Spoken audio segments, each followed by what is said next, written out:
We'll be starting the work on that bench on the right, and we'll be finishing them at the bench in the center. The Hilltop Artist Program is a glass blowing program in the public schools. They start in middle school at Hilltop Heritage Middle School, and then go on to Silas High School.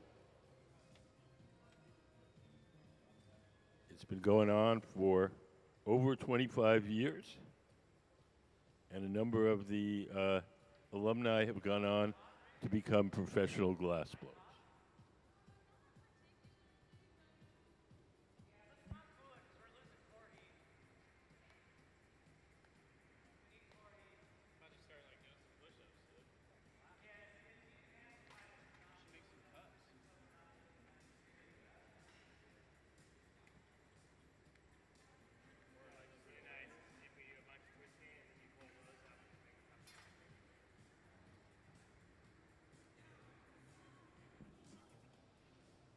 Hi.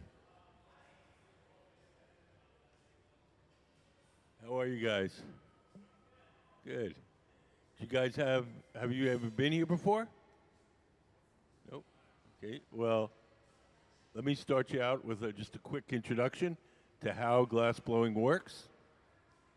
Everything that we do starts in our glass furnaces. The glass furnaces are the machines where you see the doors closed. There's two of them, one on each side of the studio. If you look up on the big screen, you'll see a diagram. That's what they look like inside. So each one of them has a big ceramic pot. In that ceramic pot is 1,000 pounds of melted glass. What? Clear glass. Yeah. When we want to get the glass out to make stuff, we use one of those steel pipes that everyone has. Those are called blow pipes. And we dip them into the melted glass like you're dipping into a big jar of honey. So you dip them in, twirl around. A little bit of glass sticks to the end of the pipe. The pipe is hollow, so when you blow, the ball of glass blows up like a balloon. If you want to make something larger, we dip it in, blow a little bubble, let it harden. Then we dip it in a second time or a third time. We just keep building up the glass in layers. Once you get the glass out of the furnace, it only stays soft for a little while. So we do whatever shaping or blowing we can while it's hot and soft. And then when it starts to cool and get stiff, we go to the second type of furnace. And that's called the glory hole. The glory holes are the round guys with the doors open. Those have no glass in them. They're just a hot chamber for heating and softening the glass while we're working. So for these projects, we're using sticks of colored glass called cane. You can see on that table and in all those containers. So each one of those sticks gets melted into a bubble and makes a stripe. Can we put up picking up cane on a bubble? So if you look up on the big screen, we have a little diagram. So we lay out our pattern of colored rods, and then we blow a bubble of clear glass, and we roll it over, and the little rods stick to the surface. Then we put them back in the fire, melt them in, and each one of those rods becomes a stripe. And for these designs here, once we got them melted in, then we start to twist that bubble, and instead of being straight up and down stripes, they spiral around. So that's the basic layout.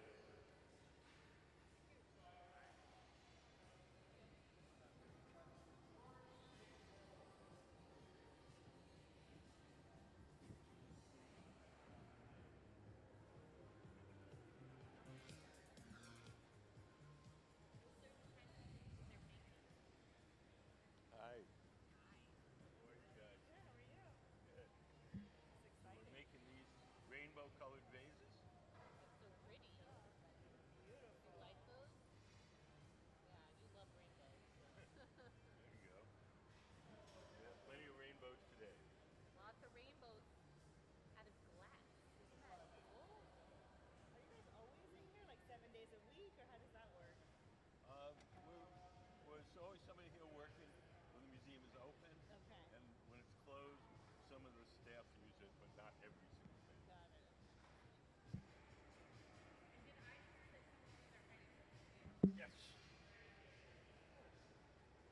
So there's a program in the Tacoma Public Schools called the Hilltop Artist Program. It starts in middle school and goes on through high school. And so kids in regular public school can learn how to blow glass. They have their own studios at the schools. They're not as elaborate as this one, but they're certainly good. And so once a year they come here and they work with our museum team to make centerpieces for their annual fundraising luncheon.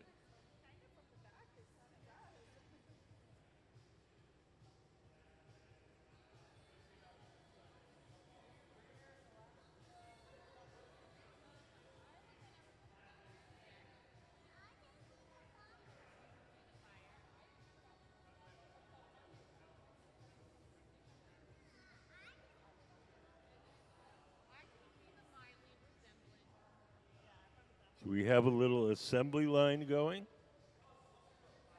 So over on the workbench on the right, we're starting the vases. In the center, we're blowing them up to their full size and shape.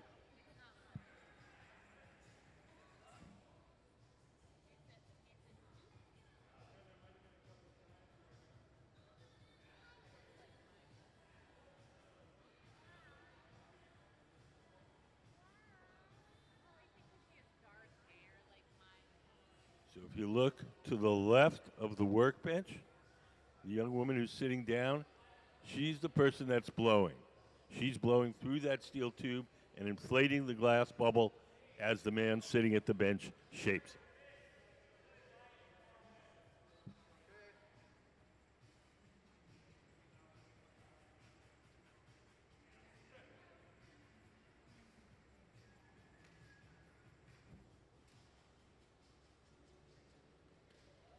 So the man in the gray shirt, that's Gabe. He's one of our Museum of Glass blowers. When he holds the bubble down at an angle like that, the glass will stretch under its own weight and make the bubble longer. The gray pad in Gabe's hand that he's shaping the glass with is just folded up ordinary newspaper soaked in water. As long as the newspaper is wet, the paper doesn't burn too much, and it doesn't leave any marks as he shapes the glass.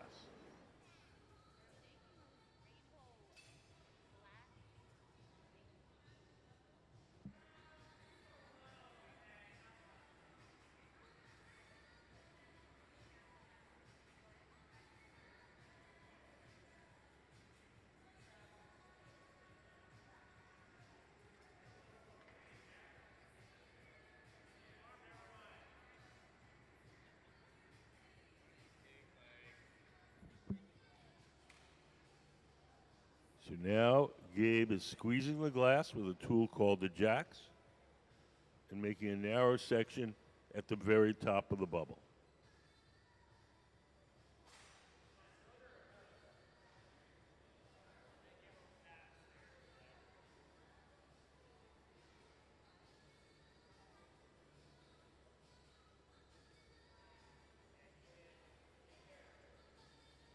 So Lily to the left is blowing as Gabe, sitting at the workbench, shapes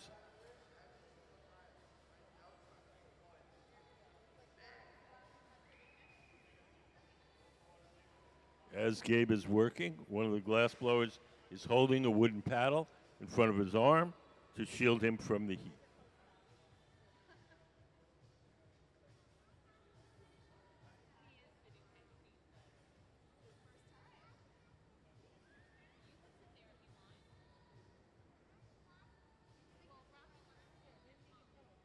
You guys have any questions?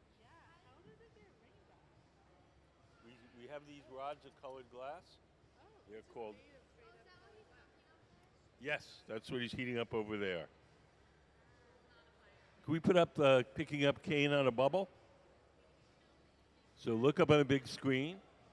So we lay out our design on a plate, and then we blow a bubble of clear glass and we roll it over the colored rods. They stick to the surface, and then we put them in the fire and they melt in. So each rod becomes one of the stripes.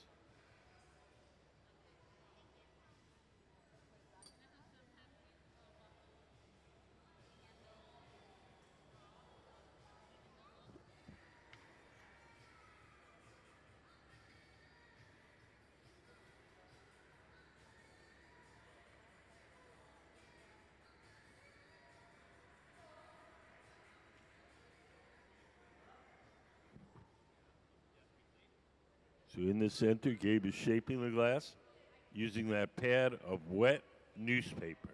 It's just regular newspaper, folded up a bunch of times and soaked in water.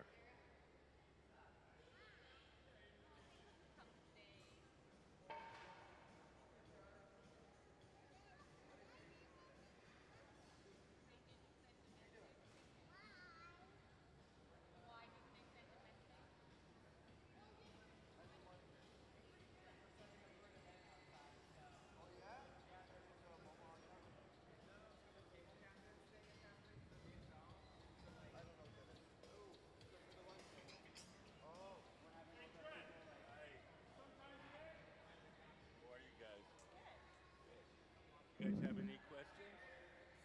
You gonna pick that up sometime today? It's just fun to watch. Okay. Fun is good. Yeah. So you know we're making these vases that you see on the painting. We're starting over here, putting on the stripes, and then we're blowing them up to their full size and shape in the center. Oh, look, he's putting on the stripes. Well, thanks for explaining that.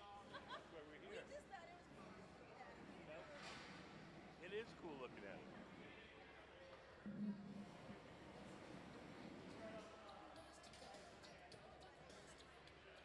Over on the left side of the studio, Sarah in the black shirt and shorts is going over to our furnace.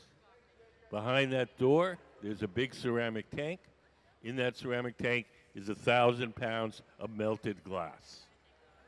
She dips her bubble in there and coats it. She's going to drip some of the excess glass off into that can, and that'll eventually go back in the furnace.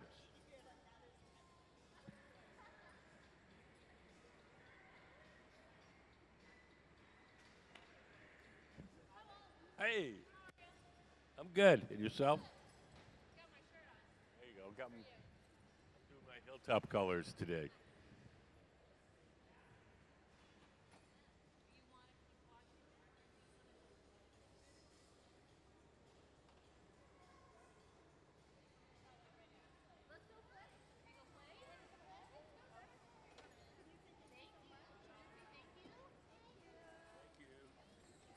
See you guys.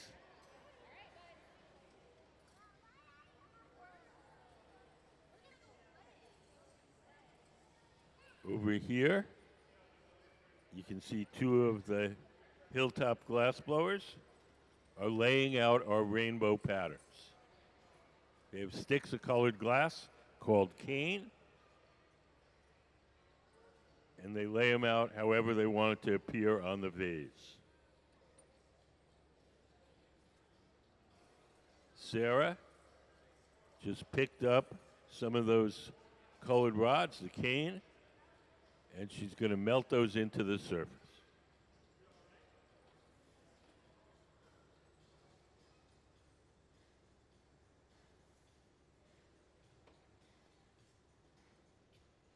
Was that spacing good? You want me to do 3 gaps instead? We have to match it. It has to be the same.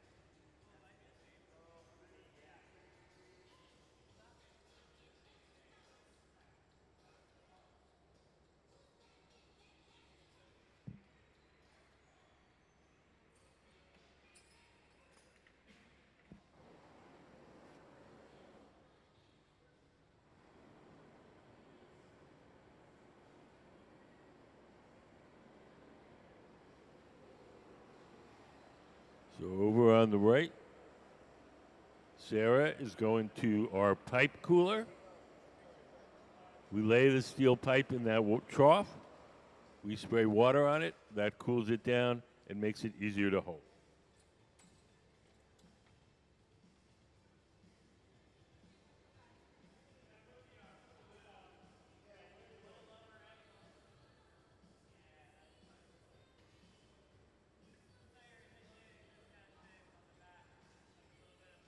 In the center, we've blown up one of our bubbles with the rainbow stripes.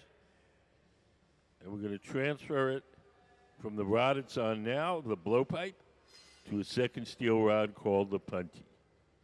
The second steel rod will hold it from the bottom while we shape the top.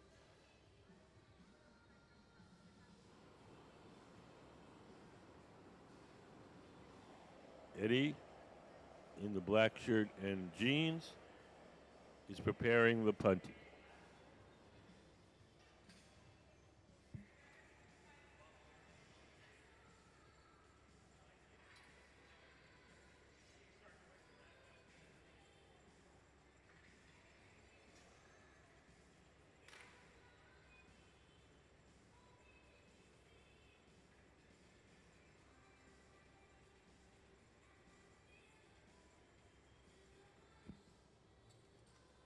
Eddie's going to heat up the tip of that rod, the punty, and bring it to Gabe sitting at the workbench. Gabe will attach it to the bottom of the vase, and then we'll break the glass away from the original pipe.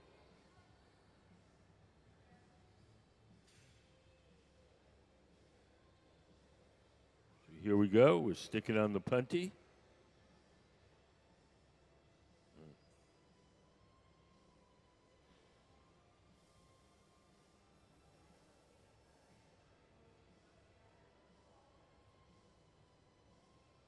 Gabe feels that bond is strong enough. We'll break the glass away from the original pipe.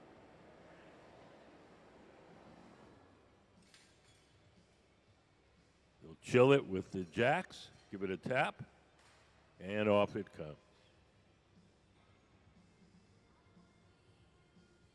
So now the vase is held from the bottom. The top is exposed. The top can be heated and shaped.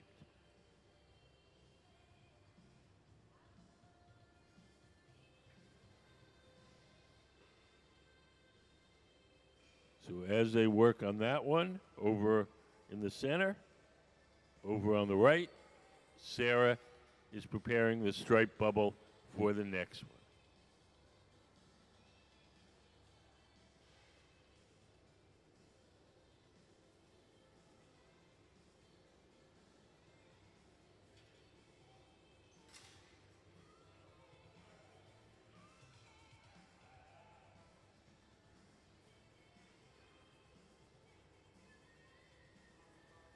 Over on the far left, we're going to do what's called pulling cane. We're going to make some fancy stripes that will melt into vases later on. Trent in the baseball, oh, they both have baseball shirts. Trent in the cap has prepared the glass that we want to stretch. And this time, we're going to stretch it, but we're also going to twist it. So be a little twisted spiral pattern in the rods.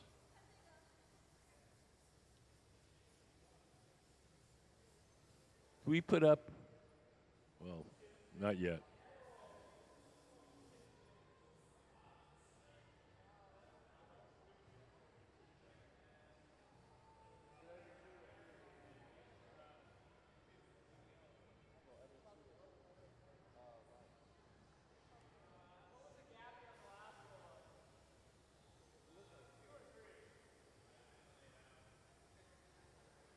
I thought it was 3. It looked like 3 to me, but.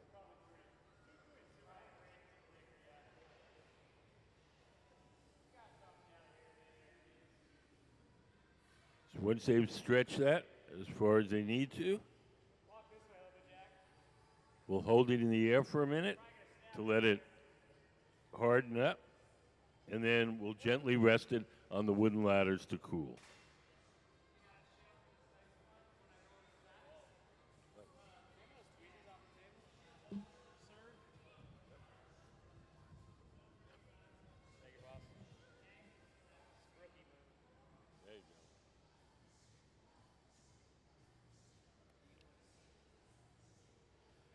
So we're going to chop.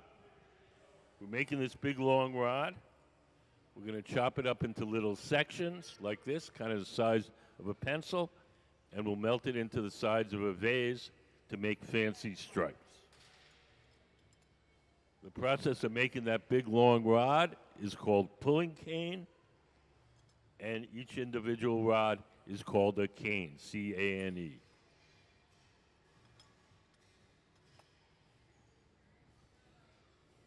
just let that cool. When it's cool enough to handle, then we'll start chopping it up.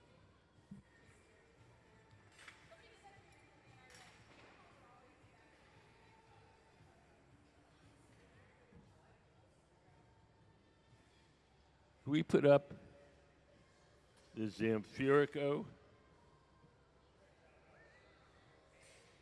So if you look up on the big screen, we have a little diagram, show you what we just did.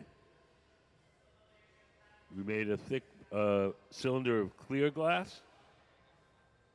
We melted stripes into the cylinder, and then we twisted it and pulled it, and we end up with the pattern like you see on the bottom of that drawing.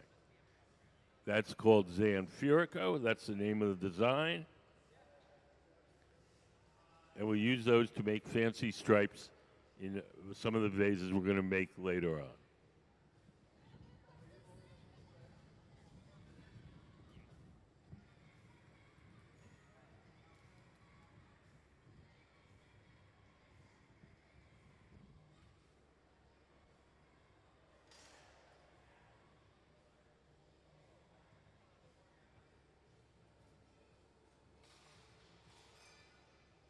All the colors you see are distorted somewhat by the heat while we're working. When it cools off, they'll be the same rainbow colors you see in the vases on the pedestals.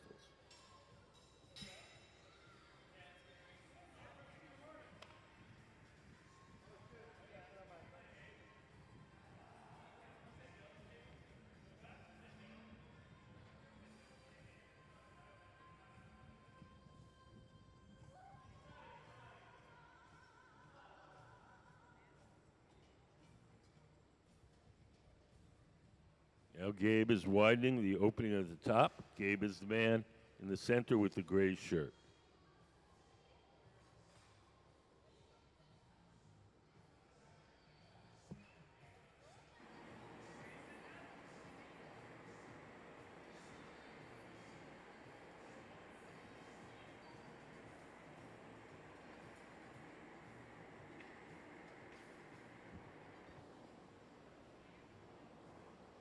Everything that we make here, except for the cane, has to be cooled slowly or it'll break. So we're going to take the vase off the metal rod. We're going to place it in a special oven called the annealer, where it'll be cooled very slowly overnight. If we just took it off, let it cool on its own, it would cool too quickly and unevenly, and it would break.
So in the center, we're going to put a few drops of water on the joint between the vase and the metal rod.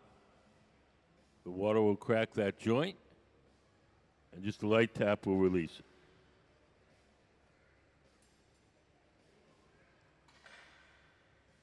We'll melt a little spot where we broke it off so it's not sharp, and we're going to stamp it with the Hilltop Artist logo.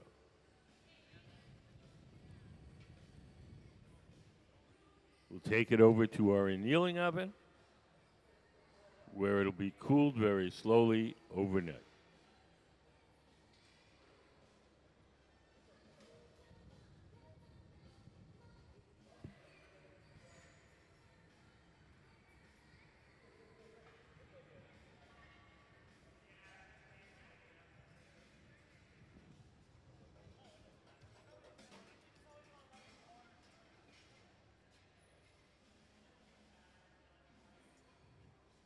Do you guys have any questions? Okay. Yeah, no, these guys are good.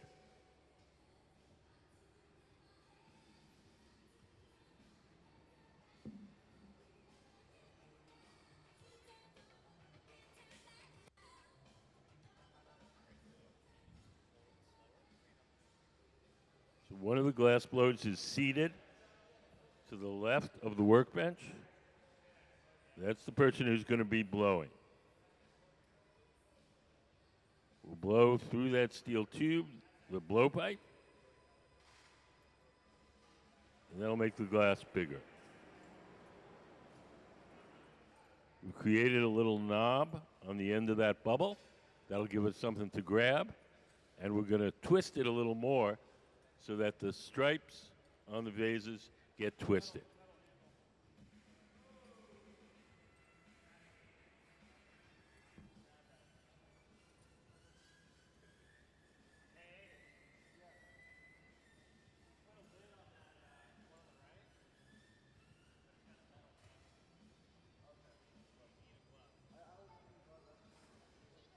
Does anybody have any questions?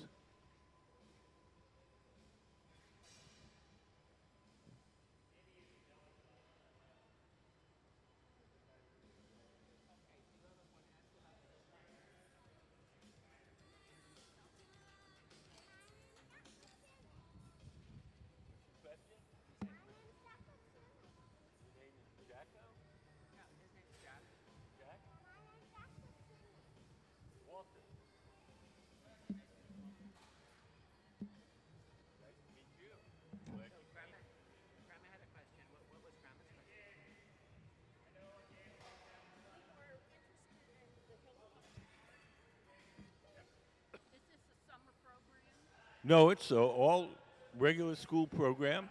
They start in middle school and go on through high school. It's at the Hilltop Heritage Middle School, which used to be Jason Lee, and the Silas High School, which used to be Wilson. Silas used to be Wilson, and Hilltop Heritage used to be Jason Lee. My husband used to be principal.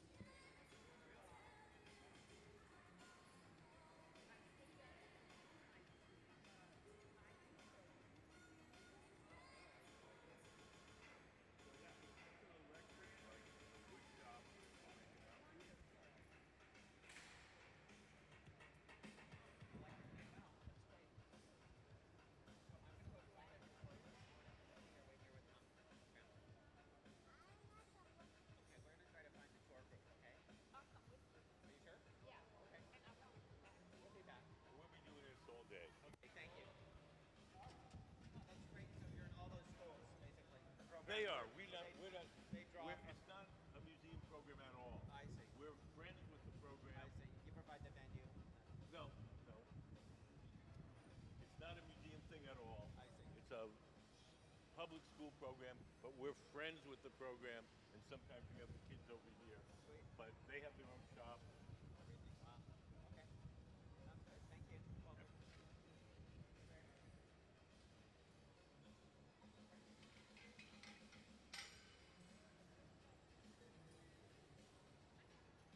Yeah. What are the temperatures that they're maintaining in the furnace? Can we put up how hot is it? So there's two kinds of furnaces. There's glass furnaces, the ones with the doors closed, and the glory holes. The glass furnaces run at about 2100 degrees Fahrenheit, which is about 1150 centigrade. The glory holes, the round ones with the doors open, Those run at 2,300 degrees Fahrenheit, which is about 1250 centigrade. And then, so what's the reason for the two different temperatures? There are two different machines that do two different things. So there's the glass furnaces. Can we put up the glass furnace diagram? So those have the big tanks of molten glass in them. That's what they look like inside. So each one has 1,000 pounds of melted glass in it. We keep it kind of on simmer, like you'd have a pot of soup on your stove. And then the glory holes, the round ones with the doors open, we put up the glory hole diagram. Those have no glass in them. They're just a hot chamber for heating and softening the glass while we're working. So those are a little hotter so we can heat stuff up quicker.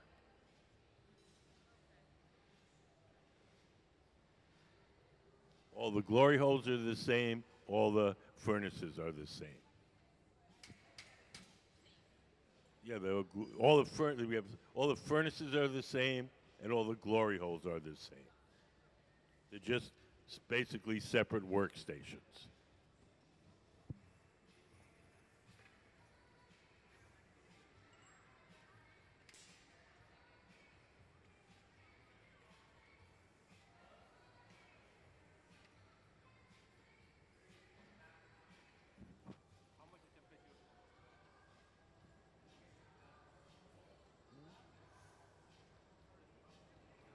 Yes.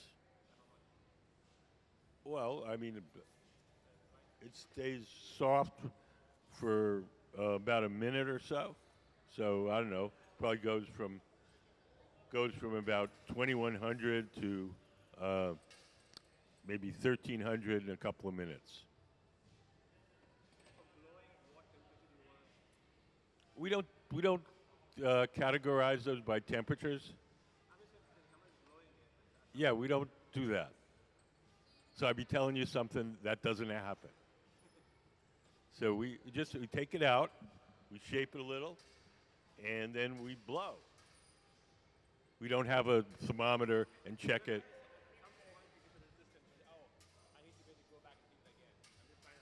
When it starts to get stiff, think of it like wax. When wax gets hot, it gets soft, but fairly quickly gets stiff again. So we want to do all the shaping and blowing while it's very hot and soft, and it's easy to do. When it starts to get stiff, we go to the glory hole and heat it up again.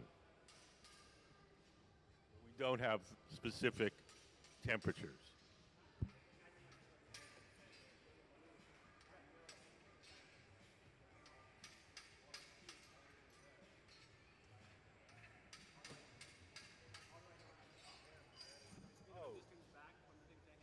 You watch it. When it gets big enough, you stop.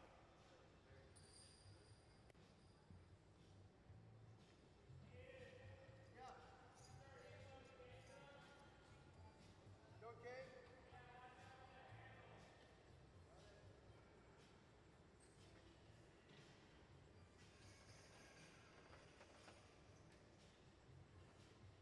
So right now, Gabe is heating up his bubble in the glory hole. That'll make it soft, and then he can do more shaping and blowing. You'll notice that one of the glass blowers is seated to the left of the workbench. That's Lily. Lily's the one who's going to be blowing. Lily's going to blow as Gabe shapes it. Gabe is the man in the gray shirt.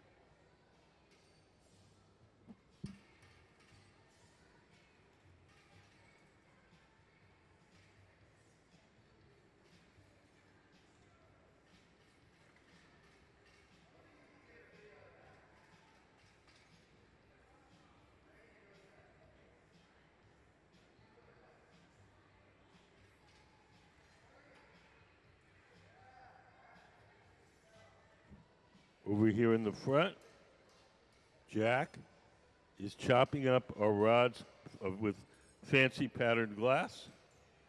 And we're going to melt those into the sides of the vases to make fancy stripes. We use them about the size of a pencil. So instead of, yeah, sure.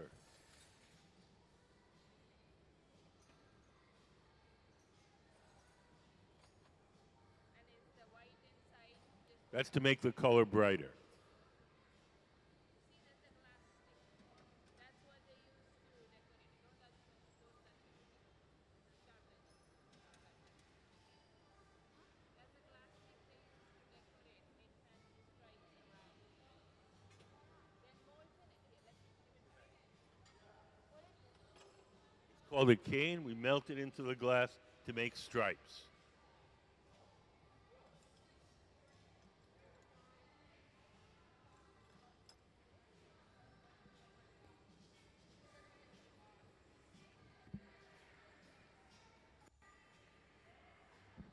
So now one of the glass blowers is blowing as Gabe, sitting at the bench, shapes it. The gray pad in Gabe's hand is just folded up ordinary newspaper soaked in water. As long as the newspaper is wet, the paper doesn't burn too much, it doesn't leave any marks on the glass. Can we put up the newspaper photo?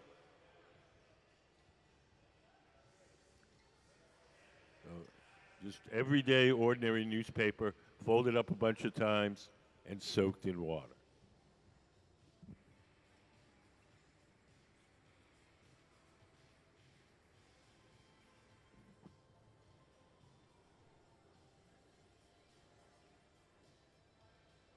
So now Gabe is rolling the vase on a bed of wet newspaper to straighten out the sides.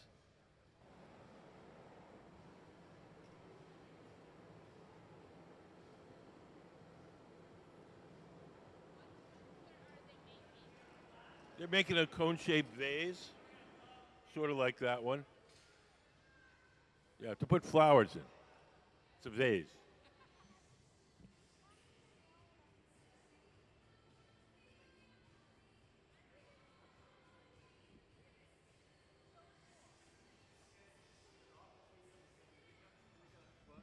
We call it sand.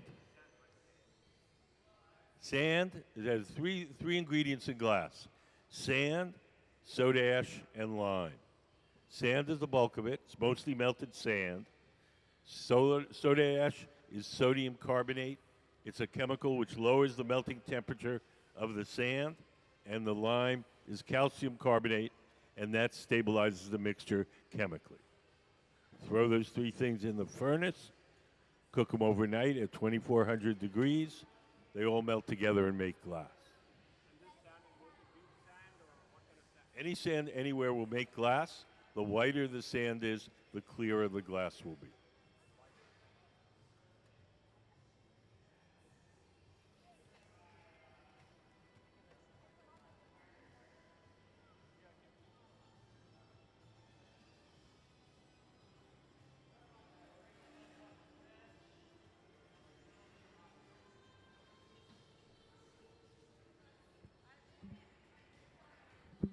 There's a mix.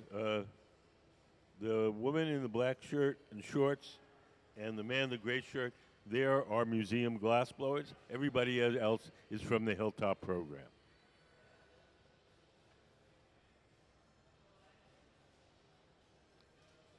We have a little video to introduce you to the Hilltop Artist Program. Can we play the Hilltop video?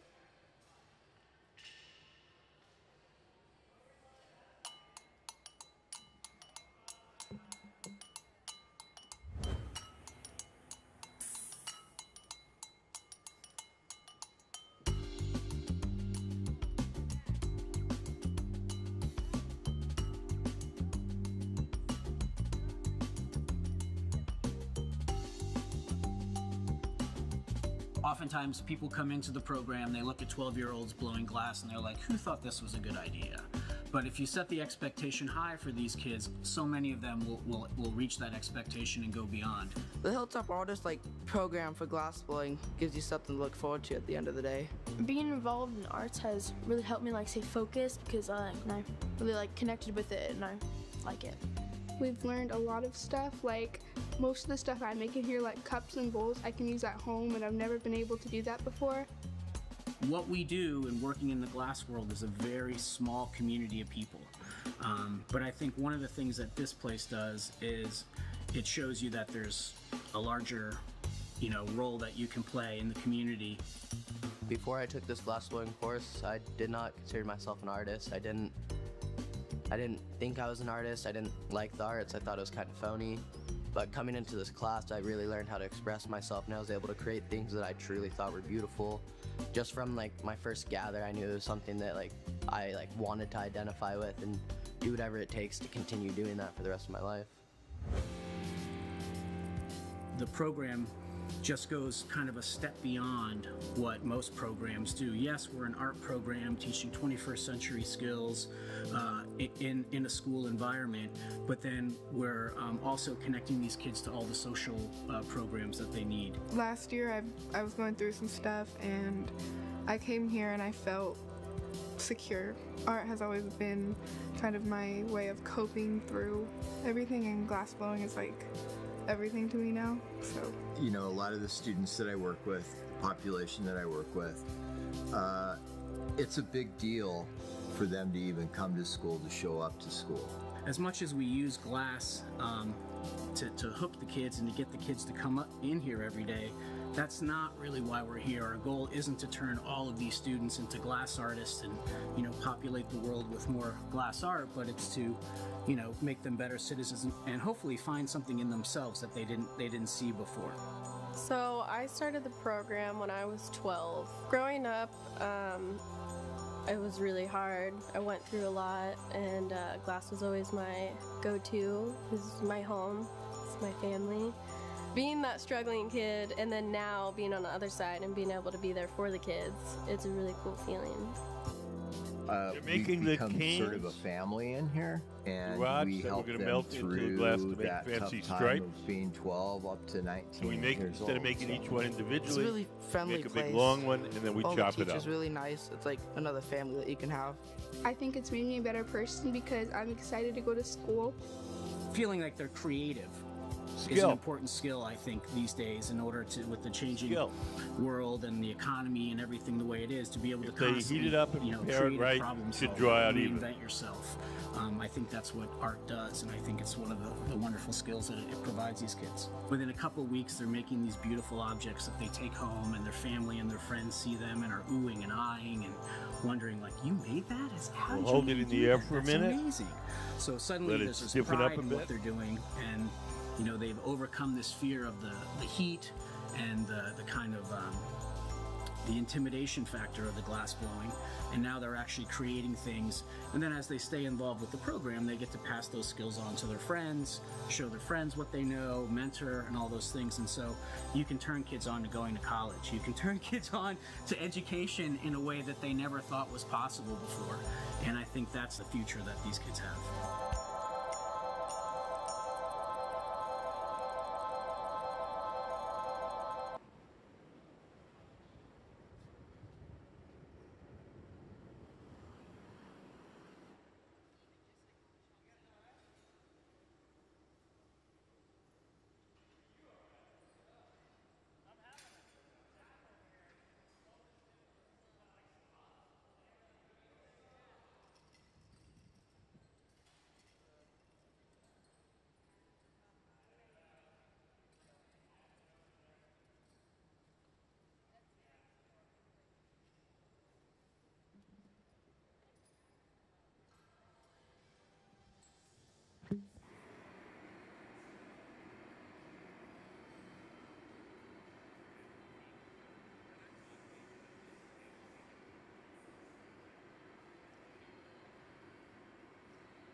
Thanks for coming in.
So in the center, we're transferring the glass from the rod it was blown on to a second steel rod called the punty. The second steel rod will hold the vase from the bottom while we shape the top.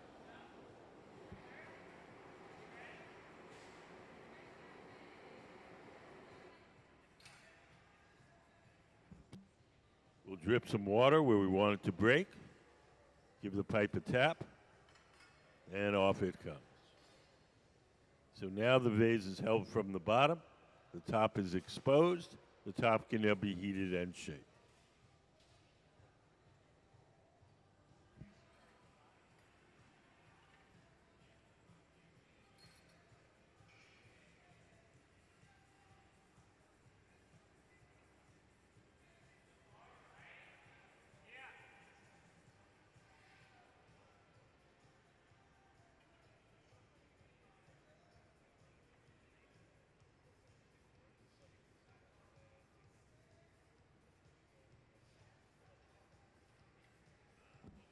We have a little assembly line going here.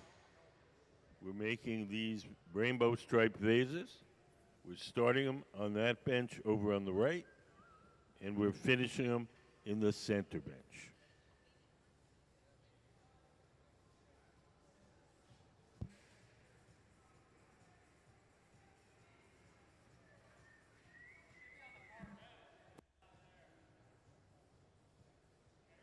So all these vases that we're making today are for the Hilltop Artist Program. They're going to sell them at their annual fundraising luncheon called the Better Futures Luncheon. It's going to be October 10th at the Murano Hotel. Each year the museum invites the artists from the Hilltop Artist Program to come and work in our studio and make their the vases for their lunch. The Hilltop Artist Program is over 25 years old. It starts in middle school. Kids can learn how to blow glass in regular public middle school. That's not very usual. They start in middle school and they go on through high school.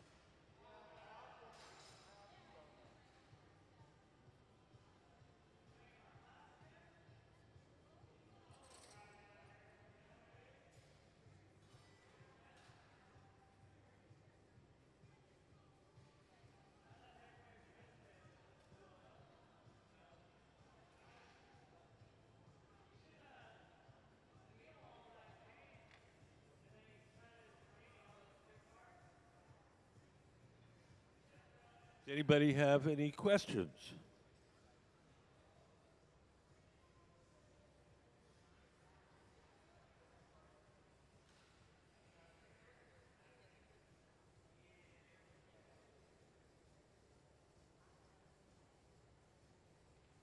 So over on the far right, Sarah is preparing the bubble for the next vase. In the center workbench, Gabe is putting the finishing touches on the previous vase.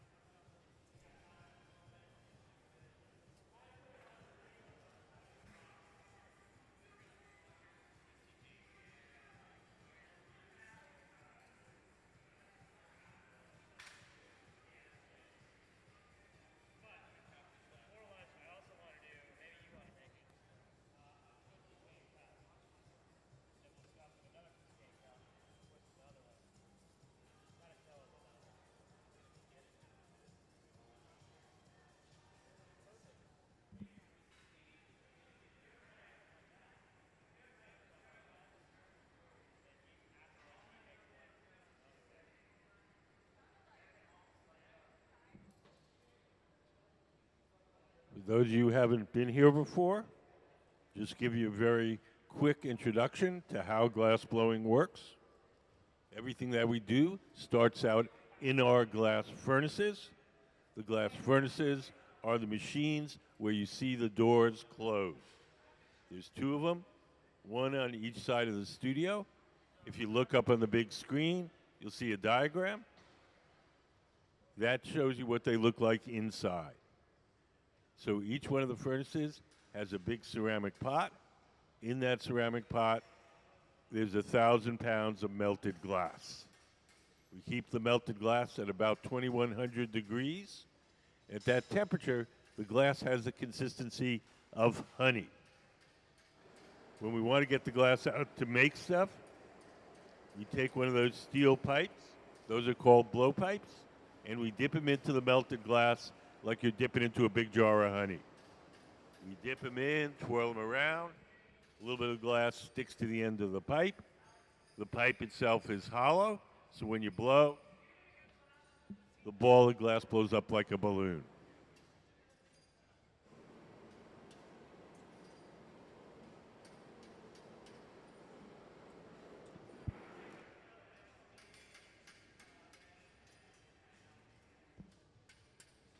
Over here at the front of the studio, Jack is cutting up the cane, C-A-N-E.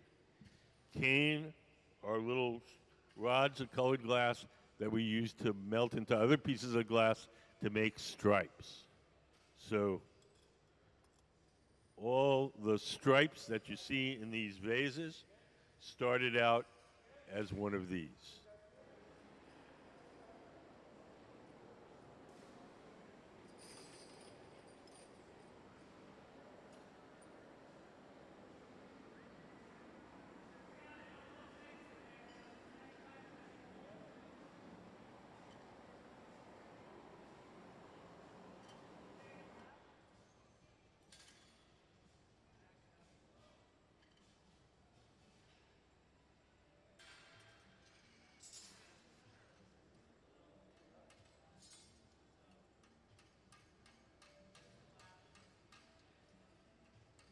As we finish each of these vases, we have to cool it off slowly or it'll break. The slow cooling process is called annealing. The oven where we do the slow cooling is called the annealer, that big black oven on the right.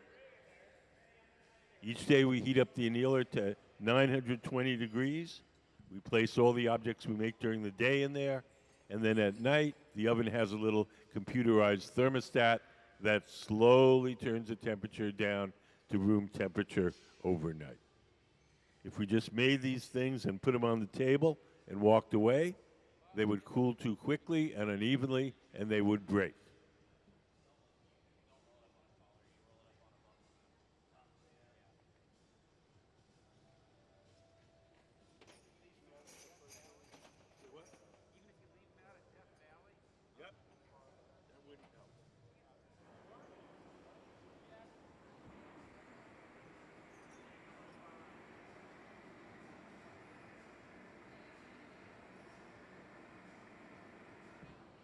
So that vase in the center is pretty much done. In order to get it off the metal rod, we'll take a pair of tweezers, dip them in water. We'll drip a little water on the joint between the vase and the metal rod. The water will crack that joint, and just a light tap will release it.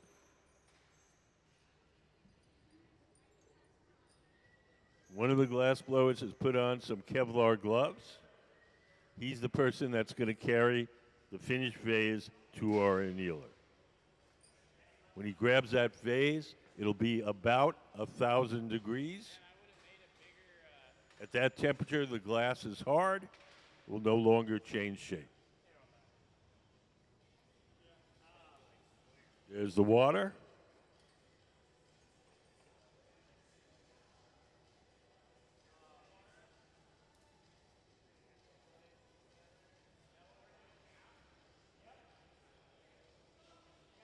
There's a tap. Take it over to the table. We're going to take a torch and soften a spot on the bottom, and then we're going to stamp it with the Hilltop Artist logo.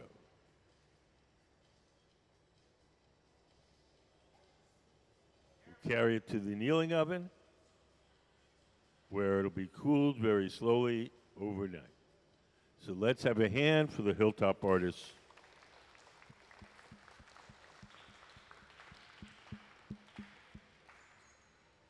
Does anybody have any questions?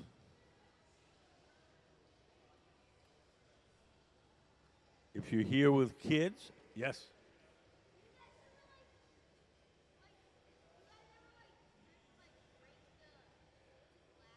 Do we ever like break the glass? Yep. We just have to make another one if we break it. If you're here with kids, we have a special contest for kids called Kids Design Glass. Any kid 12 and under can do a drawing. Once a month, we pick one of the drawings and we make whatever the kid drew out of glass. We make 2 copies, one for the kid to take home and one for the museum collection. There's a table out in the lobby with drawing materials and entry forms. And if you don't feel like drawing today, you can always grab an entry form, take it home, and do the drawing at home and mail it in. Can we put up some of the kids' design stills?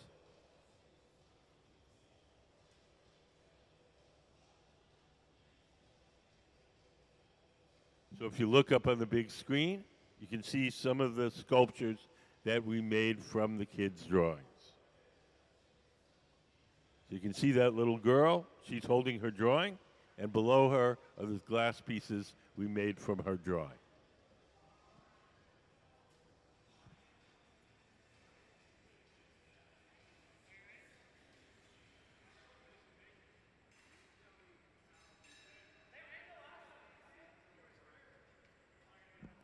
Just shovel it in.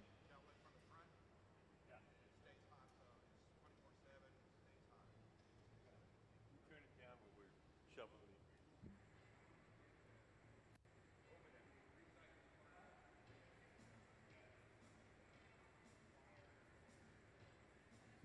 We start with what's called batch.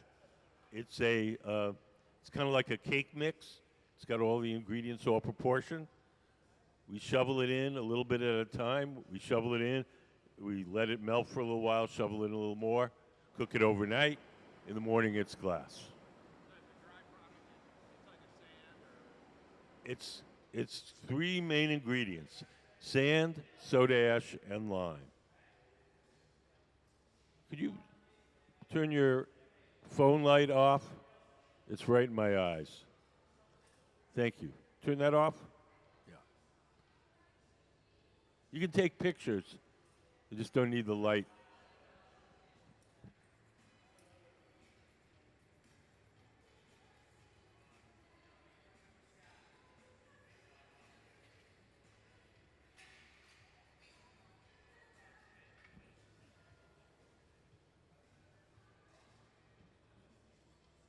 Gabe is going to grab that little knob at the end of that bubble, and that gives him something to hang on to. And he's going to twist that vase so that the stripes get twisted up tighter.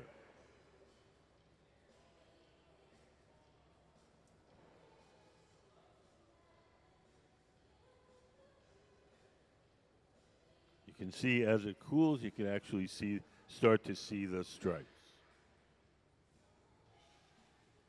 Do you guys have any questions? Yeah.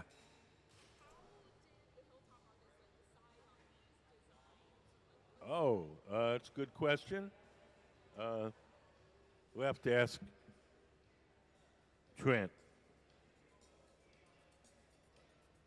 Trent, one of the people was asking, how did you guys decide on this particular design?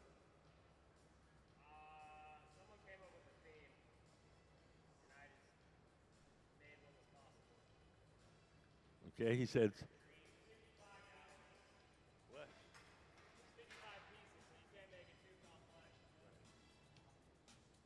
So he said somebody came up with a theme, and Trent, who's the instructor, told them what was possible, and then they decided to make these.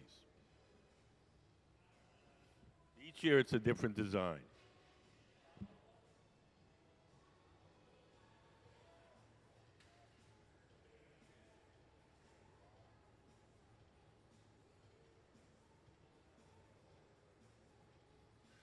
So you can see over here, these are the cane, the colored glass rods that we use to make the stripes. We put up the picking up cane on a bubble.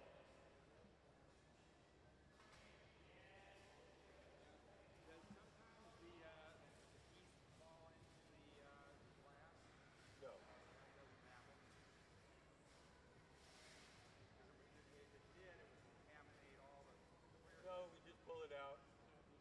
We just pull it out. So if you look up on the big screen, this is how we add our stripes. We blow a bubble of clear glass. We lay out our stripe designs, our cane.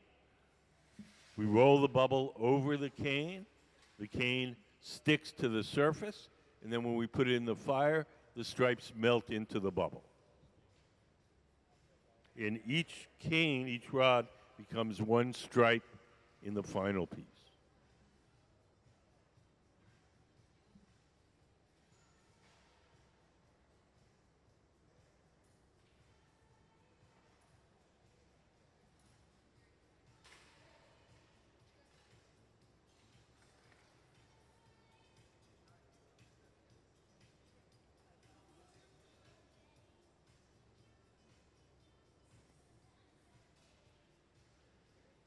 So Sarah, in the black shirt and shorts, over to the left of center. She's going into our furnace. Behind that door, that's where the molten glass is. She dips her bubble into the molten glass. When she comes out, there'll be a fresh, hot coating of molten glass.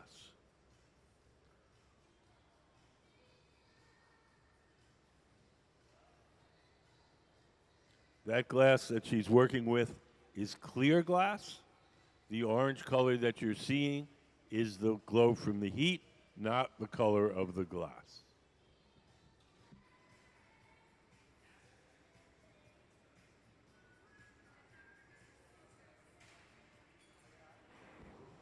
Oh, it stays soft for about a minute.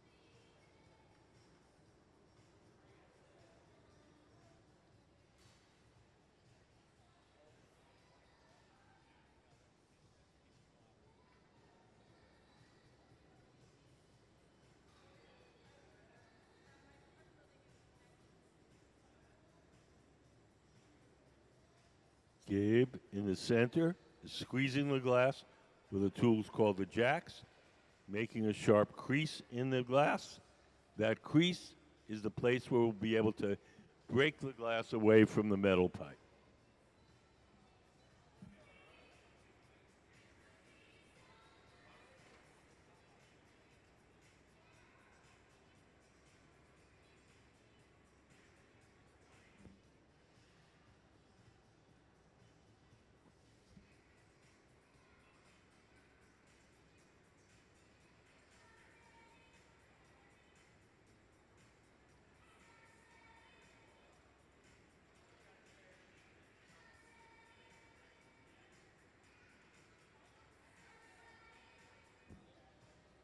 When he holds the piece down at an angle like that, the glass is soft and it'll stretch under its own weight, making the bubble longer. So Gabe's been making a lot of these tall cone-shaped pieces, so he just lets it stretch under its own weight.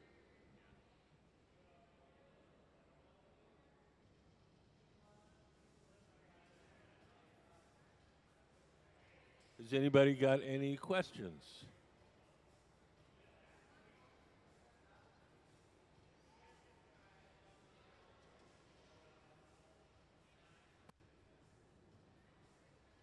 Yes.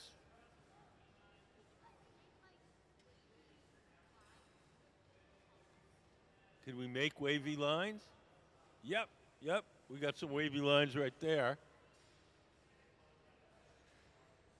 So what we did was we made the spiral, and then we put in a mold that has ridges, and the ridges drag the spiral and make it wavy.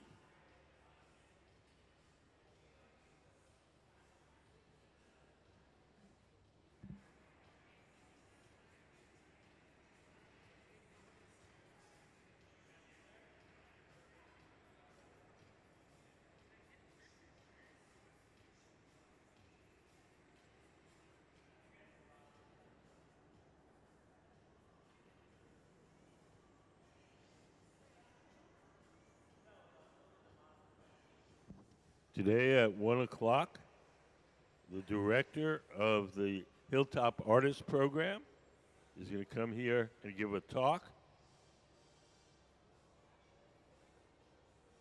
That'll be here in the hot shop. It's free.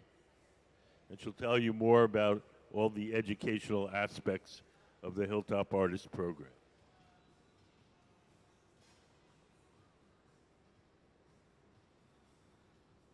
So these kids start in middle school.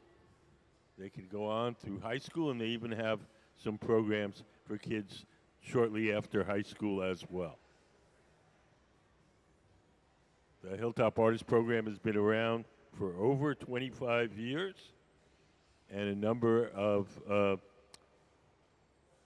the students have gone on to become professional glassblowers.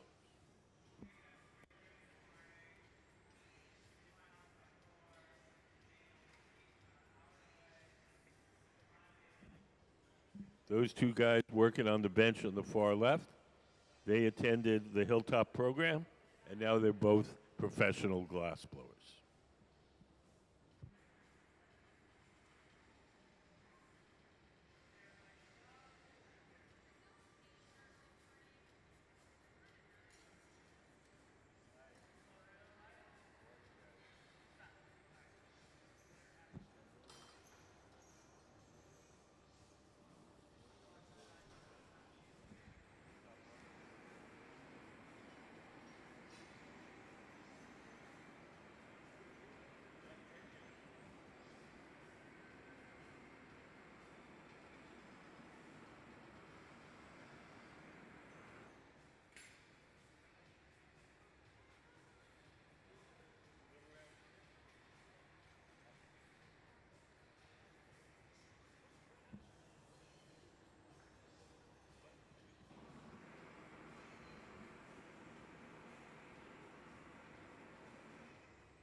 So over on the far left,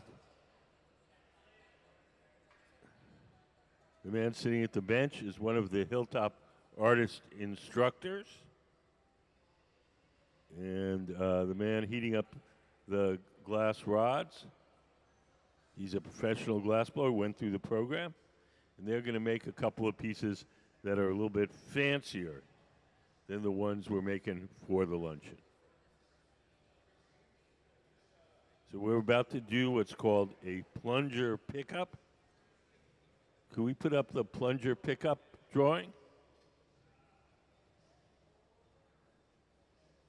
So when we want to take a two-dimensional design and turn it into a three-dimensional object, we make a glass hemisphere. That's the plunger part, because it looks like a toilet plunger. And we'll pick up our flat design, and then we'll blow, and the flat design will bulge out, and then we'll just cut off the design part, and we'll use that to make something.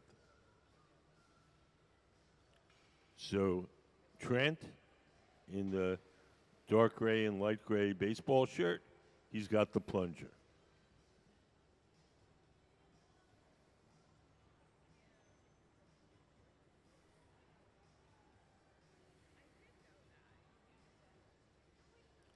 Jack, over the far left, in the black and gray baseball shirt, he's heating up the cane. The rods of colored glass we're going to use for our stripe pattern.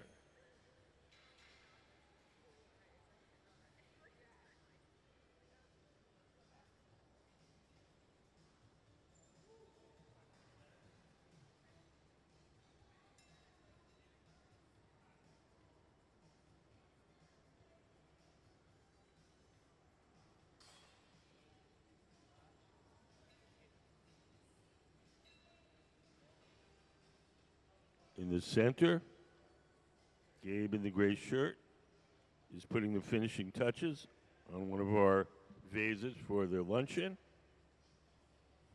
So all these vases are going to get sold at our annual fundraising luncheon for the Hilltop Artist Program. It's October 10th. It's at the Hotel Murano here in Tacoma. And all the proceeds will go to support the Hilltop program. So if you look on the big screen, you can see our fancy stripe pattern. Trent is checking the size. He's going to pick those up with the plunger.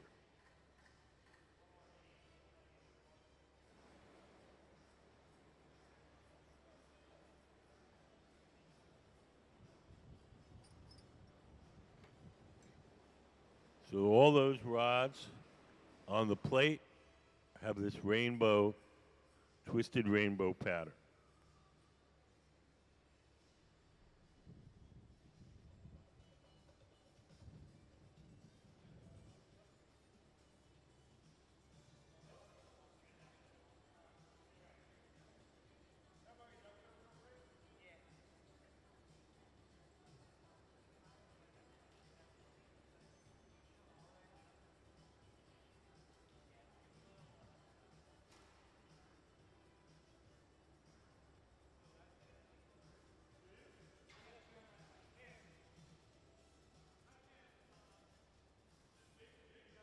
So your best view is probably on the big screen.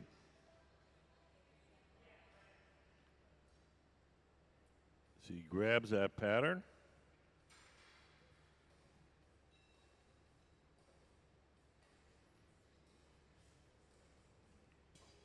We'll trim off the parts that are sticking out, and then we'll start to blow it up.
In the center, Gabe is putting the finishing touches on the opening of this big cone-shaped vase. His assistants are holding the wooden paddles in front of his arms to shield him from the heat.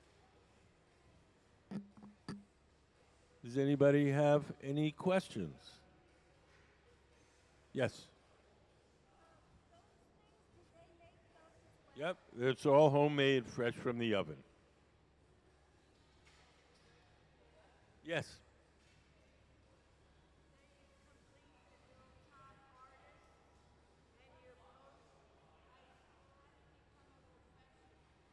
Somebody pays you to do it. There's no formal process in glassblowing here in the United States. There's no test to pass. You don't need any particular degrees.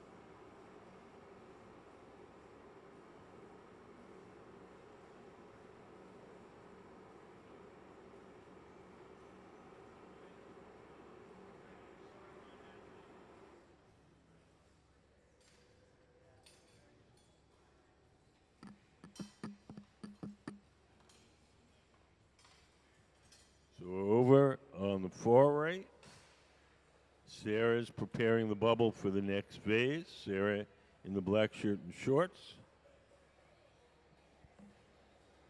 In the center, Gabe is just about done with his vase. He's blown it up to the full size and shaped it. And we're going to take it off the metal rod. We're going to place it in an oven called the annealer, where it'll be cooled slowly overnight.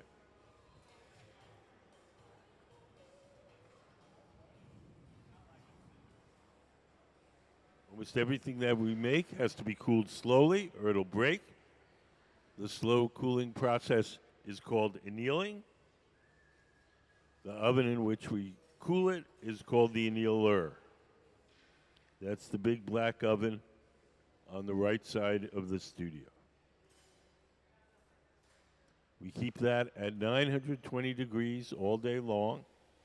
We place all the objects we make during the day in there, and then at night, it's got a little computerized thermostat that slowly turns the temperature down to room temperature.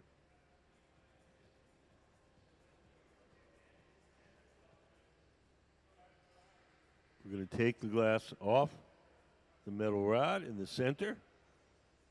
Little tap, off it comes. We'll melt a little spot on the base, and we're going to stamp it with the Hilltop Artist logo. He's got a metal stamp. And then we'll carry it to the annealing oven, where it'll be cooled very slowly overnight. So let's have a big hand for the Hilltop Artist.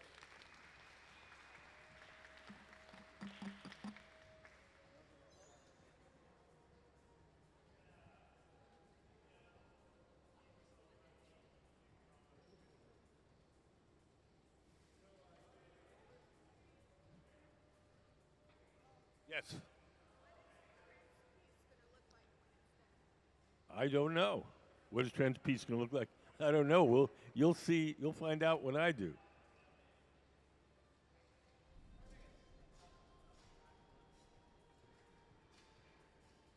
So Trent's going to blow that up a little. You can see that just the bottom half of that has the fancy pattern in it, and that's all we're going to use.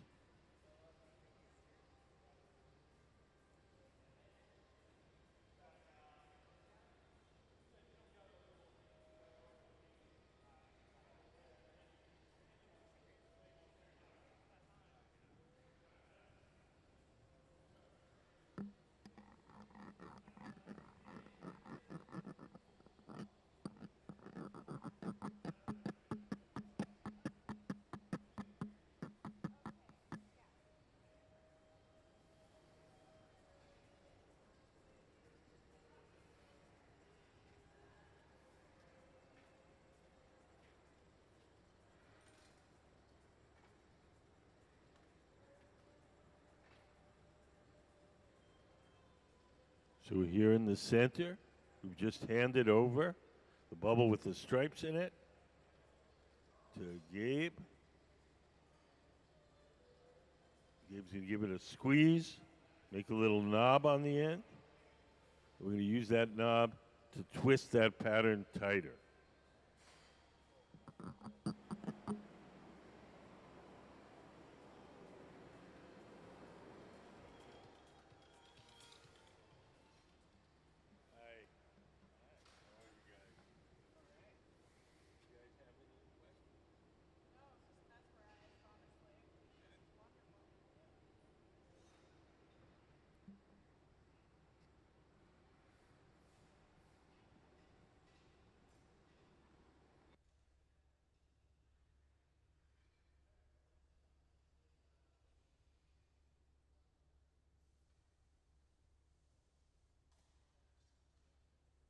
Gabe's going to grab that knob with the shears, and we're going to twist that design tighter.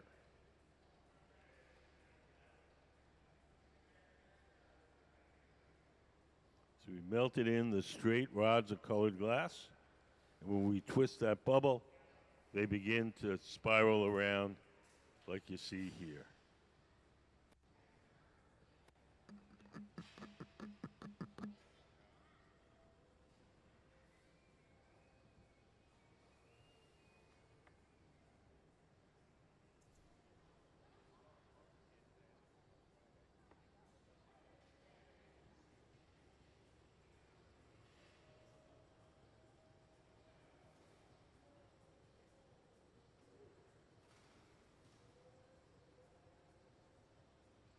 Now in the center, Gabe is rolling it against that steel table.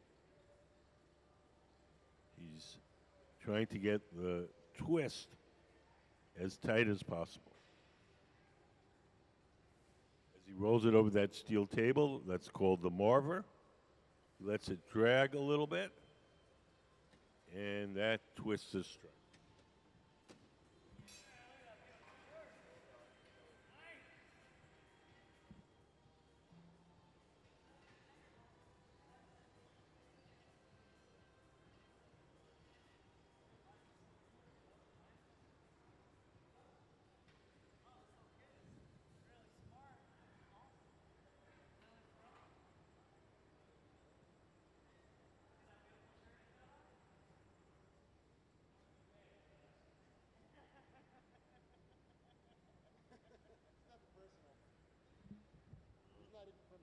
You only talk to Gabe.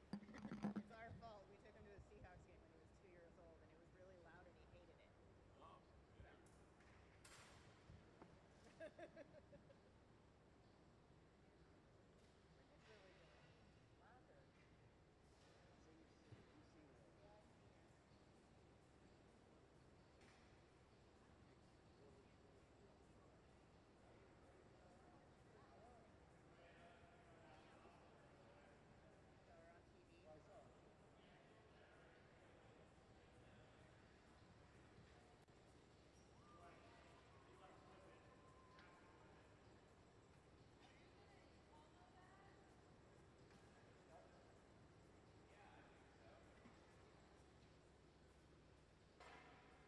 So over on the far left, Trenton Kyocho is making a somewhat fancier vase. Trenton is one of the instructors at the Hilltop Artist Program. He went through the program himself, and now he's one of the teachers. Yes.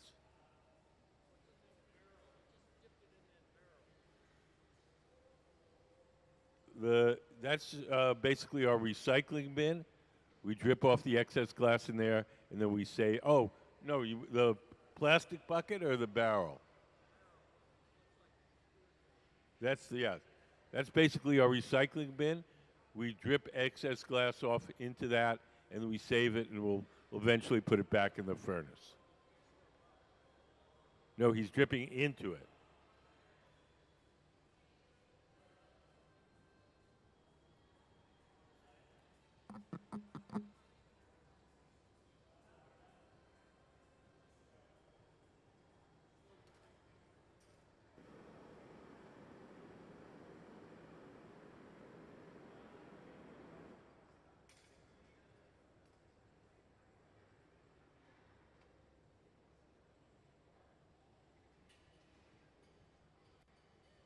if you're here with kids, we have a contest for kids 12 and under. Any kid 12 and under can do a drawing. The contest is called Kids Design Glass. Once a month, we pick one of the drawings and we make whatever the kid drew out of glass.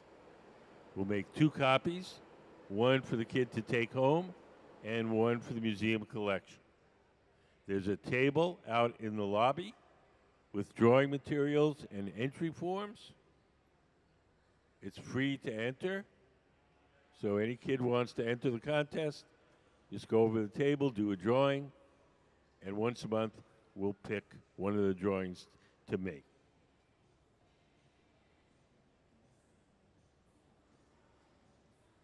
Can we play the Kids Design video?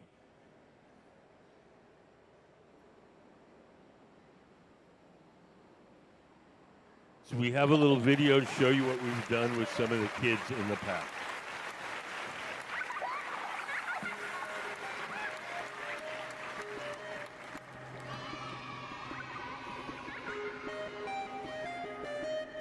It's a baby monster. Pip is a baby monster that loves to smile and laugh. Even though he's little and cute, he gives a big cry. Also, Pip loves food, especially bananas. He will eat any speck of food in sight.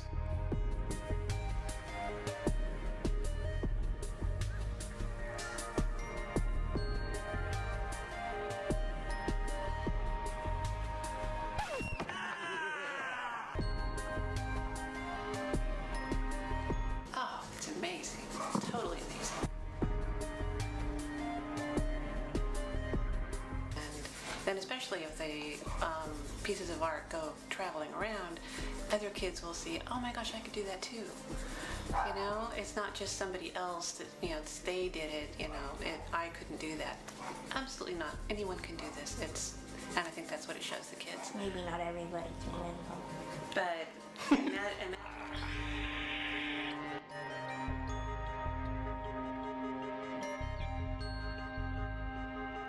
I think it's gonna stand up there with one of the coolest things that a museum has ever done.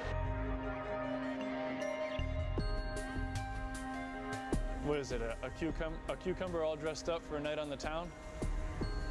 That's pretty ridiculously funny. The funnest part about this project is how fresh the ideas are coming from the kids who they have no idea of glass blowing techniques. They don't care. Nobody saw this coming. We'd make one piece and it was given to the family. And then we realized, well, wait a second, there's something more here. We started to get more drawings, more interesting drawings, and it really kind of snowballed a little bit. Bacon Boy was special.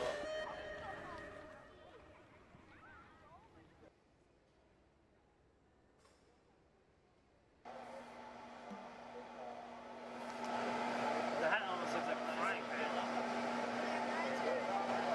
Maybe he's wearing a frying pan.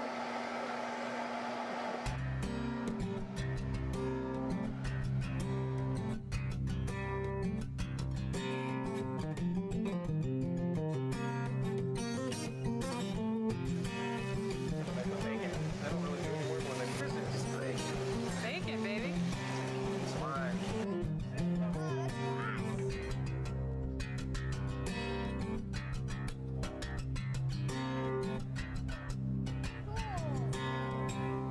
All I see. How's that for his arm? Fingers? Yeah.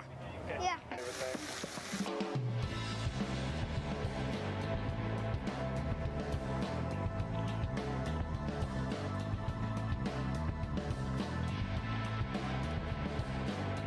I think it really brings it home and really shows that, you know, there's an artist in all of us, I think. So, and it's human nature to be creative. So I think we lose that as we get older sometimes, and it's cool to see this pure creative nature that children possess. So I think it's cool to share that with the rest of the world, hopefully. So.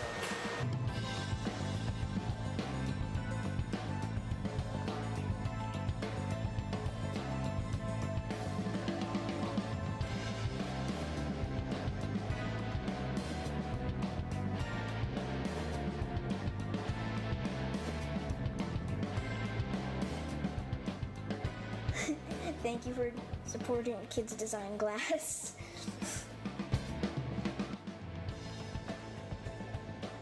So any kid 12 and under can do a drawing. Once a month, we'll pick one of the drawings. We'll make 2 copies, one for the kid to keep and one for the museum collection. There's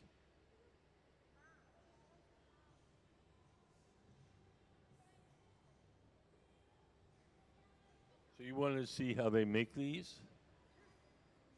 Can we put up the Zamfirico drawing?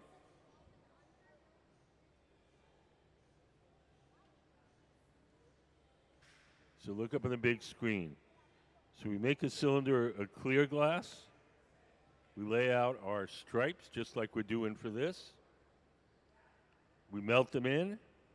Then we attach the cylinder with the stripes in it to another piece of glass, and then we stretch and twist, and we end up with the Zamfirico design.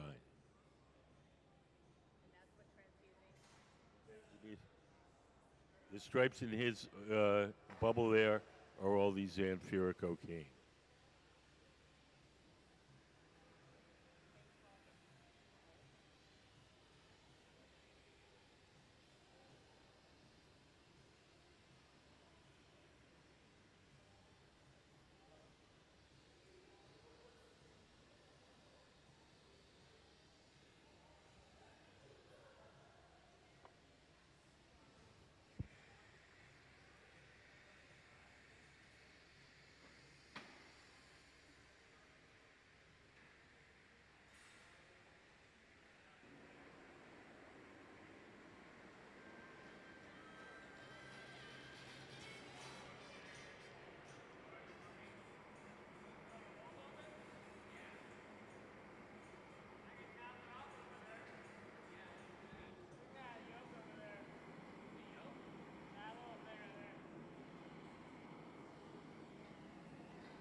So we're going to take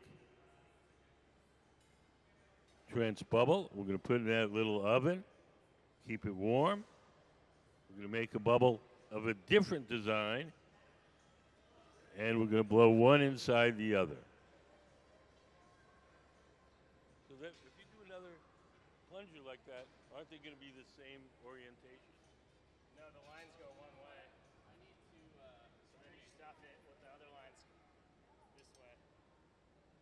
Oh, you get a fishnet kind of thing. Wait, let's, will you open these doors again? Yeah, hold on. Let me heat back up for a second. What's that? You want to look at it? Yeah, I forgot about the lines. Oh. They're pretty straight. Yes.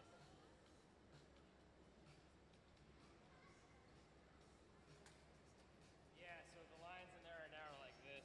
Right. So the next cup I want to stuff this way. Okay, so it's going to be the same design, just rotated. And then it makes this like diamond pattern on the inside. It's cool on a bowl.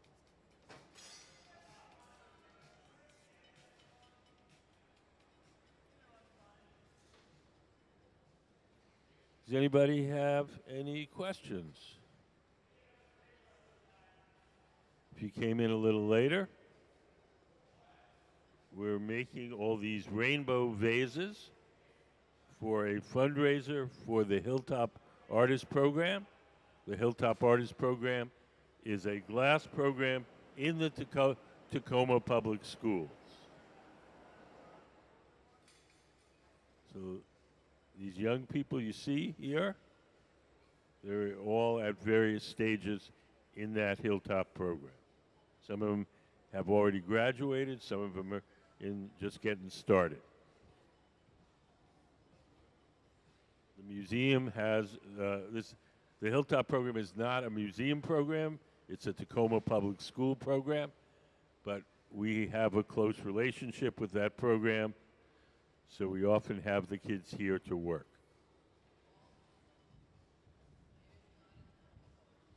It's not a Tacoma Public School program?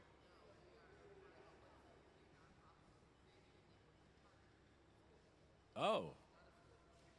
It's not Tacoma, but it's in the Tacoma Public Schools. It's in the schools, but it's independent.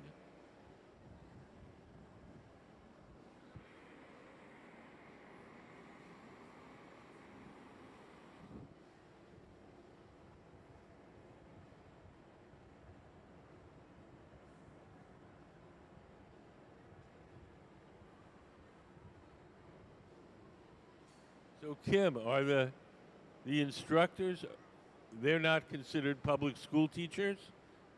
They're contracting with oh.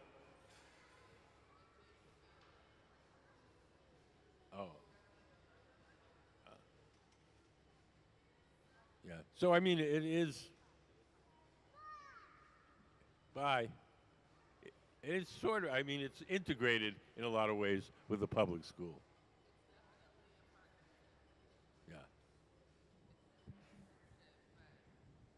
And it's physically in the public schools.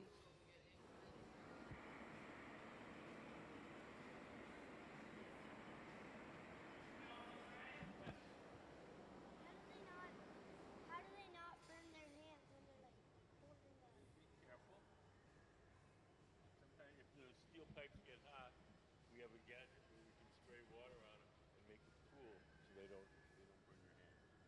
Then, because the glass is touching the pole, the glass melts. We don't put the water on the glass, just on the steel pole.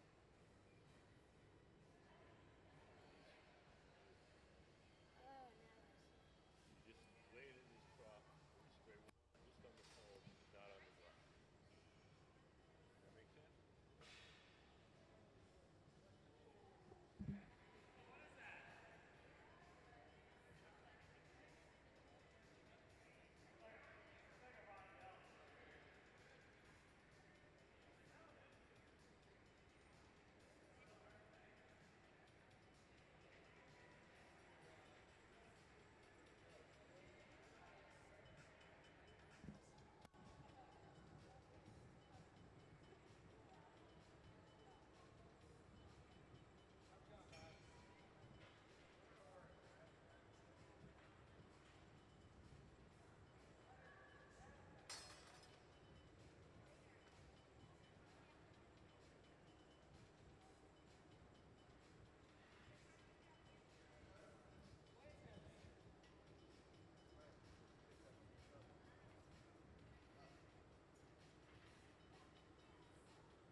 So we have a little assembly line going here.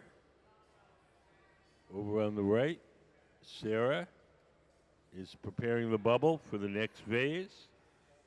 Over in the center, Gabe has blown it up and shaped it. And he's putting the last finishing touches on it. We're going to trim a little bit of the glass away from the top. When the glass is hot, you can cut it with the scissors.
Working with the glass is like working on a lathe or a pottery wheel. The work spins, and we hold the tools against it as it spins.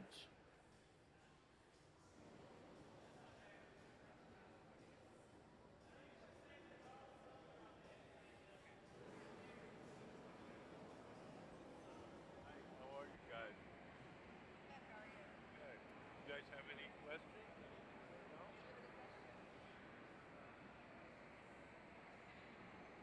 Are those apprentices for girls? What? Are you guys apprentices, the Hilltop?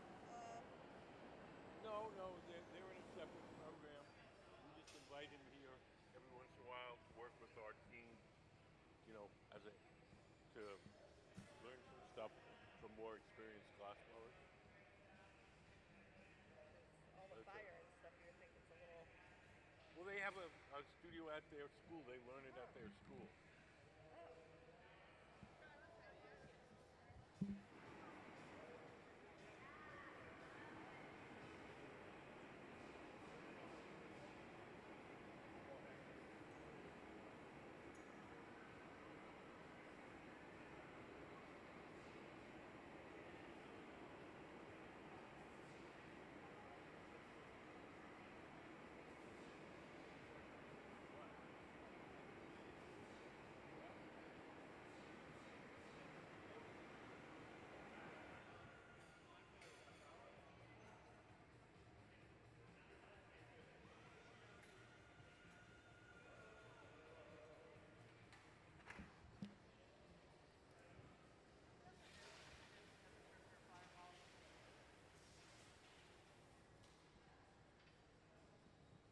So we're almost done in the center. We'll take it off the metal rod. We'll put a few drops of water on the joint between the vase and the metal rod itself. The water will crack that joint, and just a light tap will release it. We'll take it over to the table where we're going to stamp it with the Hilltop logo. We soften the spot with the torch. Then we take a metal stamp and stamp the Hilltop logo in the bottom.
So you know the Niners and the Seahawks play on Thanksgiving, right?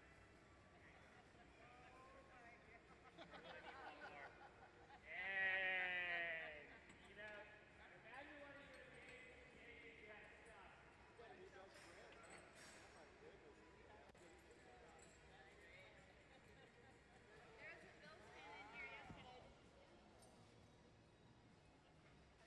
So if you came in a little later, we're working with the students from the Hilltop Artist Program.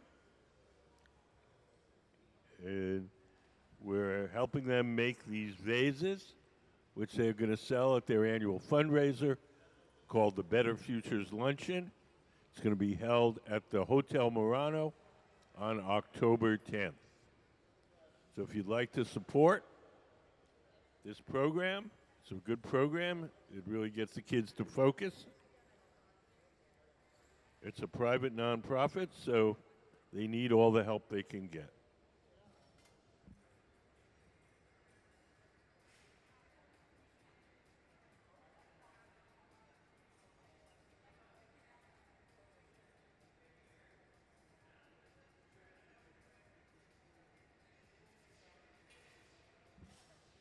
Over on the far left is Jack Spitzer in the black and gray baseball shirt. And him and Trent are making a few unique, super fancy pieces, which are also for the fundraiser. He's just picked up cane. He's melted in rods of colored glass to make stripes.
Hi.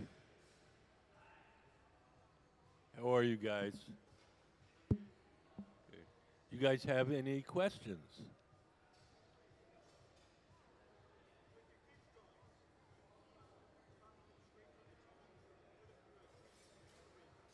No, no. We are the computer 3D renderer. You're looking at them.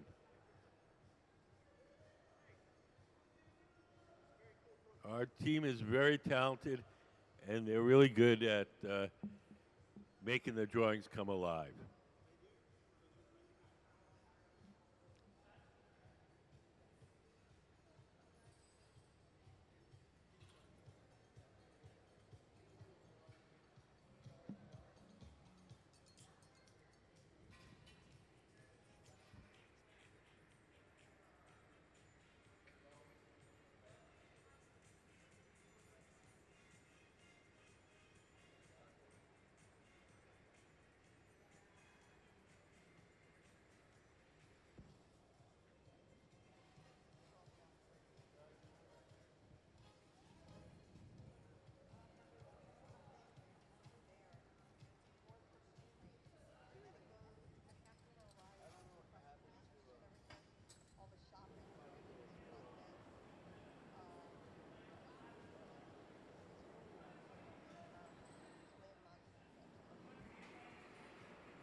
Hi.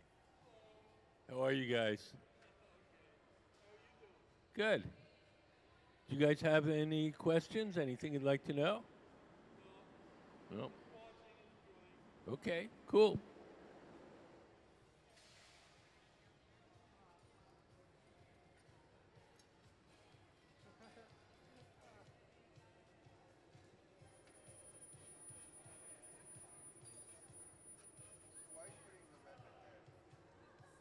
If you look at the center where the heat's at, it's too far to the left. It's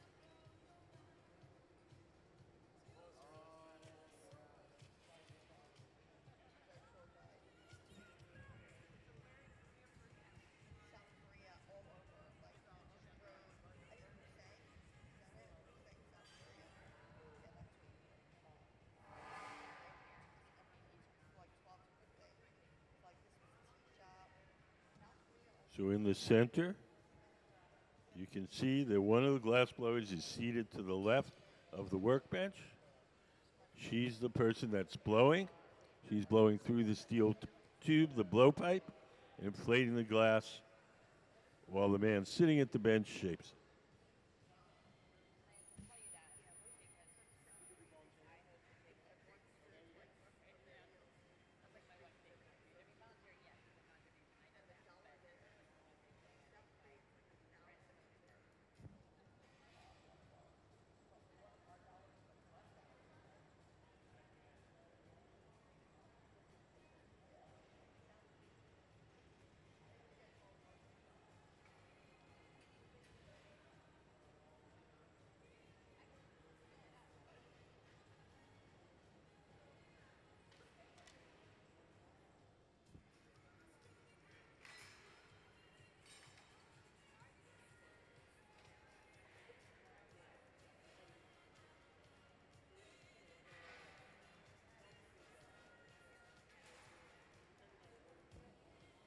So right now in the center, Gabe is rolling the glass against sheets of wet newspaper to straighten out the sides of that vase.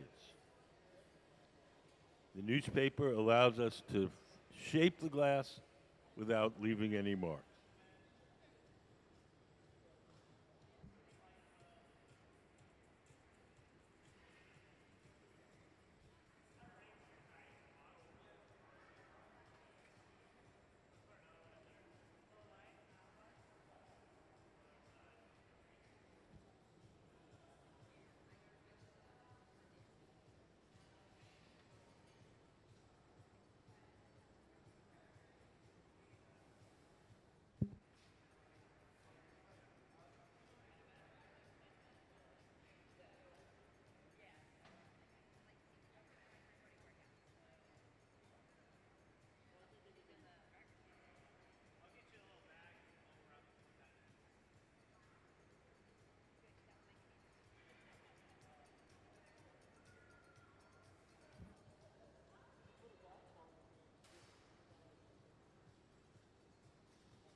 Sarah on the left is going over to our furnace.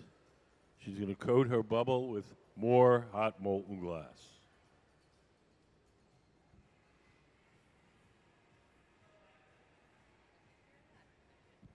Drip some of the excess glass off into that steel can.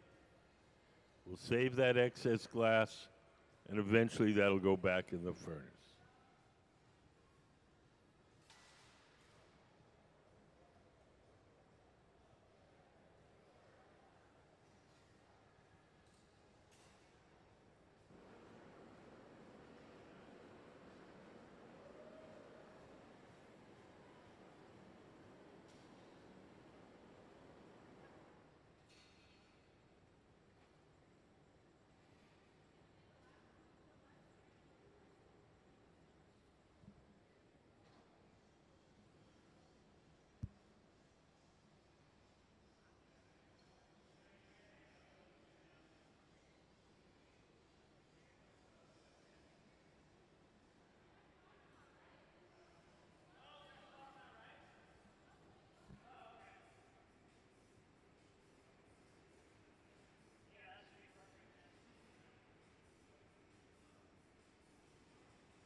Hi.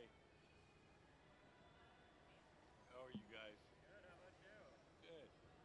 You guys have any questions? No, I don't think so.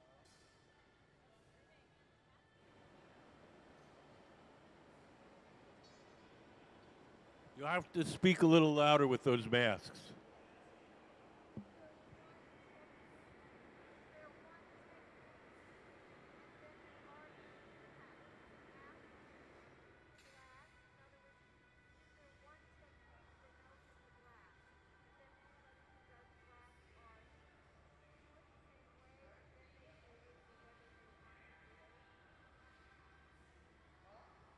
I guess sort of. I mean, imagine the glass is like sort of like baking a cake. You get all the ingredients, you throw them in the furnace, and you cook them.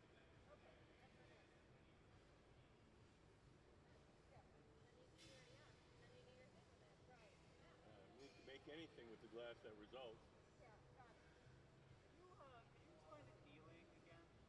Annealing is a slow cooling of glass to remove the stress. So the outside of glass cools quickly, the inside stays hot.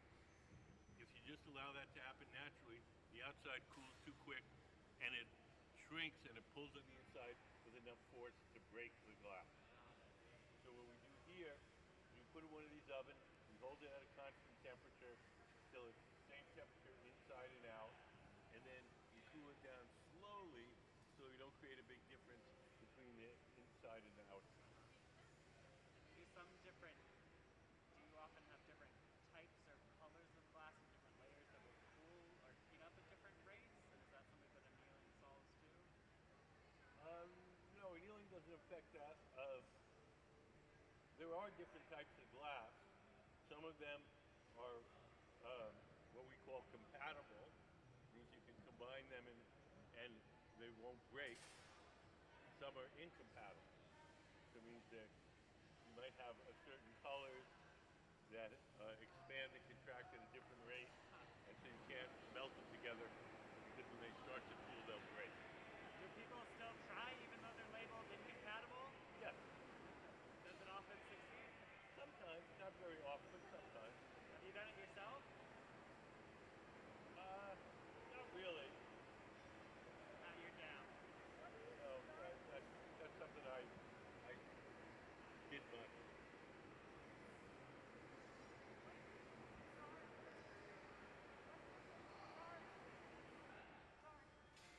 You mean when we cook up the glass or when we start to blow?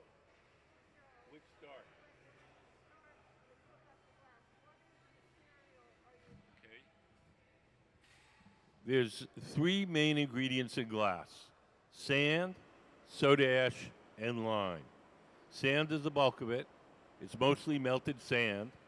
Soda ash is sodium carbonate. It's a chemical which lowers the melting temperature of the sand, and lime is calcium carbonate, and that stabilizes the mixture chemically. You take those three ingredients, throw them into the furnace, cook them overnight at 2400 degrees. Those three things melt together and make glass. If you want to make that glass with the sand, soda ash, and lime is clear glass. If you want to make colored glass, then you add to that combination usually some kind of metal. Not all the colors in glass are metals, but most of them are. So cobalt, if you take sand, soda ash, lime, and cobalt, and you cook it up, you get blue, chromium green, a little bit of gold, red. So some of the color chemistry is a little bit complex, but basically most of it is metals dissolved in the glass that give it its colors. Is lead still used? Not very much for certain applications, but we don't, there's no lead in our glass at all. The sand, is it always is it often just sand that one has found, or is it pretty much always from a supplier who knows the exact? Well, just because the quantities usually comes from some kind of sand mine. So no one just goes to the beach, grabs a bunch of sand. You could. I mean, if you could take a shovel and a bucket to a beach, and that sand would make glass. But is it risky because you don't know? No, it's not risky. No. The only thing is that the whiter the sand is, the clearer the glass will be. Because when sand is kind of off-white or cream-colored or brown, it means it has another mineral content. Usually it's iron. And iron will give your glass a little bit of a green tint, like you see in old Coke bottles.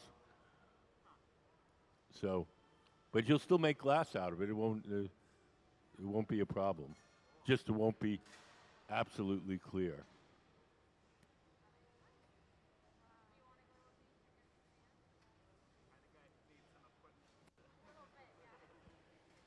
How do people generally get started in the art? In the arts in general, Or in glass blowing? in glass blowing, they have all different stories. Some people learn at work. There's no formal system. It's more like learning piano than it is like being a lawyer. So some people learn entirely at work. The guy's leading our team today, Gabe in the gray shirt. He learned entirely at work, no schooling at all.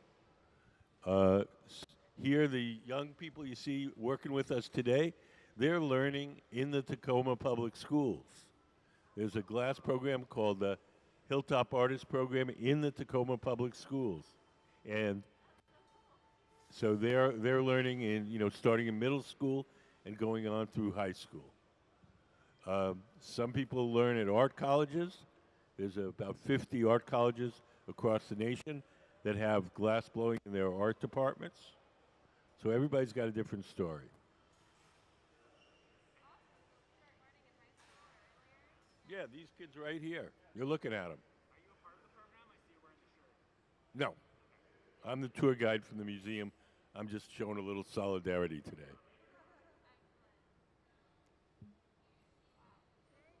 Yep. Sure.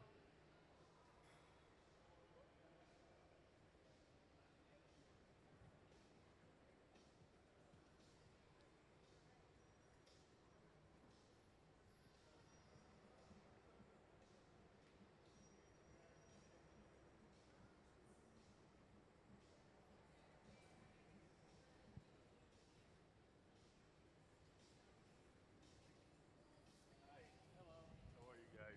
We're doing well, thanks. Good. You guys have any questions? How hot is that furnace? It's 2,300 degrees Fahrenheit, 1250 centigrade. 1250.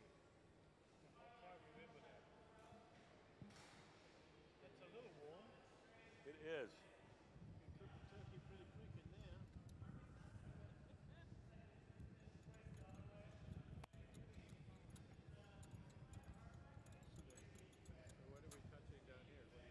These are called cane.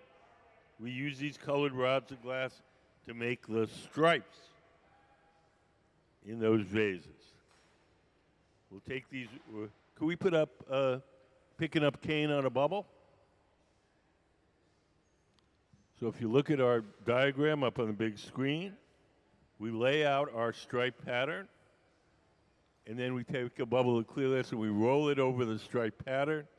The individual rods stick to the clear bubble, and we put them in the fire and melt them in, and each rod becomes a stripe in the final vase.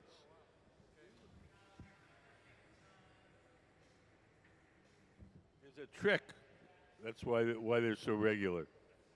Can we put up the cane spacing drawing?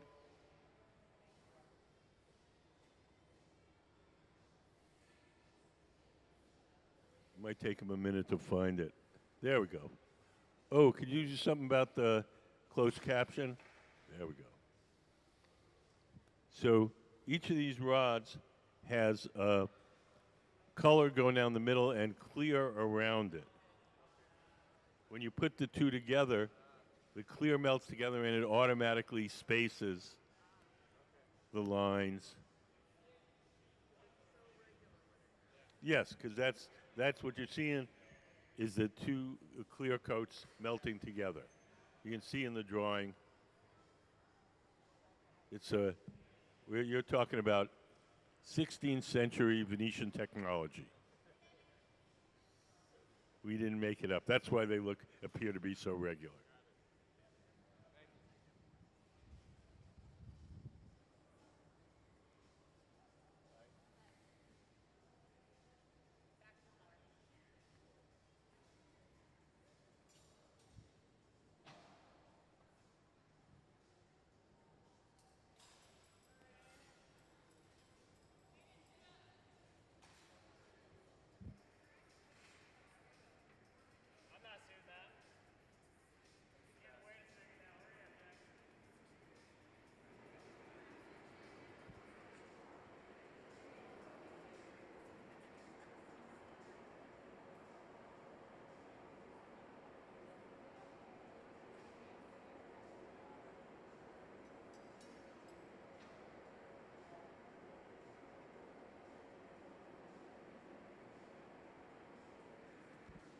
So over on the left, we're putting our color cup, we call it. And we'll explain that a little more once we get to doing the actual process.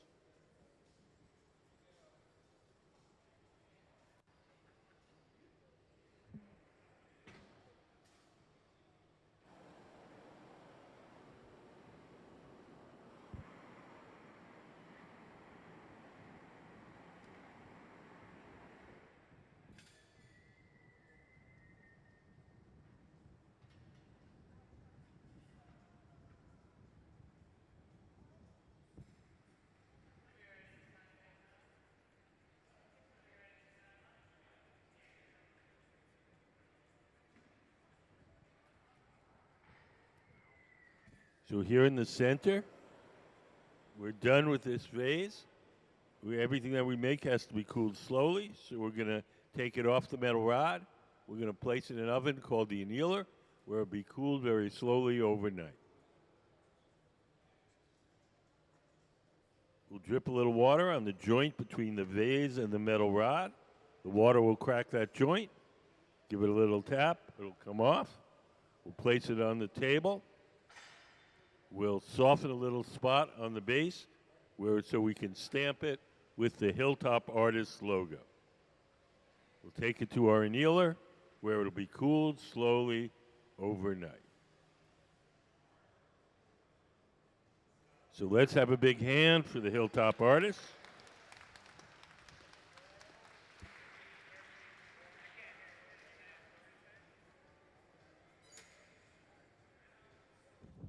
The earliest man-made glass, we think, dates out to about 2300 BC. Glass blowing is a lot later. That's little beads and amulets. Glass blowing dates from about 50 to 75 BC. Yeah.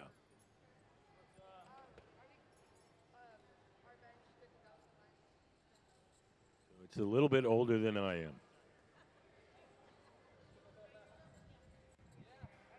I don't know, man. I'd say you guys have a pretty similar age.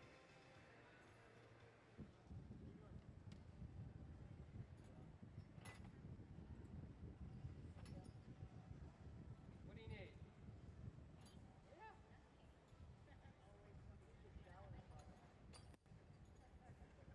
Always something. Nice. Got her. Now we do. Yep. It's been amazing having Lily here every day. I gotta go to the store and grab that bag, but after this piece, are you guys hanging out for a bit? I gotta get him a bag for his. I can go to the store and get it.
So in the center, Gabe has got the bubble with all the glass that we need to make the vase. We've melted in the colored glass rods called cane to make the stripes. You can see as it cools, the stripes become a little more apparent. As you make a little knob on the end, we're going to use that knob to twist the design and make it tighter.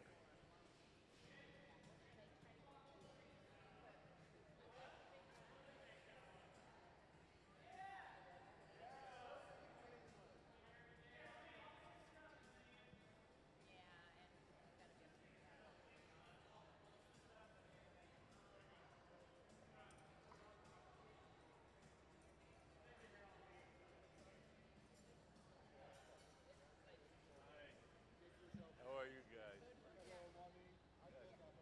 So we're making these vases for there's a glass blowing program in the Tacoma Public Schools. So these young people, they're part of that program, and so they sell these vases at their annual fundraiser to get money for the platform. You guys have any questions?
Well, we take the three main ingredients, sand, soda ash, and lime, and we throw them into that furnace. You see straight ahead? We put up a furnace diagram. We put up a furnace diagram. So that's what it looks like inside. So we throw the three ingredients in there and we cook it overnight, and all those ingredients melt together and make melted glass. Then we take the steel pipes and we dip them into the molten glass. A little bit sticks to the end, and then the pipe is hollow, so when we blow, it blows up like a balloon. The colors in the glass come from different metals cooked into the glass when you first cook it up. If you add cobalt and cook it up, you get blue.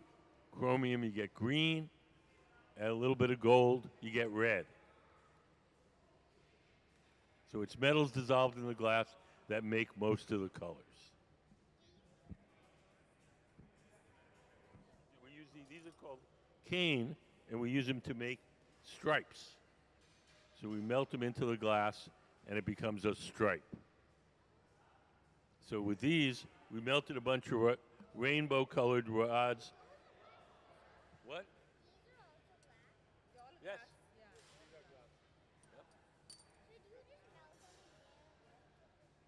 We could, but it'd be a big mess because it's all the different colors.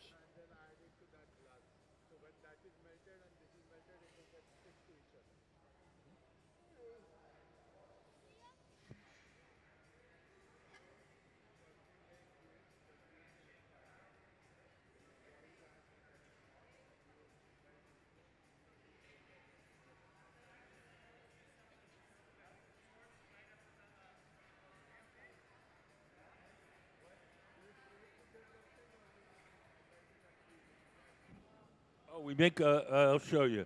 Can we put up picking up cane on a bubble?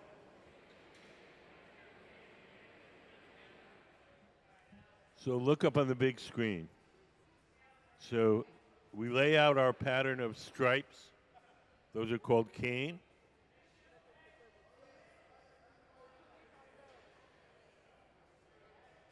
And well, one thing at a time. I can't do both. Either let me finish my sentence or I'll tell you what's happening there. So we blow a bubble of clear glass and we roll it over these rods. The rods stick to the bubble and then we put it in the fire. They melt in and they become stripes.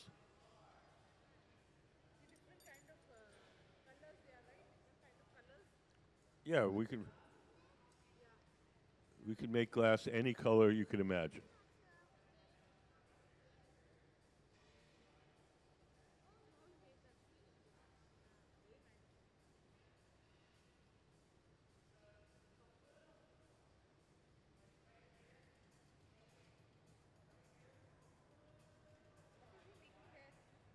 Not sure.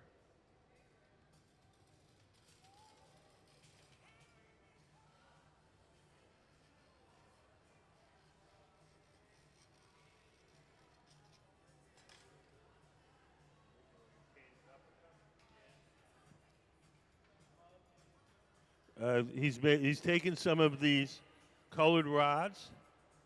He's rolled them up into a tube. He's going to close the end of that tube, and then we're going to make a drinking glass out of that.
So everything that we do here has to be cooled slowly and overnight. So if you look over to the far, I guess your left, all those vases that you see in that big oven, those were made yesterday. The ones we're making today go into that oven over there, and those will be cool tomorrow morning.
Have any questions? Nope.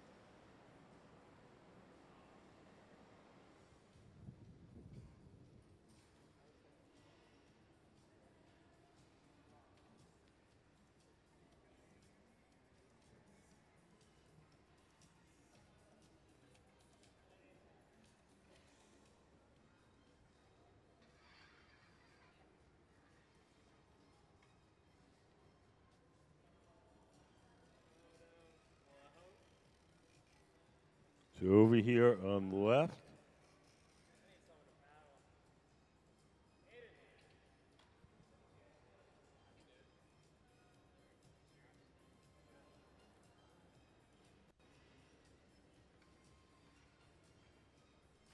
two of the instructors from the Hilltop Artist Program are making a super fancy bowl.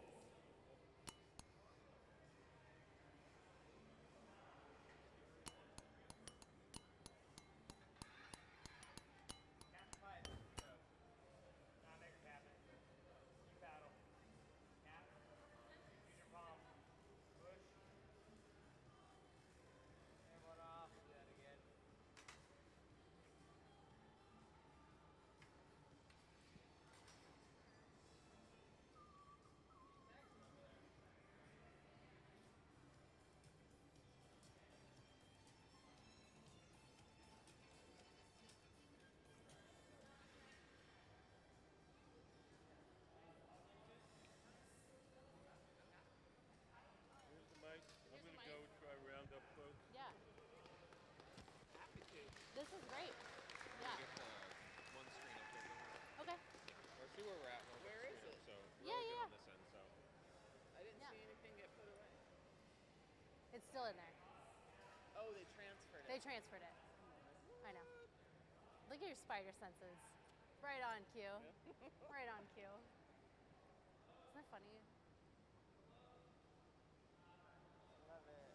Yeah. Eddie and Jasmine and Lily just started last year. Really? Look at them just on the bench like pros.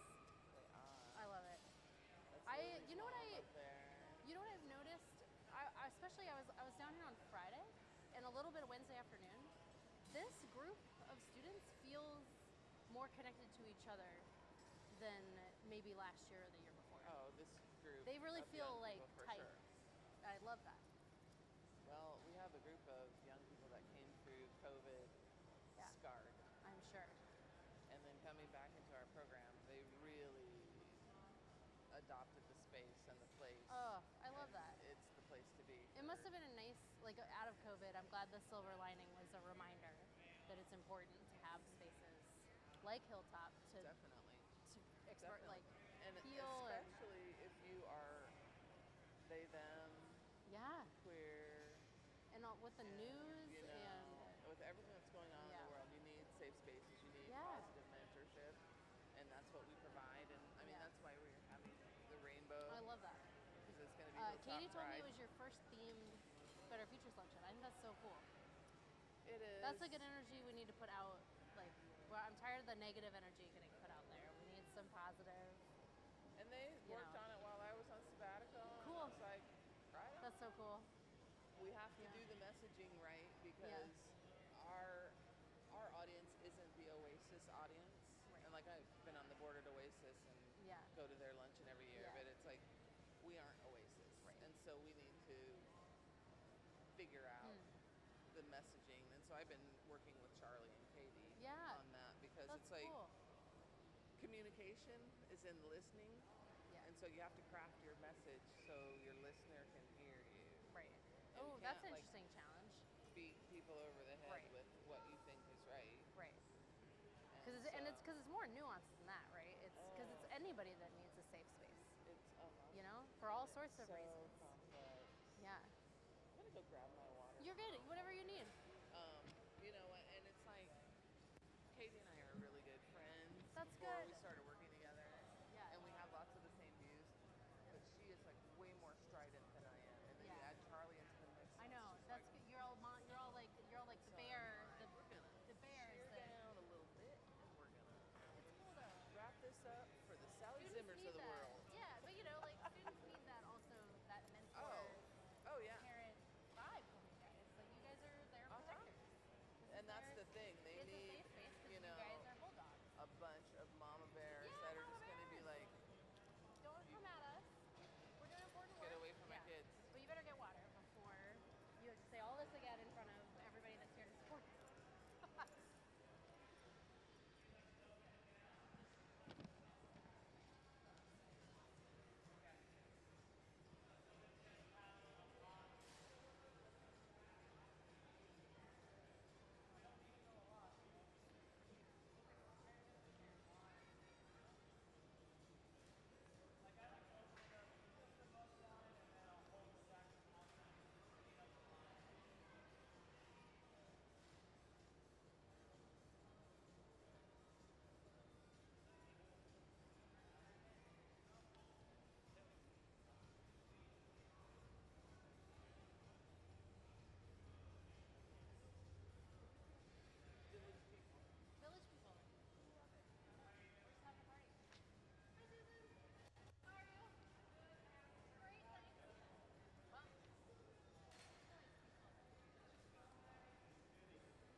Good afternoon, everybody. We're here with the fabulous students from Hilltop Artists. We're working on creating centerpieces to support Hilltop's Better Future luncheons this weekend.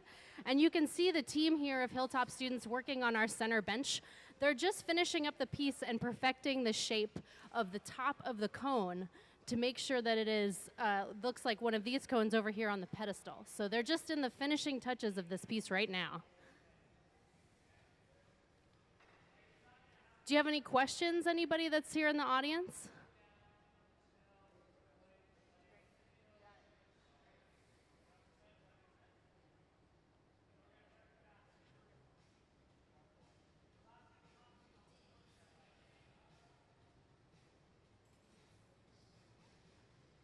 What you guys can see here are two black paddles that look a little bit like cutting boards. They are made out of wood, and we use them to shield the glass blower that's on the bench from the heat of the piece they're working on. The glass in our furnaces comes out of the furnace at about 2,300 degrees Fahrenheit, which for the volcanologists in the room is about 200 degrees hotter than the lava that erupts from Mount Kilauea in Hawaii. So it is hot down here, and a lot of the coordinated teamwork that you're watching is about protecting the person that's working on the glass to begin with.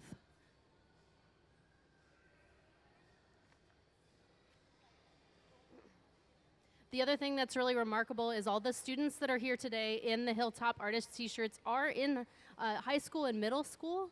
They're here as part of Hilltop Artists curriculum to learn glassblowing and work together as a team. We're here with Hilltop this week to make centerpieces in support of their Better Futures Luncheon. And if you guys hang out for just a couple minutes, I'm really excited to be here with the executive director of Hilltop, Kim Keith, and she's going to tell you a little bit more about what we've been doing and what's in store for Better Future Luncheons this week. So just hang tight. I'm here to answer questions. My name's Katie, and we're getting really close to the end of this piece, so I'll keep you updated.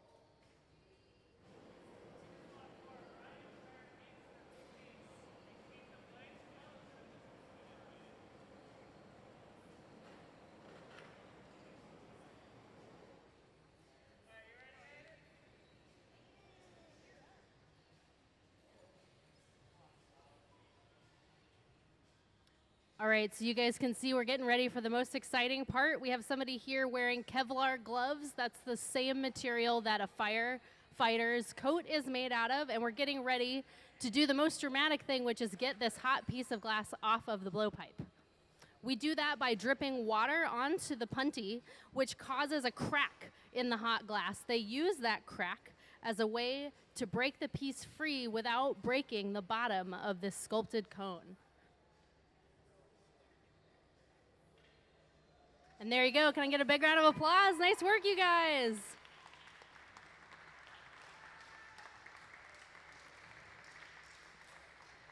They'll use the torch to fire polish that little crack that's on the bottom from its release from the punty.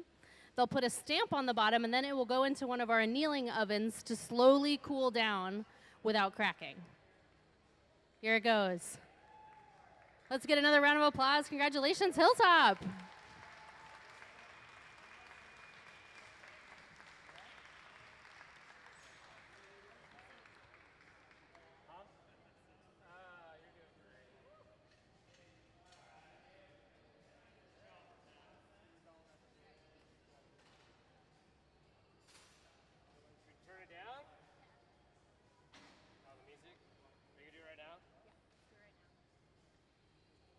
Does anybody in the audience have any questions?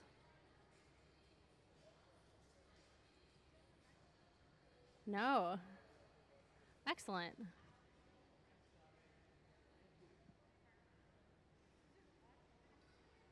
All right, we're just going to get ready for and set up for our artist talk.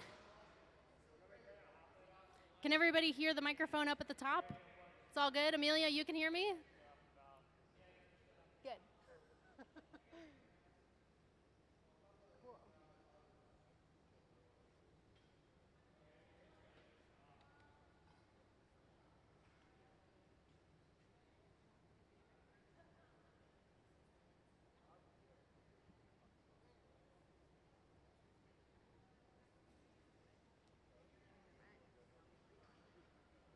Can I just poll the audience? How many of you are parents of a Hilltop student today? Oh, welcome. Congratulations. That's cool. Way to go. And how many of you work at Hilltop? Wonderful. Thank you guys so much for being here. And how many of you are members of the museum? Oh, I see some members. That's exciting. And how many of you are here for your first time? Oh, that's the best number of all. Thank you for being here today. My name is Katie Buckingham. I'm our curator here at the museum, and this residency, I think we're on our 11th year collaborating with Hilltop, and it honestly is one of my favorite weeks of the summer because the students bring so much energy to the hot shop, and they're excited, and each year we work with them to help them make a centerpiece of their own design in support of the Better Futures Luncheon. So we're going to get started here with an artist talk in just a minute so you can hear more about Hilltop for those of you that are visiting for the first time and new to Tacoma. and more about how to support them and the important work that they're doing with our youth here in City of Tacoma.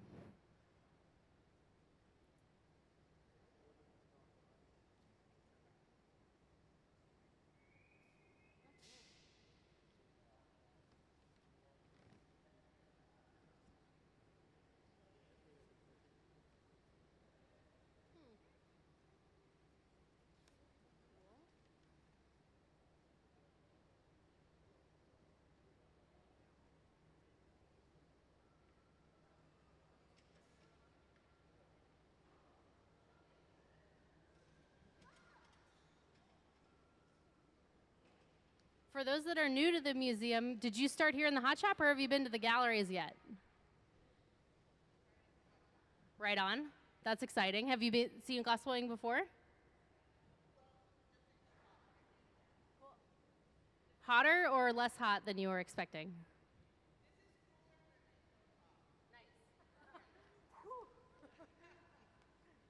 One of the nice things about this big glass cone, or this big silver cone, is that hot air rises. So it is pretty hot down here. The thermometer says that it's about 95 degrees down there by the glory hole. So it gets worse. This last year, gosh, Susan, wasn't it the 90-degree day last year? Sometimes, you know, Hilltop gets really unlucky with the weather during their residency week, but it hasn't been so bad this week.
All right.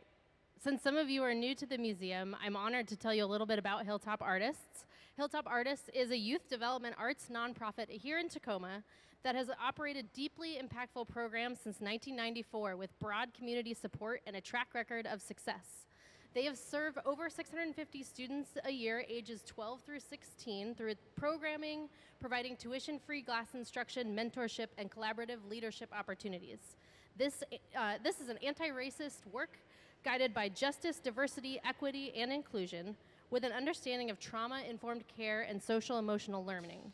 Hilltop Artists is deeply committed to its mission to use glass art to connect young people from diverse cultural and economic backgrounds to serve better futures. This work is never more on display than when Hilltop comes here for their residency, and I'm delighted to introduce you all to Dr. Kim Keith, the Executive Director of Hilltop Artists. Dr. Keith was born and raised here in Tacoma in the Hilltop neighborhood. She's alumna of Hilltop Heritage Middle School, where Hilltop now resides. She received a PhD in sociology at Goldsmiths University in London, and most importantly to us, played a pivotal role here at the museum as one of our founding staff members. Along with many other important things, Dr. Keith developed our Remnon Hall Women's Program, which became Hilltop Artists Connect, which led to where we are today. So we're so honored to have her alongside her work at Hilltop Artists. She is a vibrant support of our community here in Tacoma, including work on the Builders Bridge, Bridge Builders Advocacy Group. And she's here today to tell you about Hilltop and the important work they're doing here this week. Thank you so much, Kate. Excellent. Thank you so much, Katie. That was a wonderful introduction. Well, you can see the mission up there, and Katie just read through it, so I'm not going to read through it again. I'm just going to get started. As she said, we work with 650 kids a year. We started with 20 kids back in 1994, so next year is going to be our 30th anniversary. And we were co-founded by Dale Chihuly and Kathy Kaparik, who was a local gallerist. And they basically asked the school district if they could use the disused wood shop at Jason Lee Middle School for a hangout space, and that's what they did. And so here is a video. Chris, are you gonna? There we go. Give you an overview of the program.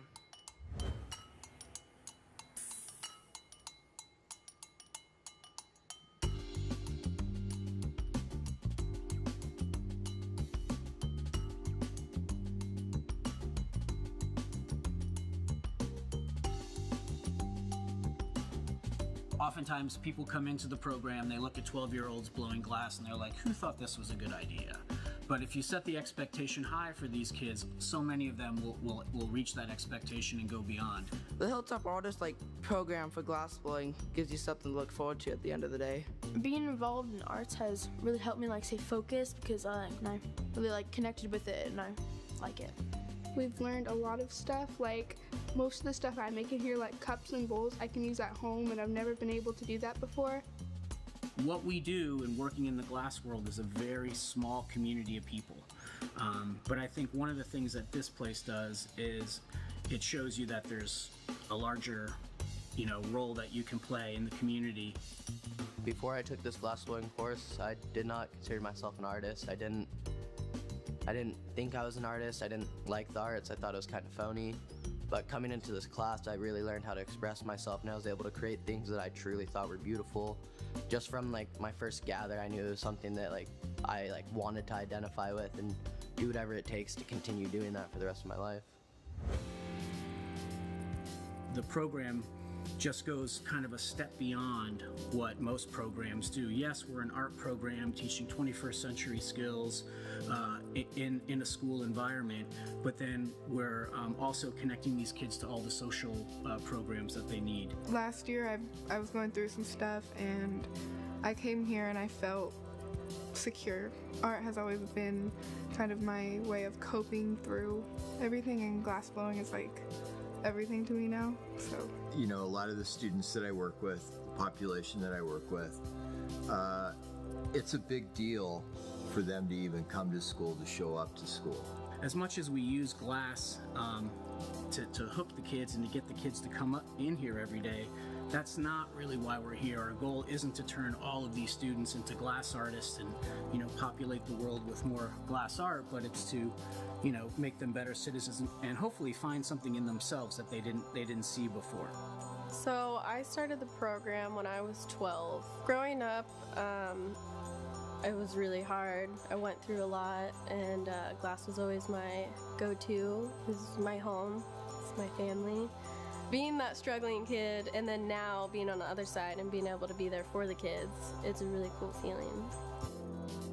We've become sort of a family in here, and we help them through that tough time of being 12 up to 19 years old. So It's a really friendly place.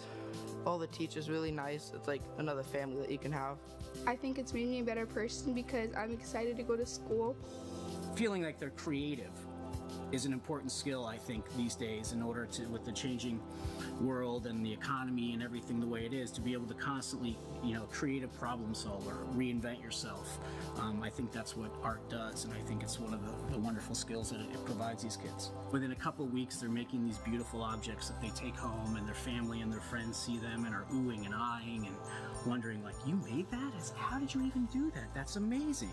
So suddenly there's this pride in what they're doing, and they've overcome this fear of the heat and the kind of the intimidation factor of the glass blowing, and now they're actually creating things.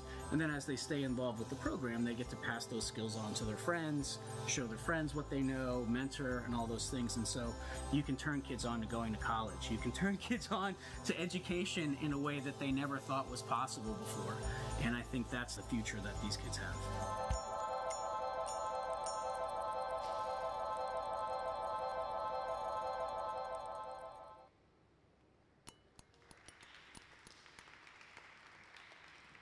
Excellent. That is a fun video. Okay, a couple of things that I want to point out, and I'm going to take these off because I'm not making any glass. The young person in the video that said, "Oh, I didn't know if I want to be an artist. I think artists are kind of phony." Jacob? So Jacob is a recent graduate of Alfred University, with a bachelor's in glass. He has worked part-time here. Yes, that deserves a round of applause. He's done some part-time work here at the museum, and then this fall he is starting as our after-school and program staff person, starting in September. And so, super proud of Jacob. And then the instructor that was in the video, Greg retired 2 years ago, but Greg had worked at Hilltop Artists for 26 years. And so he had basically taught every Hilltop artist up until when he retired. And so pretty amazing. You heard a couple of people, students and staff, say Hilltop Artists is like a family. And, you know, sometimes a family can be a really happy thing. Sometimes it's not. But we try to be a really safe, creative space for young people with a lot of caring mentors and adults. And the way that we do that well is by having a fantastic staff team. And our staff, they're my #1 resource. It's great that we work with kids and we do the programming that we do, but if I didn't have a fantastic team, I wouldn't be able to do that. And so here we are at the Governor's Mansion getting the Washington State Organization of the Year Award with our students and some of our staff. One thing that's really special about our staff, well, there's lots of special things. And I want to point out over here, the picture on the left, Dale Tahuli is sitting in the front.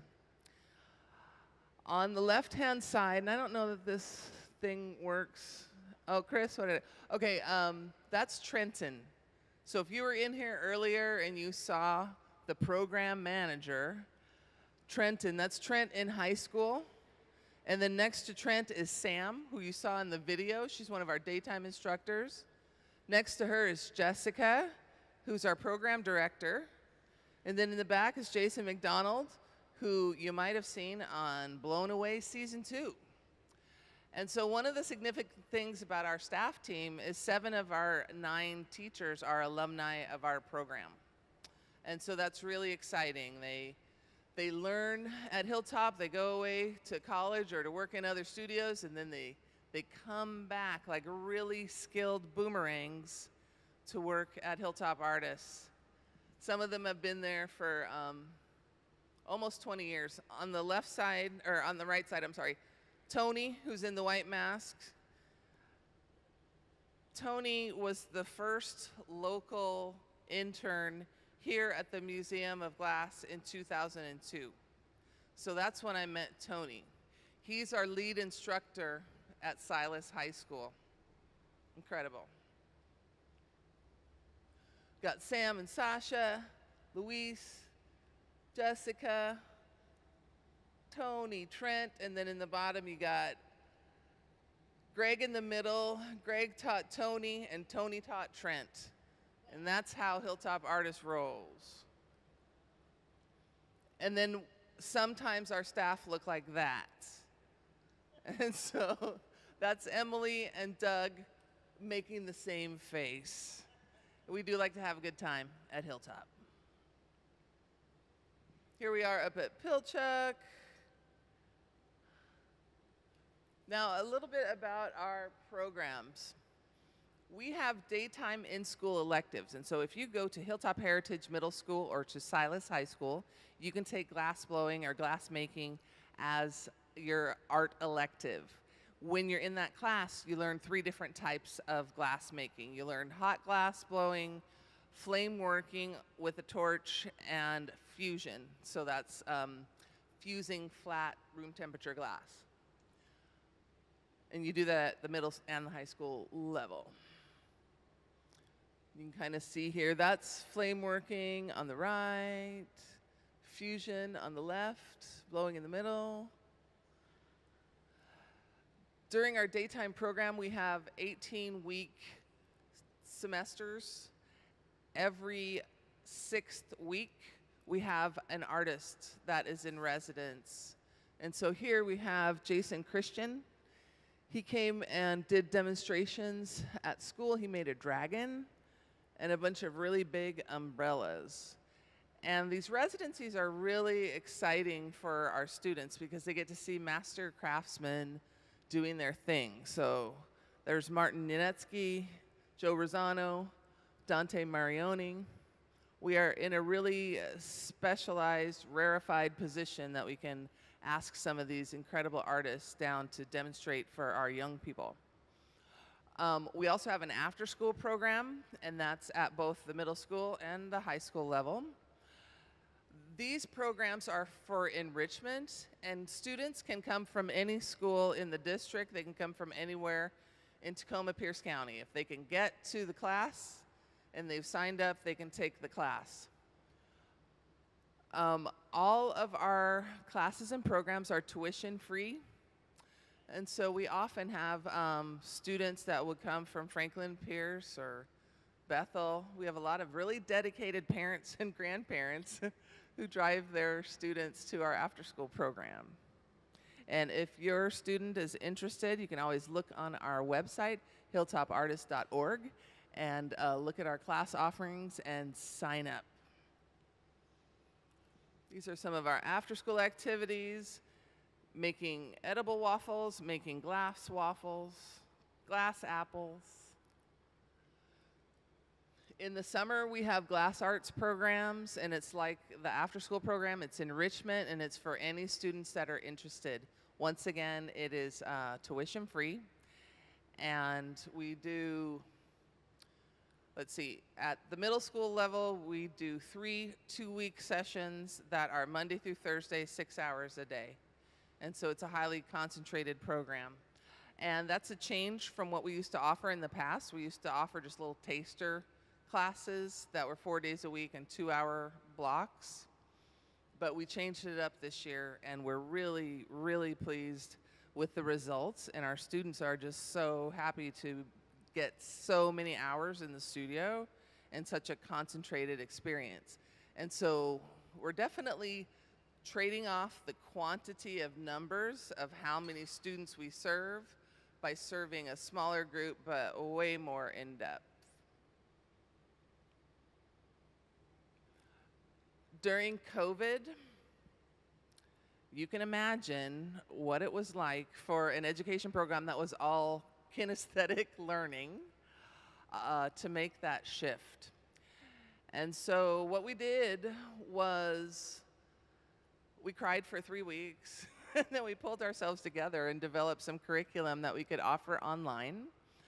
And we did a history of glass curriculum, and then we also did really simple activities that students could do at home. We put activity kits together. We gave our students all the art materials that they needed to make the different activities, and then they got together during the online curriculum to make them. We partnered with Alchemy Skateboards to make skateboard decks as well. That was a really popular activity. These are the kits about to go out to kids' houses. Katie had mentioned our Arts Connect program. When I was here at the Museum of Glass before it opened in 2001, I was working with Susan Warner, who's right here in the audience. We developed a program called the Raymond Hall Women's Project, where we worked with young women who were in maximum security detention at Raymond Hall, Pierce County Juvenile Court. And back then, the program was conducted in maximum security. I would go in and teach 3 days a week with an artist team. And back then, there was an average of like 22 girls in max at any one time. Raymond Hall Women's Project was a precursor for the Juvenile Detention Alternatives Initiative, of which Pierce County has 9 programs. And so in the intervening 20 years, these intervention programs are so successful that now it's 0 in maximum security. The average is 0 girls in maximum security. So all of our programs are offered outside when the girls are on probation and parole. And so we offer Arts Connect, which has glass and multi-arts programming. We work with young women on, or in the criminal side of the court that are in diversion, on probation. We work with girls in the dependency side of the court, the civil side of the court, in foster care and truancy, and in preventive situations. And We offer this program, we offer 4 10-week sessions each year. And once again, tuition free. We get a lot of help from the court. We get a lot of probation officers that help us to deliver the programming. And one of the heaviest lifts that they do is they transport the young women to the program, because the biggest barrier to participation is transportation. We also offer wraparound services. We have an outreach services manager who helps our students access any kind of support that they need. If they need glasses, if they need tutoring, if they need housing, any of those things, we connect youth to what they want and what they need. And that is something that's really unique about our arts program. We have team production, Friday production, and alumni team. These 3 teams do what you saw them doing earlier. They make things that we sell to support the program. And so these students, the ones that you saw out here today, when they make these things for production, they earn a scholarship. It's not indentured servitude. They earn a scholarship for doing this. And then we sell the items, and then that goes to pay for their scholarships, and they make things and we sell them, and it's a virtuous circle. And during COVID, we weren't allowed to have students younger than 18 in our buildings. Our hot shops are in 2 school buildings. And so we accelerated the development of our alumni program. And we started working with our 18 to 26-year-olds. And we do entrepreneurship training. We teach them like how to get a bank account, how to get a business bank account, how to think about like creating a product to sell at craft fairs. And we bring in different artists that have like production lines as well as their artistic work. And so we've been doing that since COVID. And it's really hugely successful. And our older alumni come and mentor our younger students, and it's just amazing. I would recommend coming to watch it sometime. If you're ever in Tacoma, you can give us a call. You can come see the magic happen at Hilltop. So some of our alumni team making pumpkins. This is how we spend a goodly portion of our time, is making pumpkins.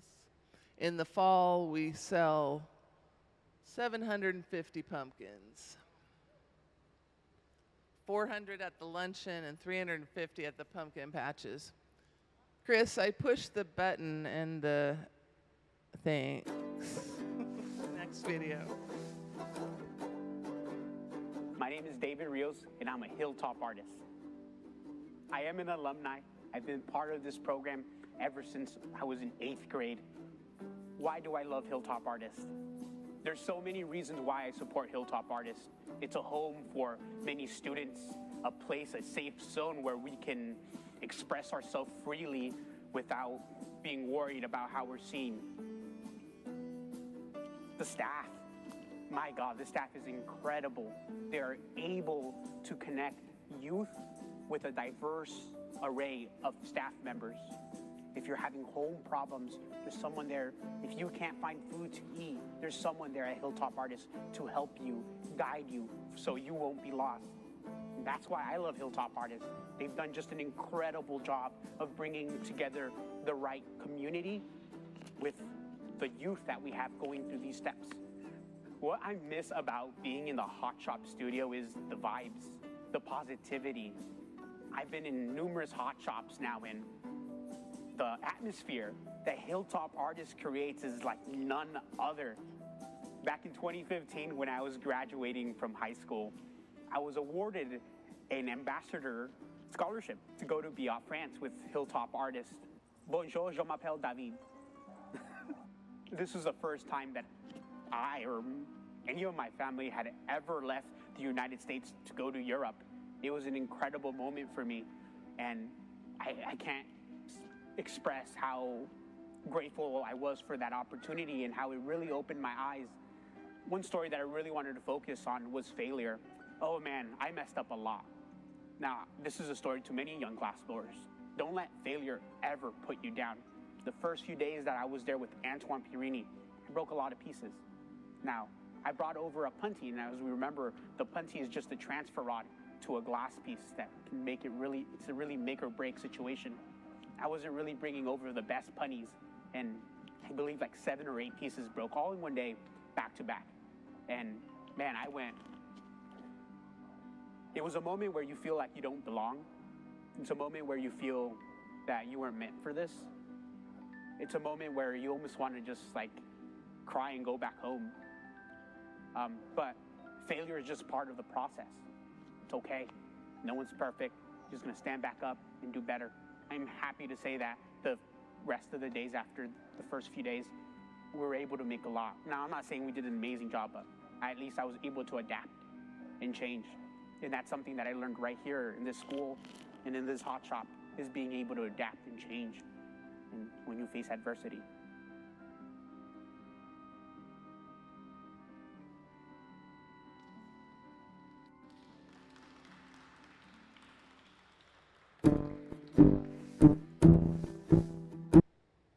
Right on, David. He can definitely say it much better than I can. He is right now enrolled at the Center for Appalachian Craft at the University of Tennessee. He's just going into his 2nd year. Super proud of him. He has had 2 residencies at Penland Craft School. He's doing amazing, amazing things. Here's some of our team production students making centerpieces from 3 years ago. These were the COVID centerpieces, and they were gorgeous. All sold out, sorry. Some of you locals may know what Monkey Shines is. Does anybody know Monkey Shine? Right on, right on, right on. Hilltop artists usually makes between 1,500 and 2,000 Monkey Shines each year. For those of you that are not locals, I'll let you know that Monkey Shines is a really great community art project that happens on Lunar New Year. We make these medallions and hide them all around Tacoma, and then people can hunt for them and find them, and it is really a treat and a treasure. On the left, I call those bacon-wrapped Santas or bacon-wrapped snowmen because those scarves look like bacon, and they're my favorite thing, except for the mini snowmen. Those little guys, they're only about 2.5 inches tall, and our instructor, Luis Sanchez, makes them. They're incredible. They're always the first thing to sell at the winter sale. Mark your calendars. The winter sale is always the first Saturday in December. You need to get tickets. You can get those online. Used to be back in the day, people started lining up at like 6:30 in the morning to get into the sale, and now we've kind of joined the 21st century, and you can get online tickets that are timed to get into the sale. There's Lynx and Daria, 2 of our wonderful alumni. These are some projects that they were experimenting with, terrariums, some bowls.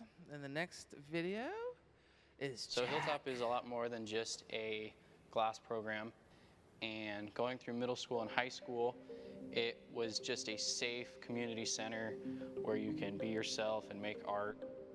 I am Jack Spitzer, and I am a student in the Hilltop Artist Program.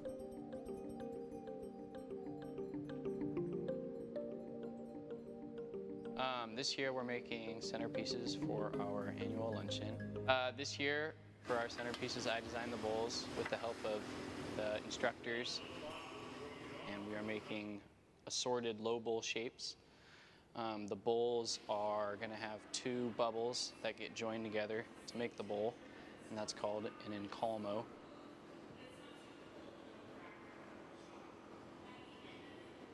The bottom half of the bowl is a roller wrap in a solid color, and the top half is a transparent that matches that color, and the lip wrap matches the bottom color wrap. was in middle school, and I started in the Hilltop Artist program, and I loved it, and I moved into the after-school program. You know, I enjoy woodworking and working on cars and glass blowing, so I'm super hands-on, and I really enjoy challenging things, skilled, you know, the woodworking, fine woodworking, and the technical mechanics in glass blowing is extremely technical and skillful, and that's really what attracts me to it, is being really good and kind of being able to control the bubble. I learned from older kids in the program that were mentors, and that's kind of what happens when you go through the program, is you kind of start as a student and kind of work your way up, and you really become a mentor to the younger kids. And I try to do my best to be a positive, you know, influence and kind of role member to the younger kids. And I learned that from the museum team, you know, because that's kind of what they do to us. They are mentors, and they, you know, teach us glass blowing and communication and teamwork. And it's really important in the hot shop to have good communication and teamwork. And if you watch us, you'll notice we're always talking and communicating about timing and the process and what's next, and, you know, starting the next piece before we finish the final product. This year, I have decided I am going to pursue glass blowing and be a glass blower and live the dream. So, got to figure out how to do it, and you know, those are just the small details. But it's been yeah, kind of trying to, you know, think about pursuing glass or not, and I think at this point I kind of have to. I enjoy it so much. I have to try to do it.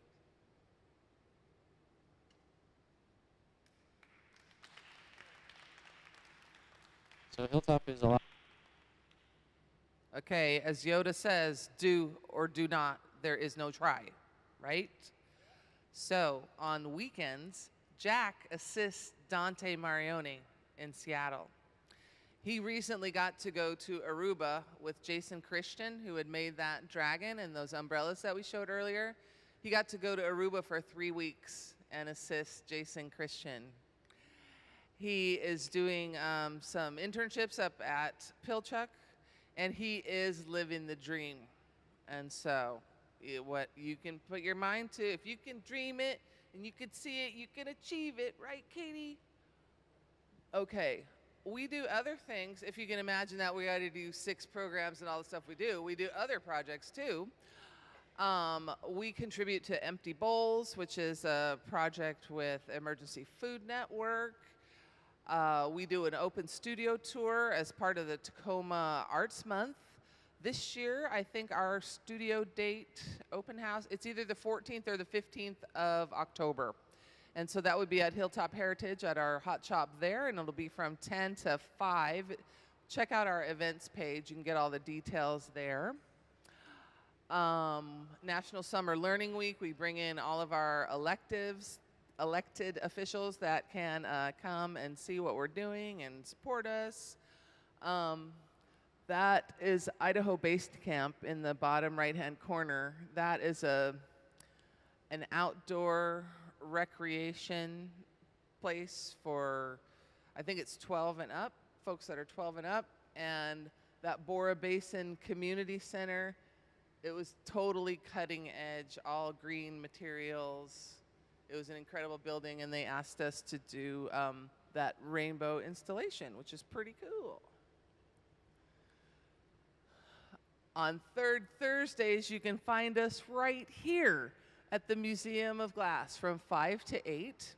And third Thursdays is the public evening, and so that's free to all of our friends and family in the community. So come on down and see our students. Arts Night Out, sorry you missed it. It was just this last Tuesday.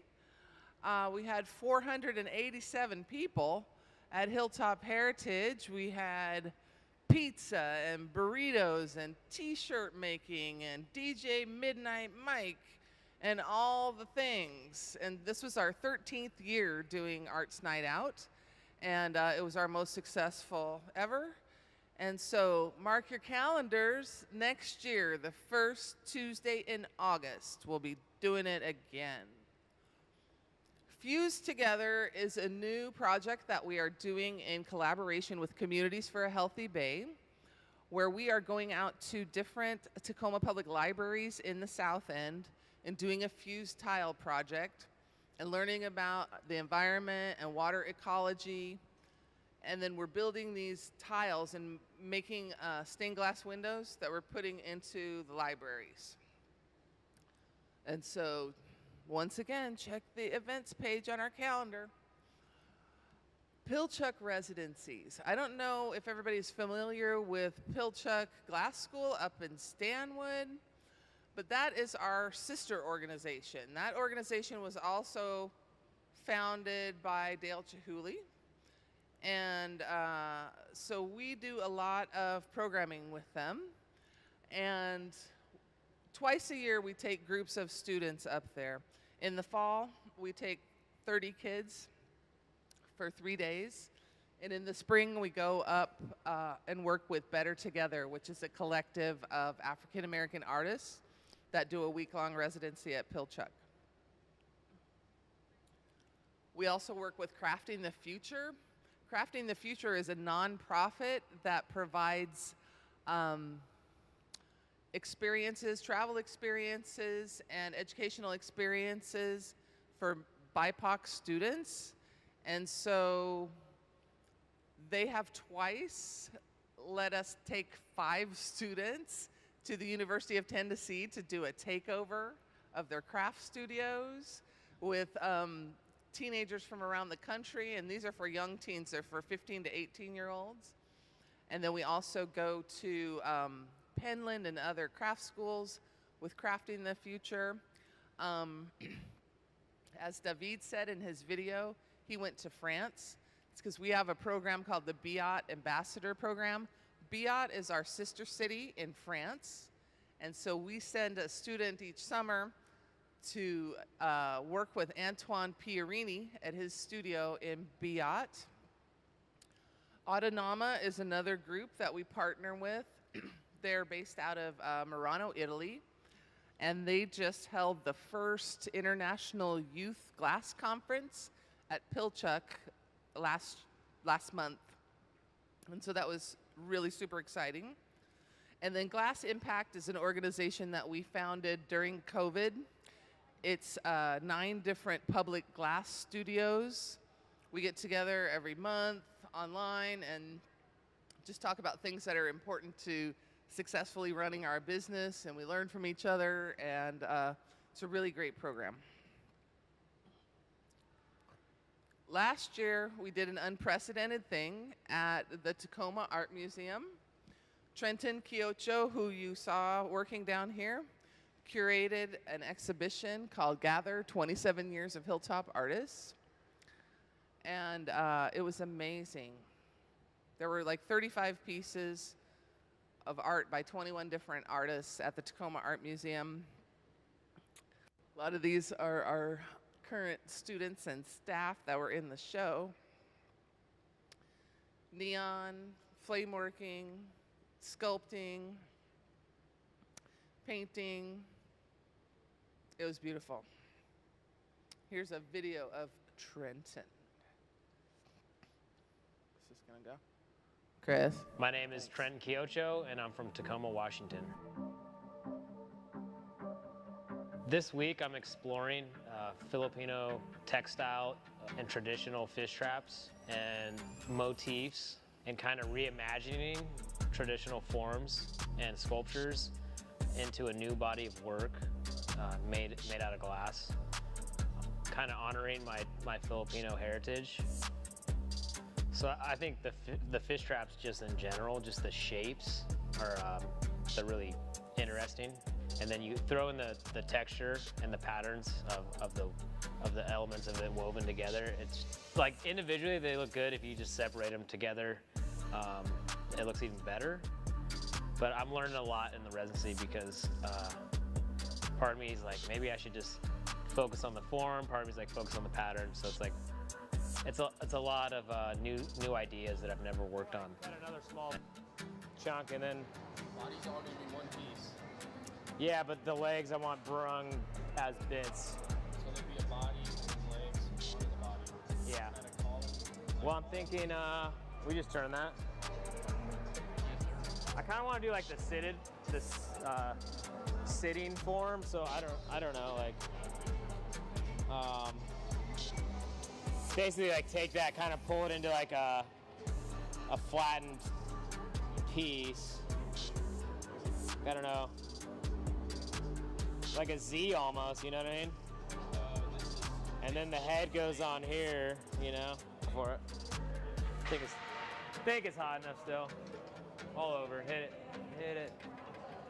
I take a weird approach sometimes, and like I just make what I want to make. It kind of comes off the fly, and there will be some sketches and you know, color application, like deciding what colors I'm going to use.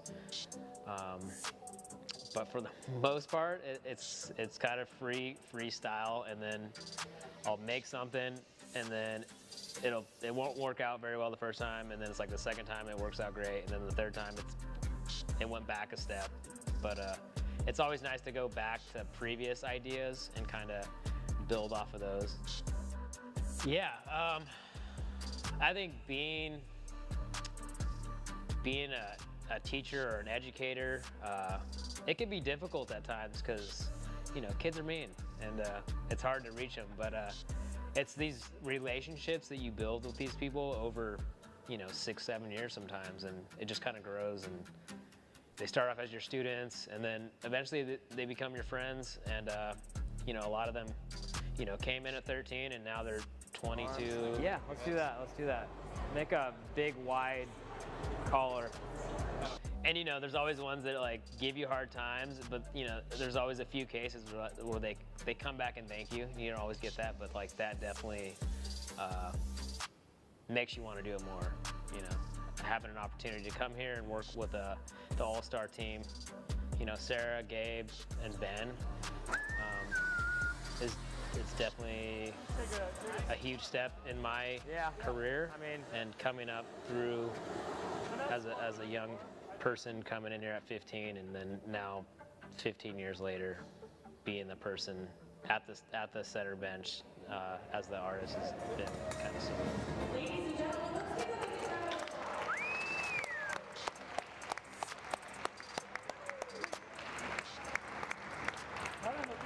yeah.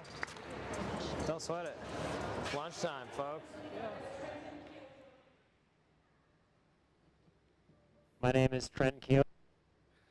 Right on, Trenton. I'm so incredibly proud of him. I don't know if you've seen Netflix's Blown Away series, but Trenton was in season 3, in addition to being our production manager and doing that incredible exhibition. He had a really busy year last year. I mentioned earlier, Better Together is a collective of African-American artists from around the country that does a residency up at Pilchuck. One of the founders of that is Thurman Statham, who's standing with me in the center.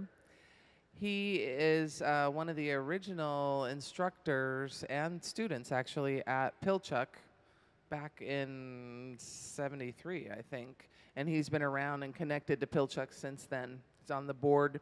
He does a lot of great stuff for Hilltop artists.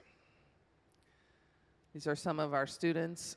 I'd like to point out over here on the right, that is Xavier making a promposal. He made the bowl and he wrote prom, ? And he gave it to the gal and she said yes, just so's you knows.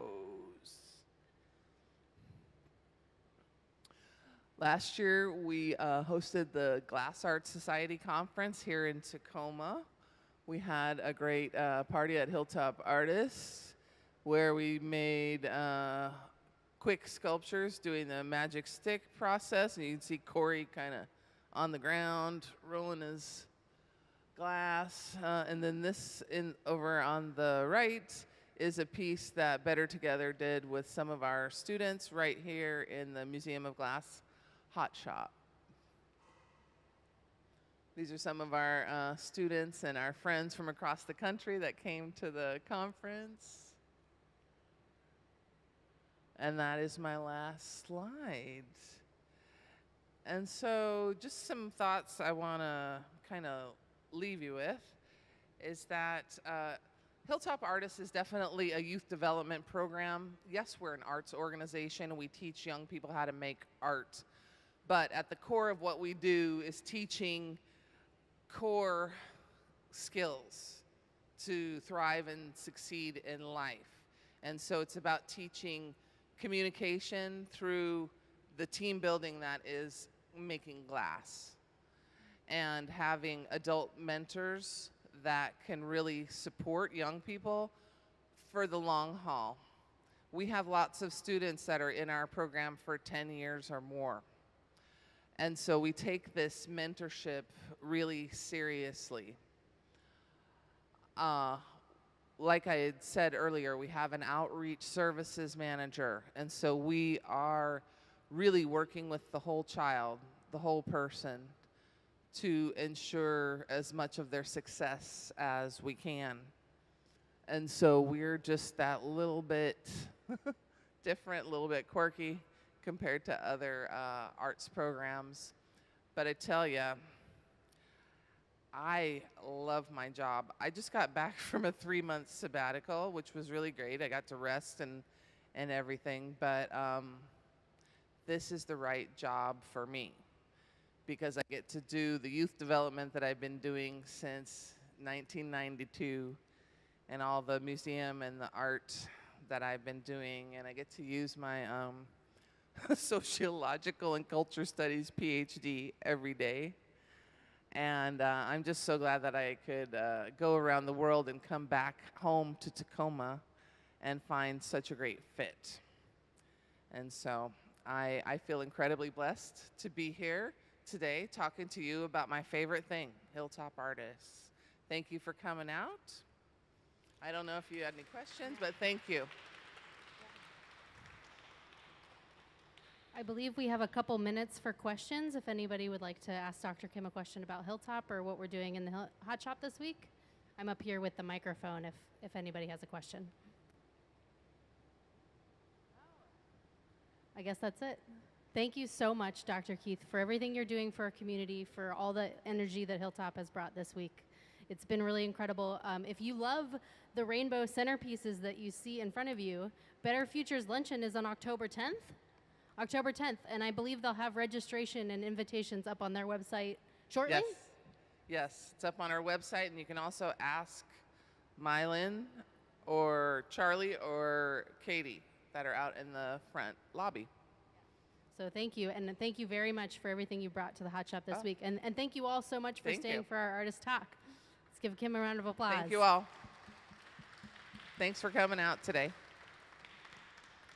And the students in our Hot Shop team are going to come back out and get back to work in about 10 minutes. So if you'd like to take a break, our cafe is open, the galleries are beautiful, and they'll be continuing their centerpiece work through the afternoon.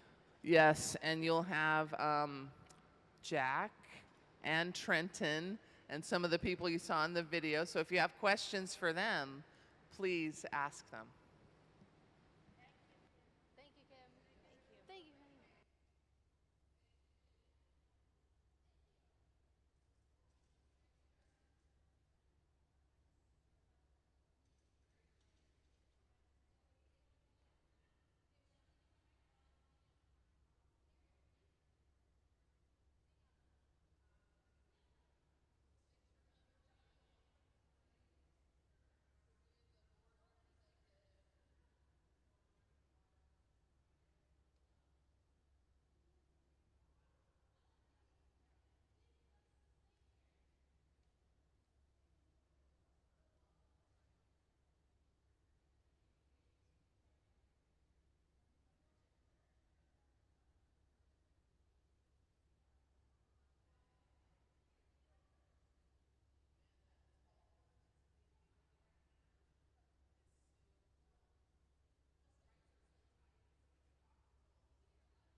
Hi, everybody. Welcome to the Museum of Glass.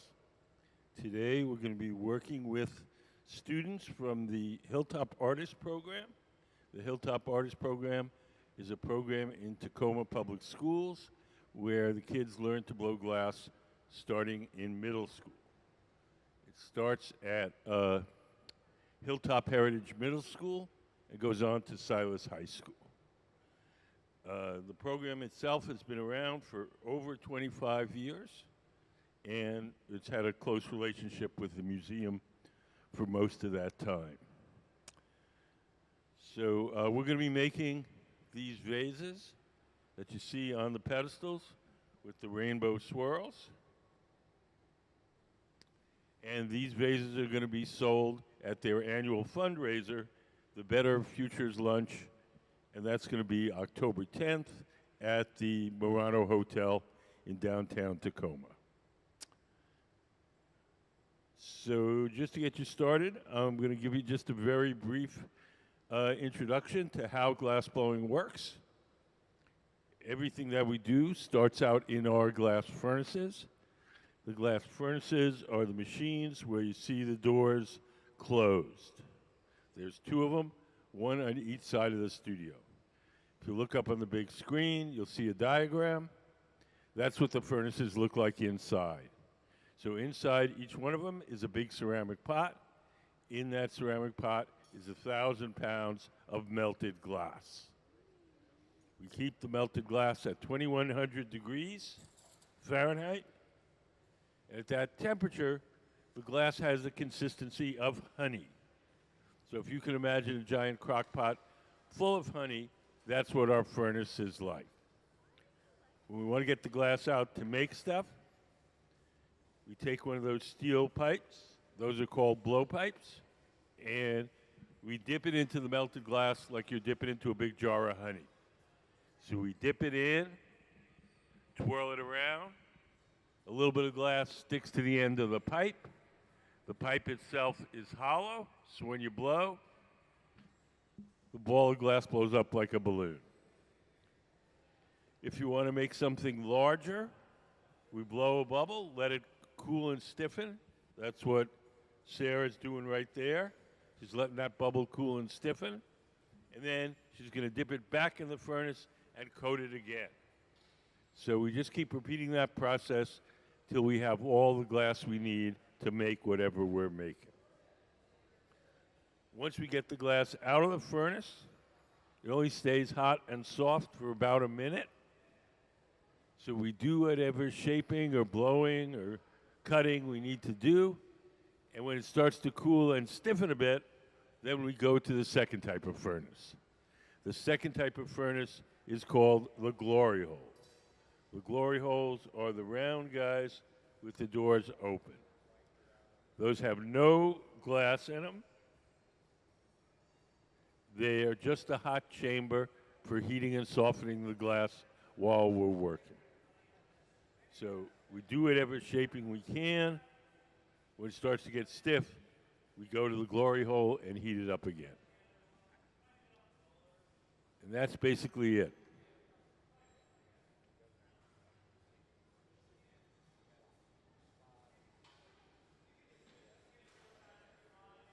So we're going to be starting the vases on that bench on the far right where Sarah is now.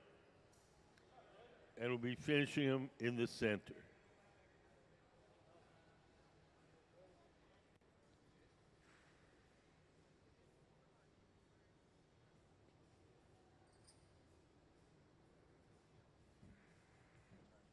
Sarah has taken her pipe.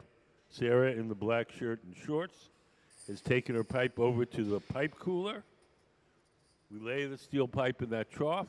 We spray water on it. That cools it down and makes it easier to hold.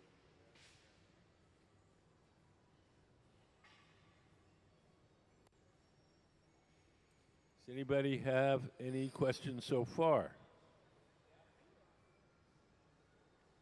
Yeah. Yes. In our situation, it is. I said in our situation, it is. Yes, in a big factory, they'll have a separate furnace for each color. What we do here is we buy colored glass in various forms. We buy it in bars, we buy it in little chips, and we blow a bubble of clear glass from our furnace, and we coat it with the colored glass. We have a little video. Can we play color overlay? Show you how we do that. The color in glass comes from adding various materials to the mixture of raw ingredients called batch. Most of the colorants are compounds containing some kind of metal. For example, adding cobalt to clear glass creates a deep blue. Tin and antimony can be used to create white glass, and gold chloride can produce a rich red or pink colored glass. Colored glass is melted in furnaces, just like clear glass, and then is usually rolled into bars for storage and easy application. In order to apply color bar to a bubble, we first need to preheat the color to approximately 950 or 1000 degrees Fahrenheit in a color oven or garage. Once warm, the color is then picked up on the end of a punty rod using a little bit of clear glass as a support. The color is then heated in the 2300 degree glory hole to soften it and make it malleable, while another artist creates a small bubble of clear glass on a blowpipe. Once warm, the color is dropped over the clear bubble, and then using a variety of hand tools or the steel marver, the color is rolled back over the clear in an even layer. This process is called dropping color, or creating a color overlay. Depending on the project, that bubble is then usually gathered over with clear glass and blown into the final form.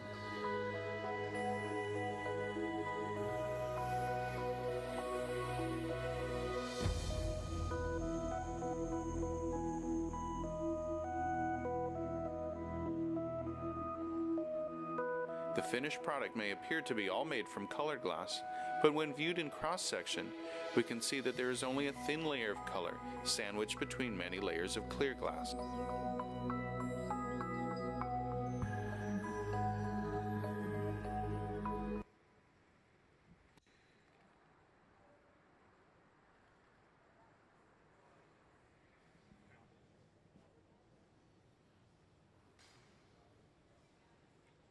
So just to the right of the center, you see a young woman with a torch, and she's heating up some rods of colored glass called cane. We're going to melt those rods of colored glass into Sarah's bubble, and they will become stripes.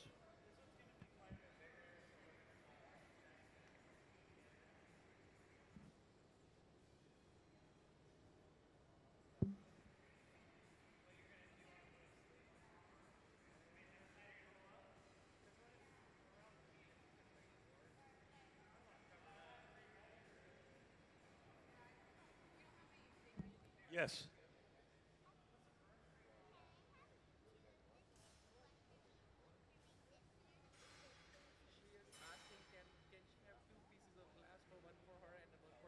No, I'm sorry. We don't have enough glass for everybody, so we can't give it out. If we had enough glass for everyone, we would give it out.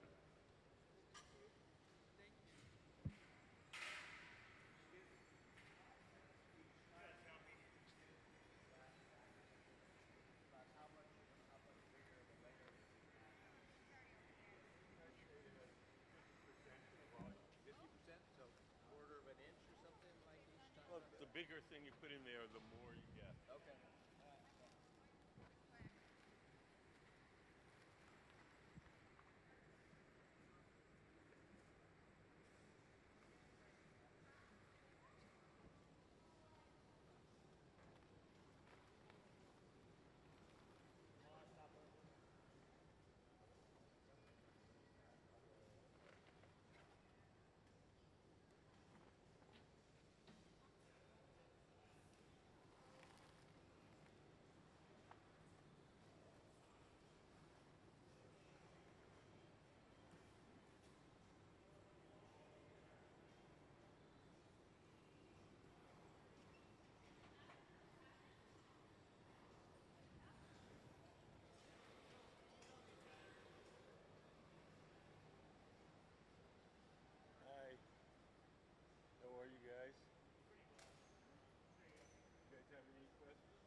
So here we go. Sarah takes her bubble and she rolls it over the rods of colored glass. The rods stick to the surface.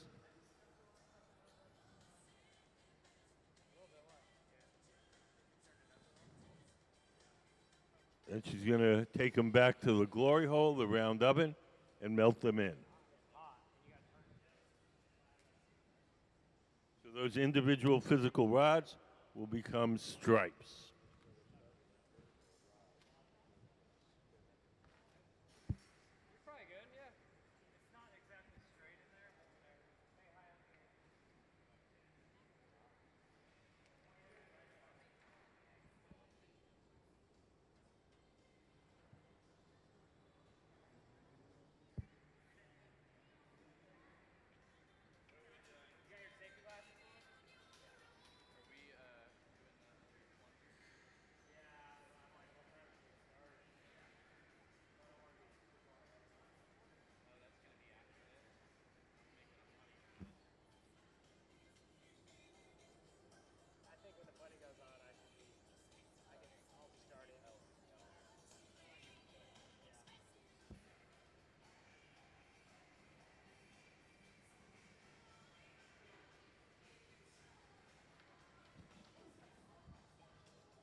Hi, how are you guys? Good. Do you guys have any questions?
So now if you look at Sarah on the far right, she's melted those rods into that bubble. Now we're going to start to twist them. She's going to roll it against that steel table, and as she rolls it, she's going to let it drag a little bit. And as it drags a little bit, it's going to start to twist those stripes, and eventually we'll end up with things that look like that.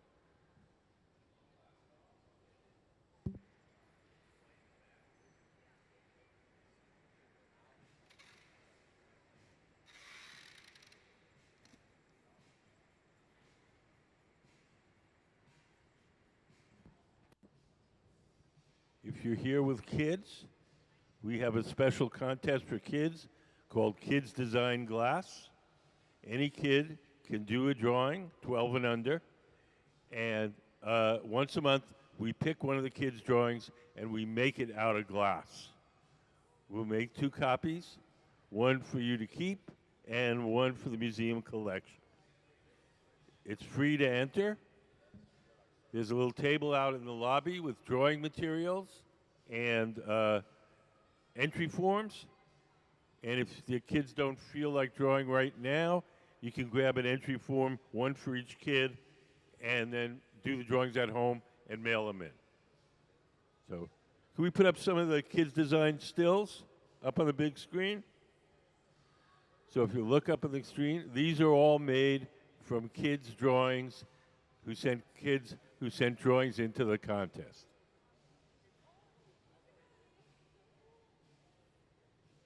So you can see that little girl that she's holding her drawing, and below her are the glass pieces we made from her drawing.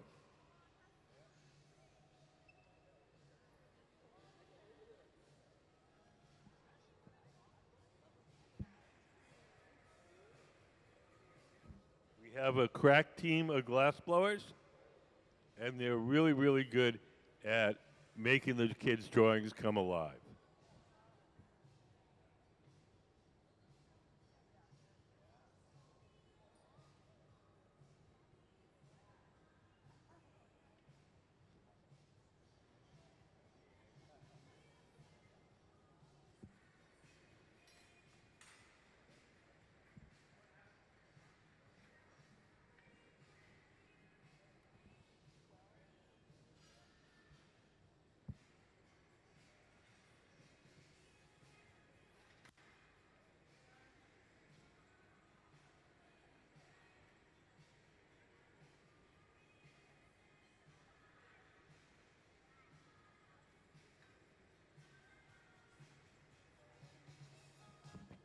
Does anybody have any questions? Yes. Are there certain, like this is all hands-on and you blow it like a real human being makes it from Right. start to finish? Are there other applications? Are there like robotics and machines? Yes, there's industrialized process. There are machines that blow glass into metal molds. That's where most of the inexpensive glass you'd see like in Target and stuff is made.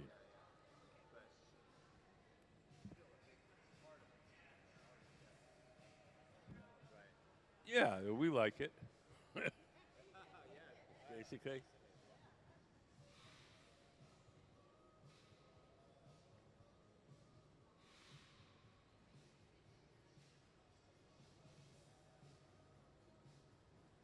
So watch Sarah. You see how that bubble twists? And she lets it drag a little on the steel table.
So Sarah's going to bring the bubble with the stripes in it over to Gabe at the center workbench.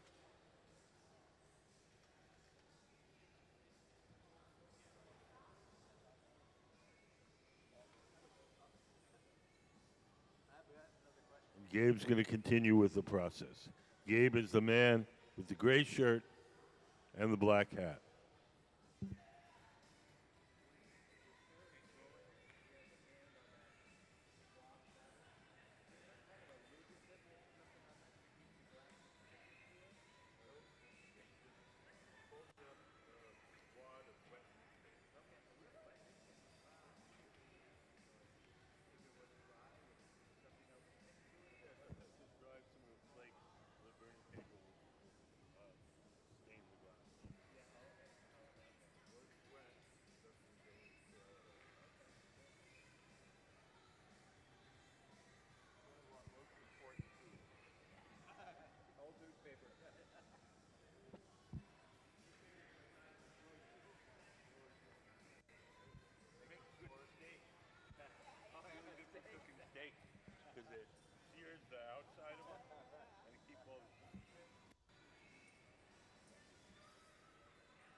You'll notice that one of the glass blowers, the man in the white shirt, is sitting to the left of the workbench. He's the person that's going to be blowing. He's going to blow through that steel pipe and inflate the glass as Gabe shapes it.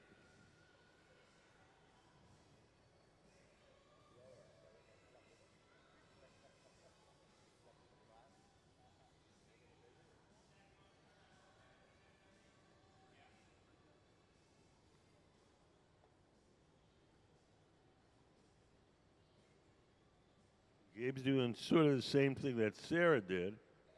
He's rolling against the steel table, the marver, and letting it drag a bit, and he's twisting up that design even tighter.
You guys have any questions?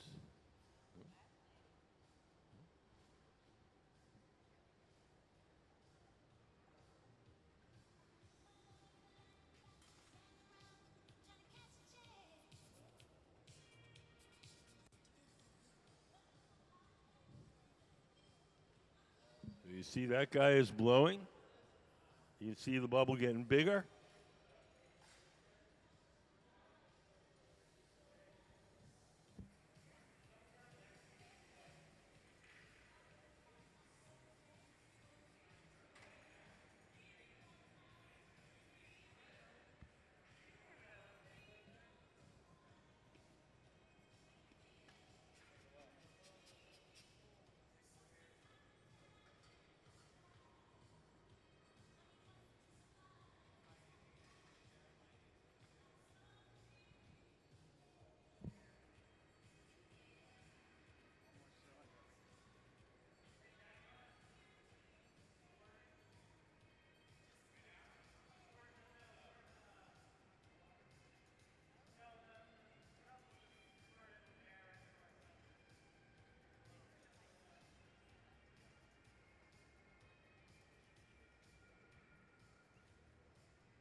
So in the center, Gabe is shaping the glass with the newspaper.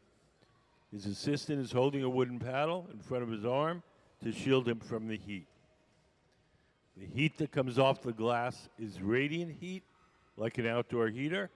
It heats the first thing it strikes. So if you put the paddle between the arm and the glass, the paddle gets hot, the arm doesn't.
Anything you'd like to know? Well, he's making them for the Hilltop Artist Program, for the kids' school program. Yes. Mhm. He's a very talented guy. Yep, yep, he's making some more of this. Yeah, he just changes his mind sometimes. Sometimes he makes a cone, sometimes he makes a cylinder. He's just doing whatever he feels like these days.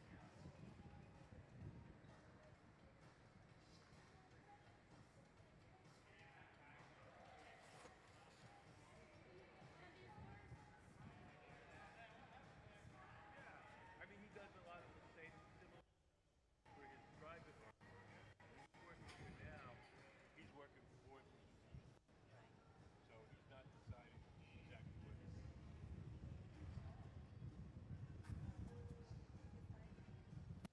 People upstairs. They, it's his job to help kids from the high school program. So that's what he is. He's not making his personal sculpture. Yeah, they're beautiful, but that's on a day like today, he's doing what the museum wants him to do rather than his personal thing.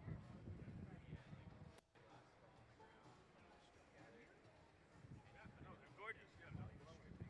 Just saying, he would not say, well, these are my designs.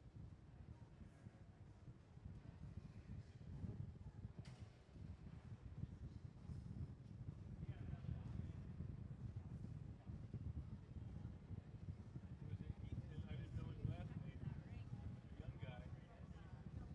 Yes, Ethan, the Ethan guy here yesterday. I mean Thursday. That was Ethan. But I don't see. I haven't seen him today. Well, he was part of the. He's part of the Hilltop program, and so he was here working.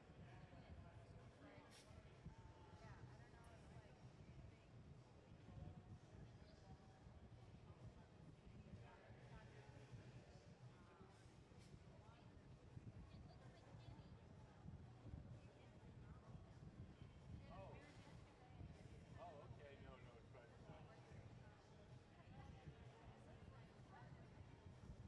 Right, right. There is another Ethan, part of the Hilltop, who was here the other day. Maybe it's probably a different one.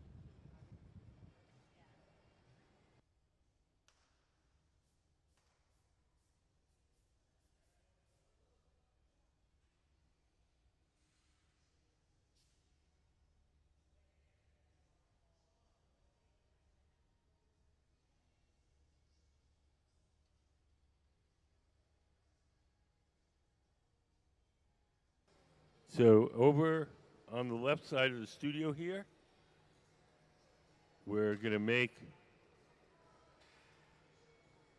a piece that has 2 layers. We made what's inside what's called a color cup, and we're going to stuff another bubble inside, and the 2 bubbles will be layered.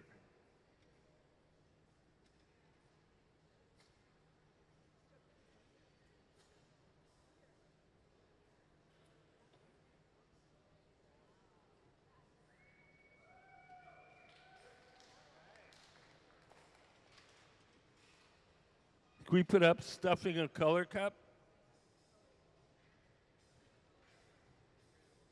So we have a little drawing up on the big screen. So this is the idea, is that you have one bubble that's blown out. It looks like a little bowl. You have another bubble with either a different color, different pattern, and you blow one inside the other. It's called stuffing a color cup, and that's what we just did. It's a way of layering 2 layers of different colors or patterns.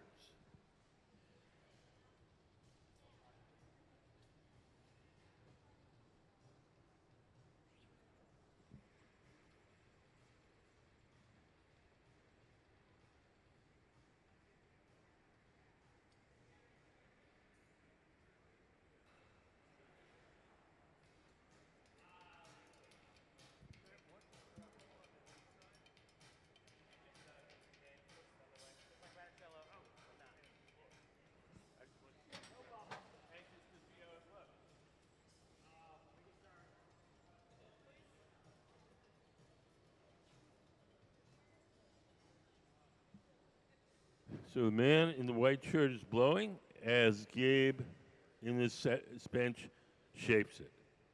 So we've got two bubbles, one inside the other. They both have the rainbow spirals on them, except they're going in different directions. So when we blow this up, all the little spiral lines will crisscross.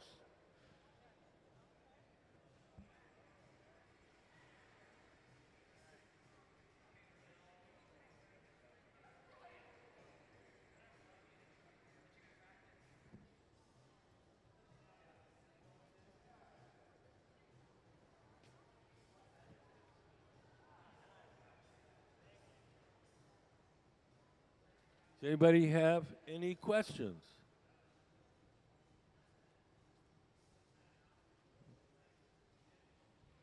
Yes. I don't think so. Oh.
So now Gabe is squeezing the glass and making a sharp notch in it.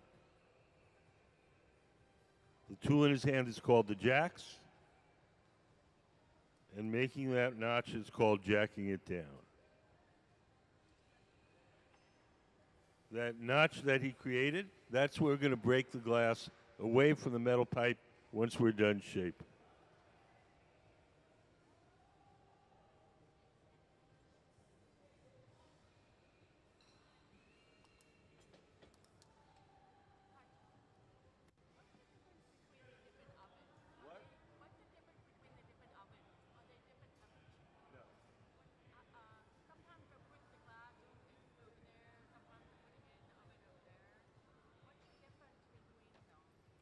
Kinds of ovens. There's the glory holes. Those are the round ones with the doors open. Those have no glass in them. They're just for heating and softening the glass while we're working. And then there's the glass furnaces. Those are the ones that have the big tanks of glass in them. And that's where we go to get the glass.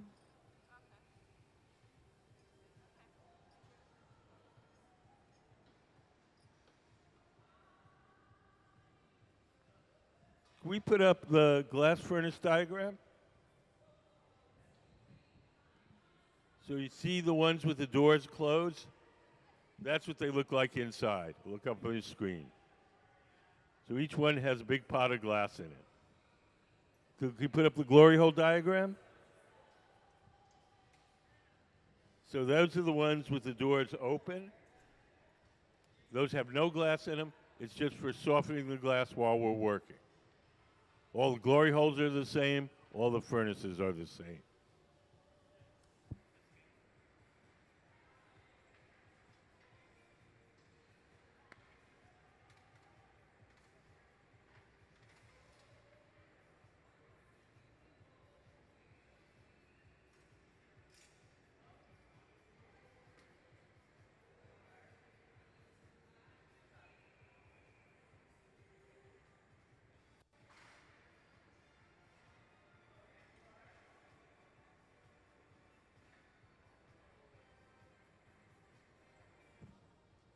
We're going to make a big bowl out of this. So we're going to make a kind of a wide but shallow bubble. We'll transfer the glass to a second steel rod called the punty. That'll grab it from the bottom, and then we'll open the top up.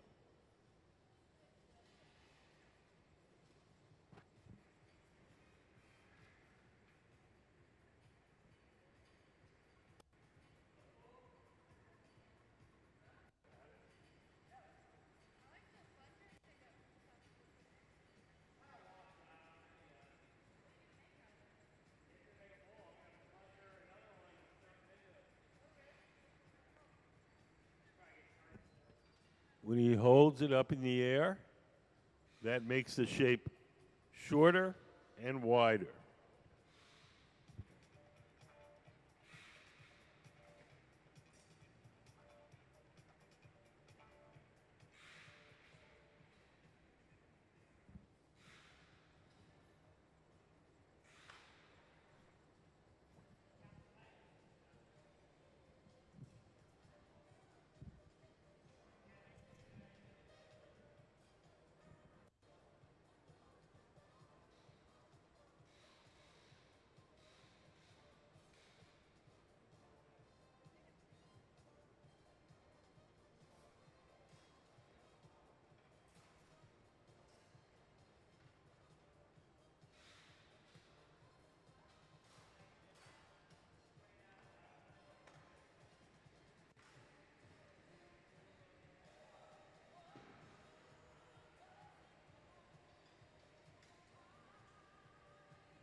So we're making a little flat spot on the bottom of the bowl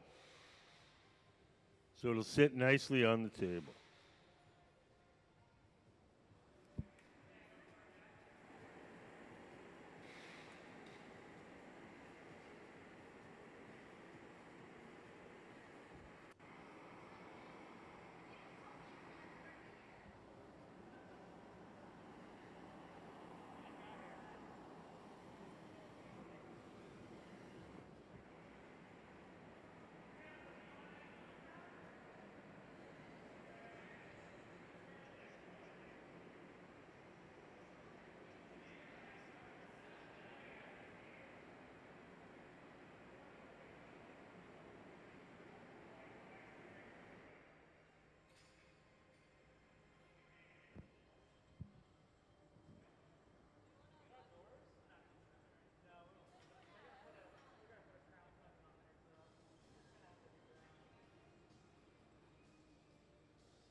The next thing we're going to do is transfer this bubble from the rod it's on now to a second steel rod called the punty. The punty, P-U-N-T-Y, will hold the bowl from the bottom while we shape the top.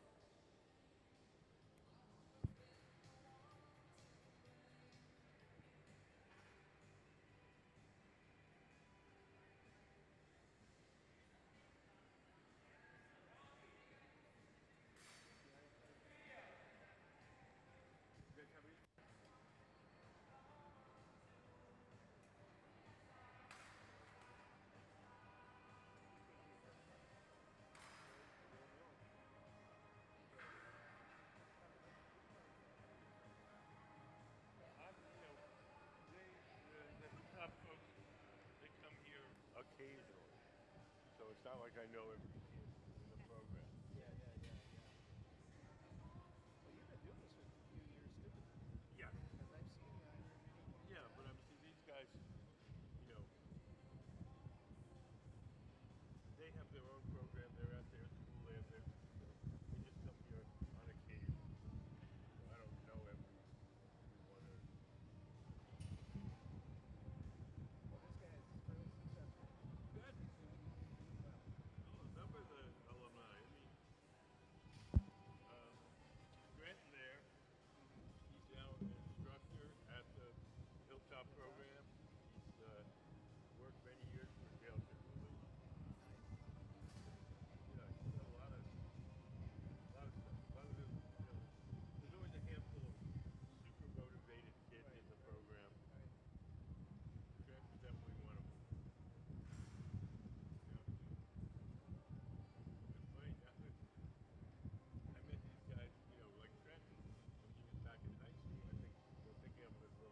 So we'll drip some water where we want the glass to break away from the original pipe. Give it a tap, and off it comes.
So now we're going to widen the opening at the top. Gabe is using a tool called the jacks, those metal tongs. He's pressing against the inside of that opening. It's hot and soft. We'll make it wider.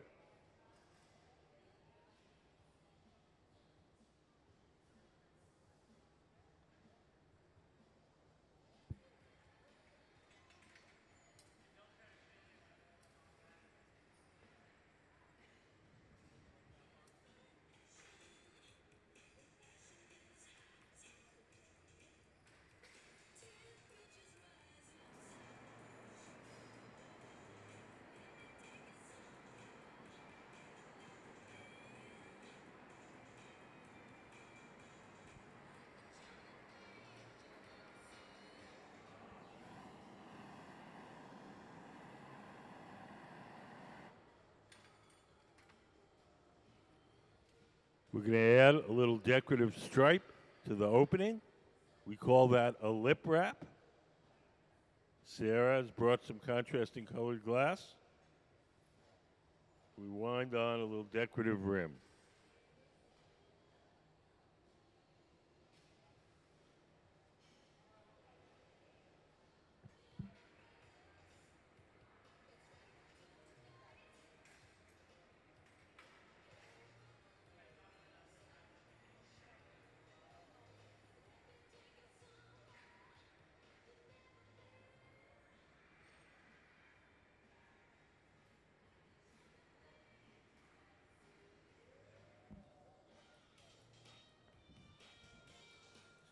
Hi. You guys have any questions?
So over on the left, Trenton Kiocho in the light gray and dark gray baseball shirt. He's going to make a very fancy thing we call a plunger pickup. It's a method to turn a two-dimensional design into a three-dimensional object. Can we put up the plunger pickup drawing? So we make a hemisphere of glass that looks kind of like a toilet plunger. That's why we call it the plunger pickup. And we use it to grab a design, a flat design, and then we blow, and the flat design bulges out and becomes a three-dimensional bubble that we can then shape into anything.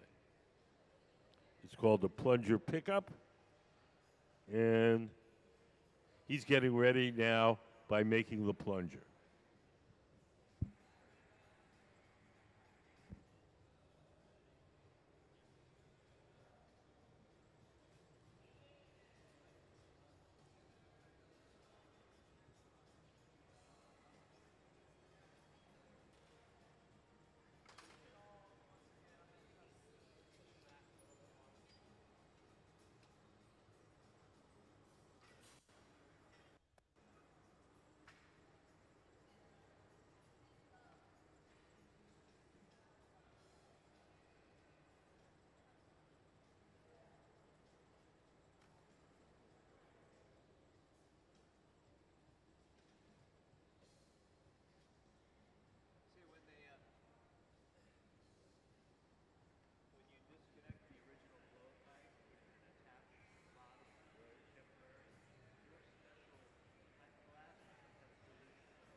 By making a notch in the glass, so it creates a weak point. It's like tearing a coupon out of a newspaper. Okay. You make a nice sharp crease, and you pull on it, tears a long crease. You make the notch, and then we drip water into that notch. The cold water hits the hot glass, makes a little crack, and then you tap on the pipe. The crack follows the notch.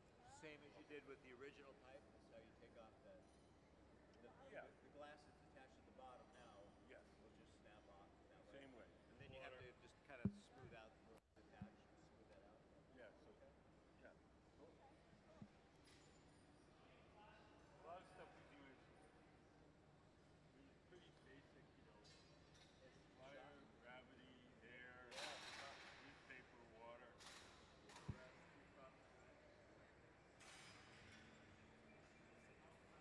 Got to layer all that with skill. A lot of practice.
So we're spinning it.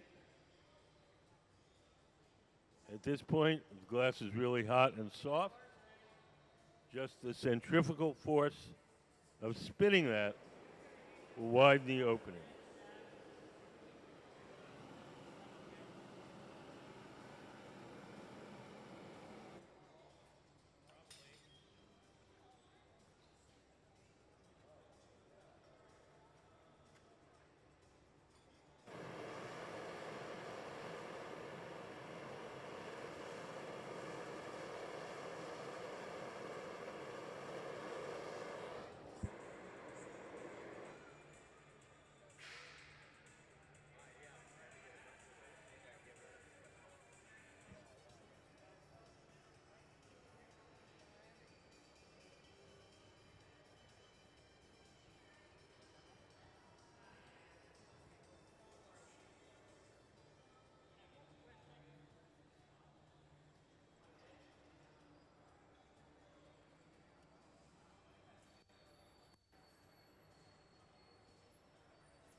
we're going to do, can we put up the plunger pickup drawing? Or put something up on the big screen. So it's called the plunger pickup.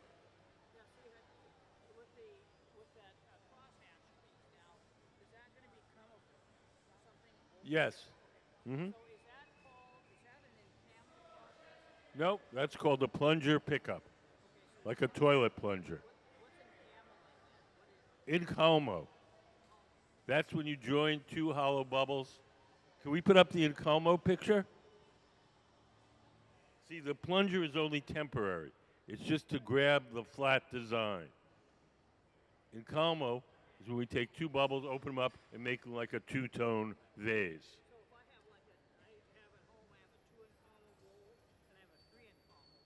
Okay. You can make as many as you want. Yeah, no, the plunger there, it's not going to become part of the final object. It's just to grab the flat design.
So over on the far left, we're about to do a plunger pickup.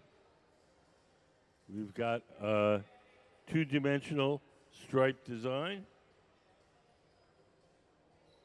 Oh, maybe they just did it already. Well, I wasn't looking. Yes, they did.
So this big bowl with the crisscross design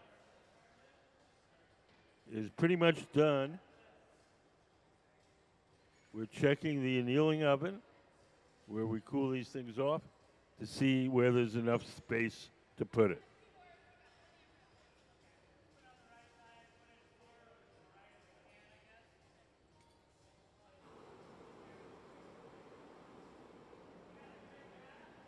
So basically with this bowl, we made two bubbles. one with the stripes twisted one way, one with the stripes twisted the other way, glue one inside the other, and so when it comes out, you'll have a crisscross design.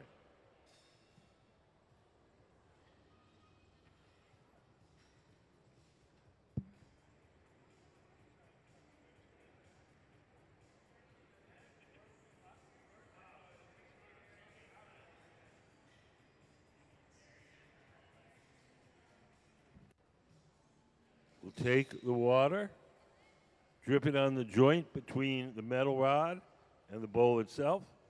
The water will crack that joint, and just a light tap will release it.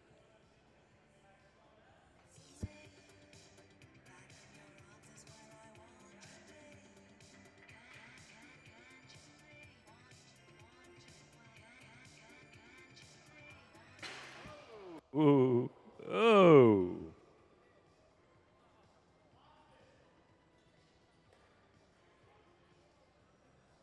So the punty is a little bit too stuck on there. Instead of releasing, it took a chunk out of the bowl. This stuff, yeah. More than that.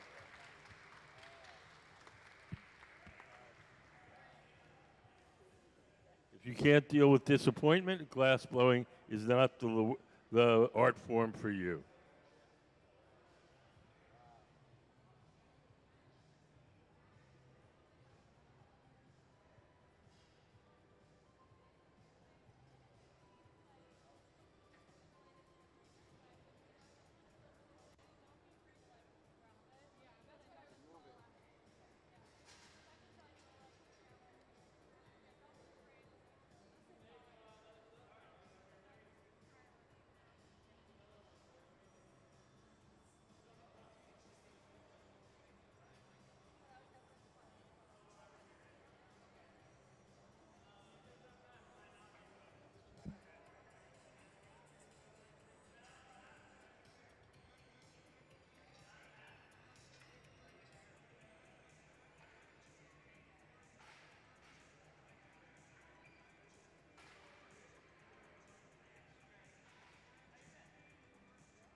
Any chance to get just a little piece of it as a souvenir? Can't do that yet. They're not cooled properly, so those pieces can explode. Yeah, okay. They're sharp. Have to go through all of that. Wow. Ah, that's part of the deal. Yeah, I know. Can't get you too upset. It's not the right art form for you. Because sometimes you don't know, right?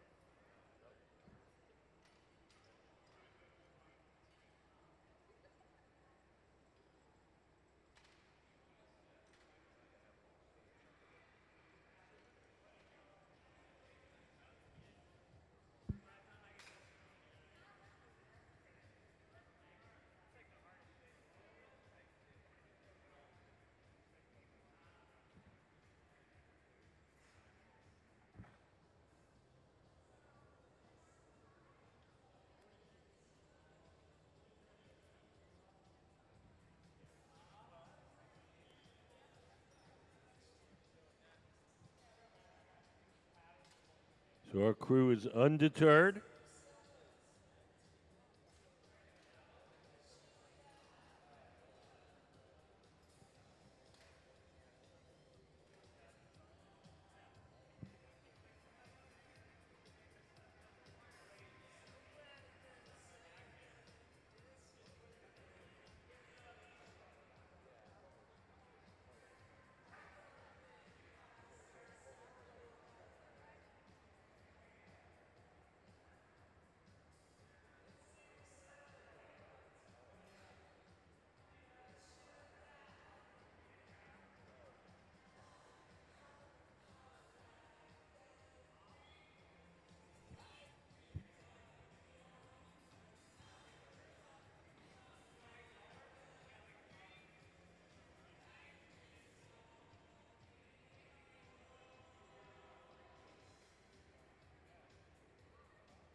Does anybody have any questions?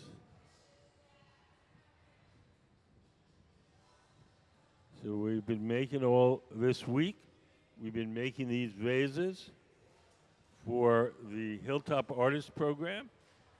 It's a glass blowing program in the public schools.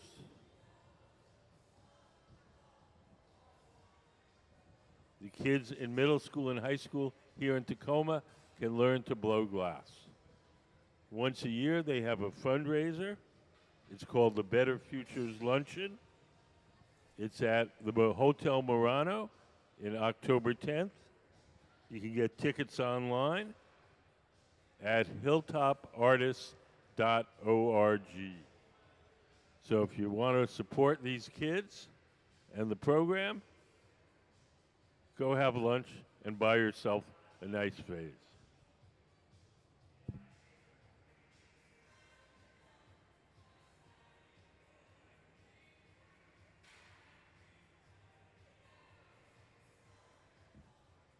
You can see these kids work hard, put a lot of sweat into it. They deserve a little support.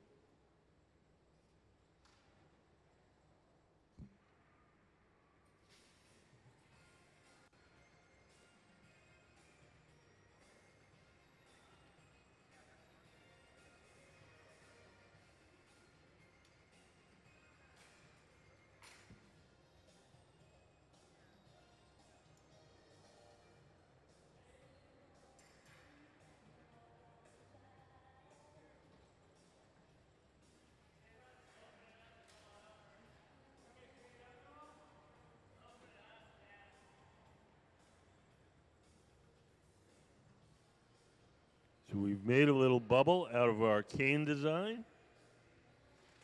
That's what we have on the far left. It's got stripes going kind of vertically. We have another bubble with the similar stripes going vertically in this oven over here. And we're going to stuff one inside the other, and the stripe should cross.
So we're going to take the bubble with our stripe pattern, and we're going to stick it on another pipe.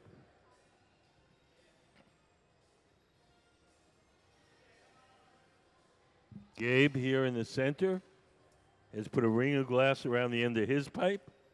We call it a collar, like a collar on a shirt. We'll stick our stripe bubble onto the collar.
just do? He's going to do what's called stuffing a color cup. He's going to put one bubble inside the other. So he compared the bubble that he had to the bubble that's sitting inside waiting to receive it. And he's trying to figure out how much glass he has to add to his bubble so that it fills the one underneath. Can we put up stuffing a color cup?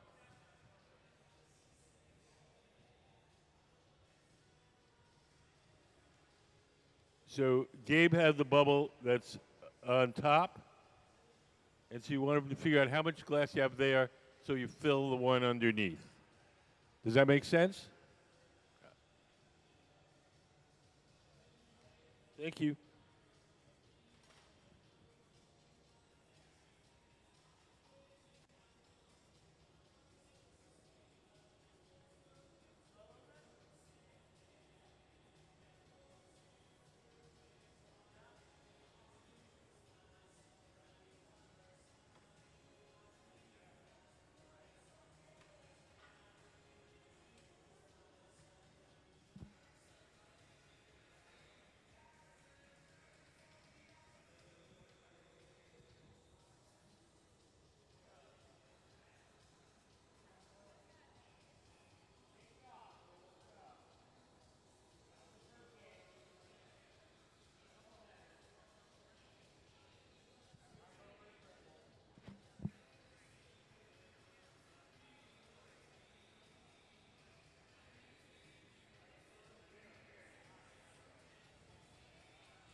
So to the left, Gabe has coated his bubble with hot, fresh molten glass. He's going to take his pipe to the pipe cooler. It's a little steel trough where we spray the pipe with water. That cools it down and makes it easier to hold.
We're getting ready to stuff the color cup. We're going to put one bubble inside the other. The color cup, that bubble is in that little black oven. The bubble that Gabe's making on the center bench, that's going to go inside.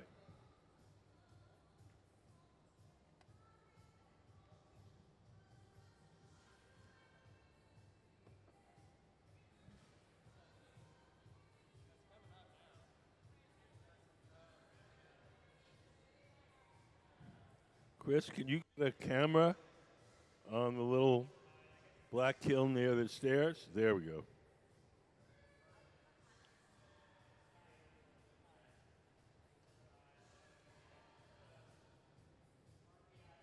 So this is going to be a little hard to see. So when he goes to stuff the color cup, look up at our big screen, and we'll have a camera on it, and you'll probably see it better than you would see it from your seat.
So here we go. We're getting ready to stuff the color cup.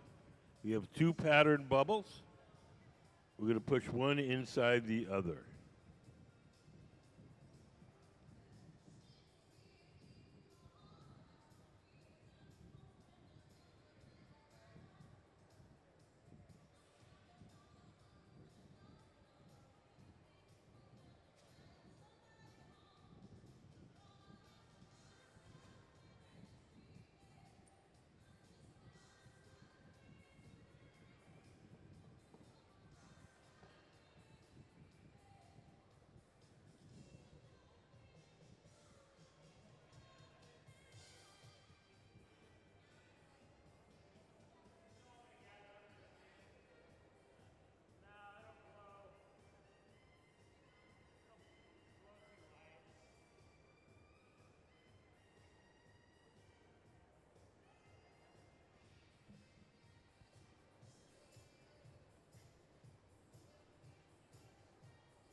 So the two bubbles have striped patterns at 90-degree angles to each other.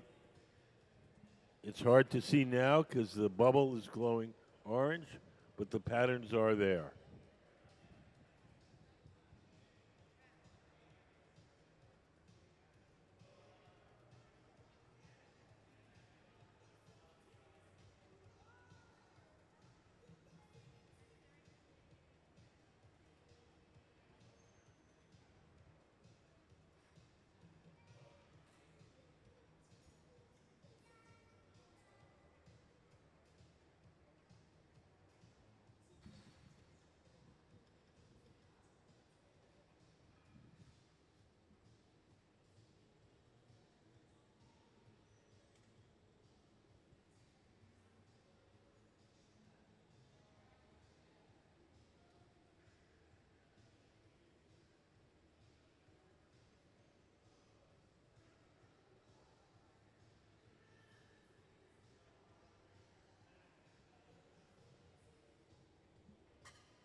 So in the center, move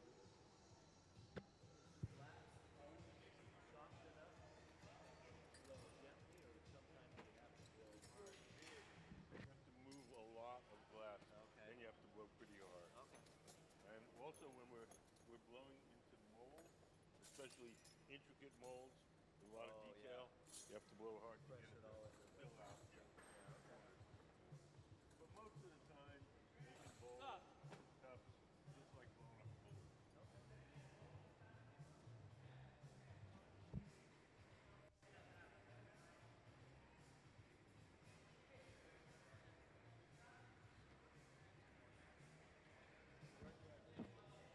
She shouldn't be blowing any harder than you would blowing up a balloon at a birthday.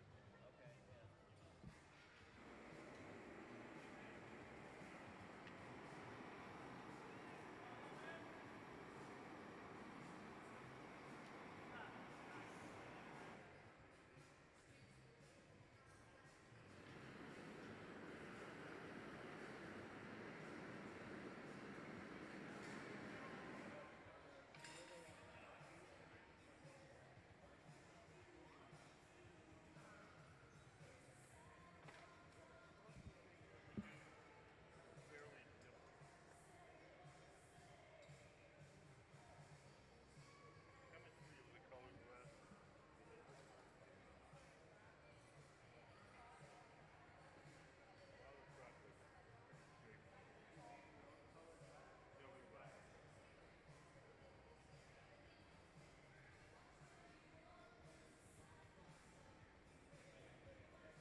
chip the natural glass rocks.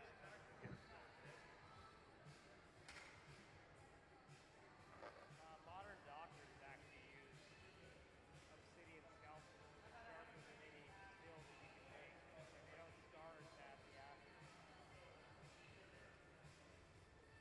Yeah, I've cut myself pretty good on some sharp glass. You don't even feel it, it's so sharp. Don't really feel it till you get something in it later. You get the salt in it.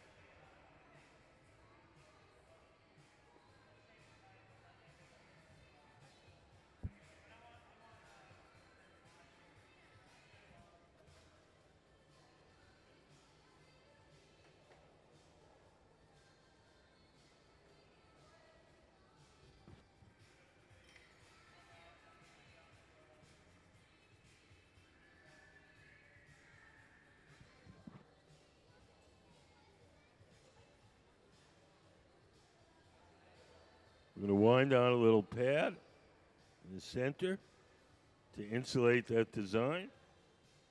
Some of the design is on the surface.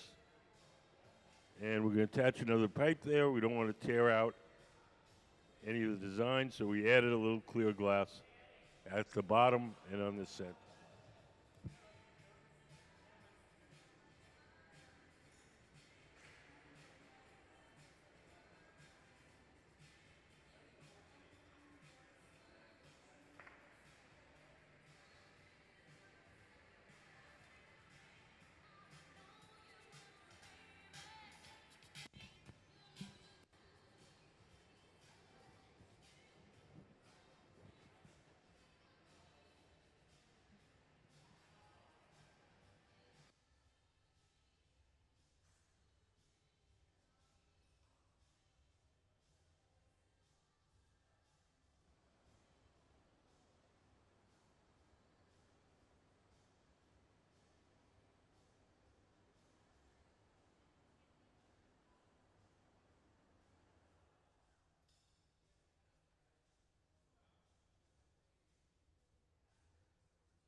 We're going to add a little decorative stripe.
So in the center, Gabe is heating that glass up.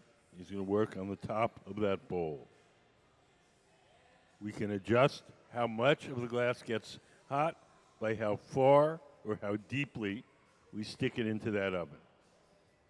Every once in a while, we go all the way in to make sure that the joint between the metal rod and the bowl itself is kept warm. We can concentrate the heat just where we want it by how far we stick it into the furnace.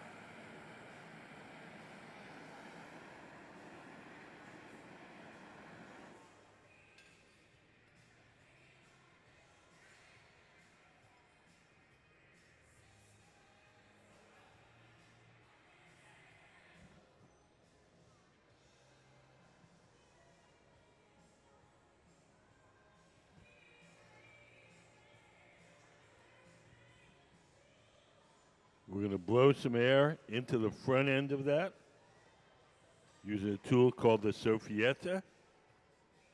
The cone goes in the opening, and we blow through the central tube. It allows us to inflate the glass even after we've removed it from the original pipe.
make a wide, shallow bowl. It's actually a hard shape to make. Seems sort of simple when you look at it, but it's really hard to make it nice. So when we do it, we have to coax it just a little bit at a time. Can't do the whole thing all at once.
We're getting close to being done.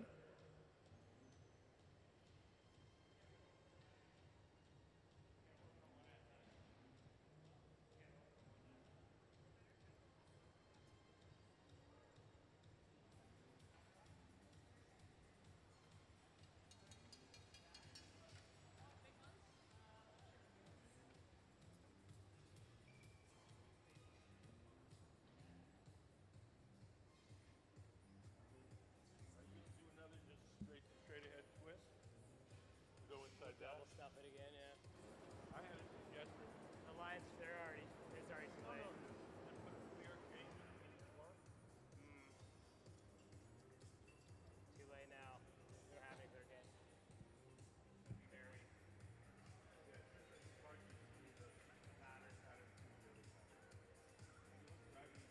But, okay, it might look different on the inside. I like your, yeah.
So at this point, to widen it,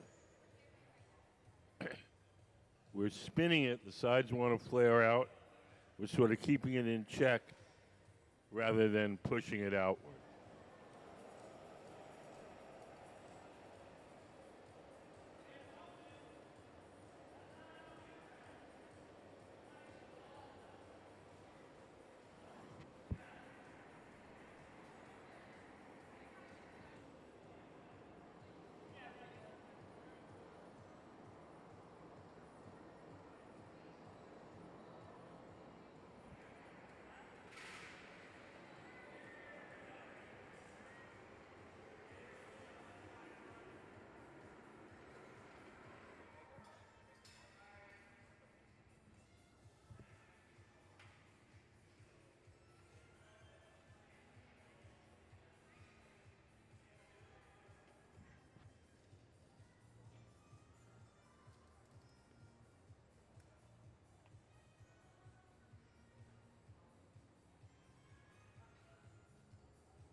Has anybody got any questions?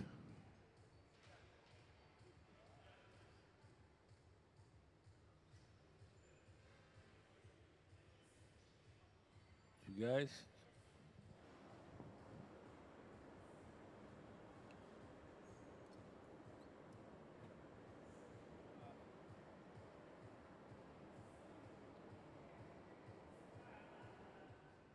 Looks like a good haul. Oh yeah. Crushed it.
something in between each color. You can see the pattern underneath.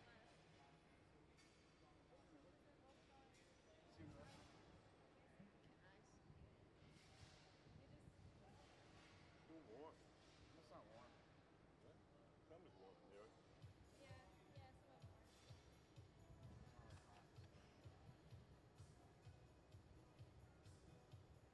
You need more space so you can see the crisscross.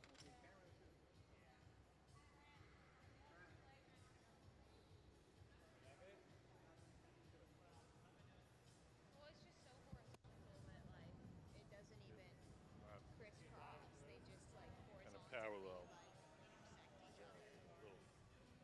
The cross section is really cool.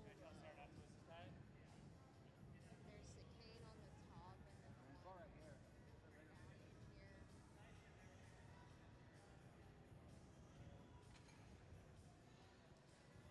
It looks pretty cool though. A little more space between the thing and didn't twist it so tight. Yeah, then it would be like very Reticello-esque. There was a guy in the 1840s who did multicolored reticellos that were. Can I make one? Can we just make a regular bowl? He's also one of the first Italian guys to do paperweights. Oh wow. He was an innovator. Yeah, his name was Pietro Bugagli. And he had a shop. He was the owner and he did a lot of Reticello rondelles that they put into screens and windows. But they were multicolored rondelles. They weren't just all one color against one color. It'd be like, green and white and pink and blue.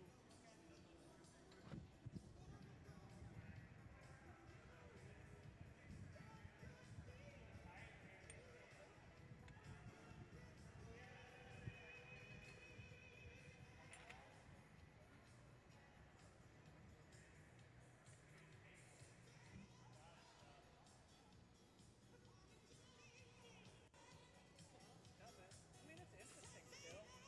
Yeah. Maybe at the bottom. Who knows what other things that are up. Yeah. Maybe, yeah, I won't twist this one as much. Alright.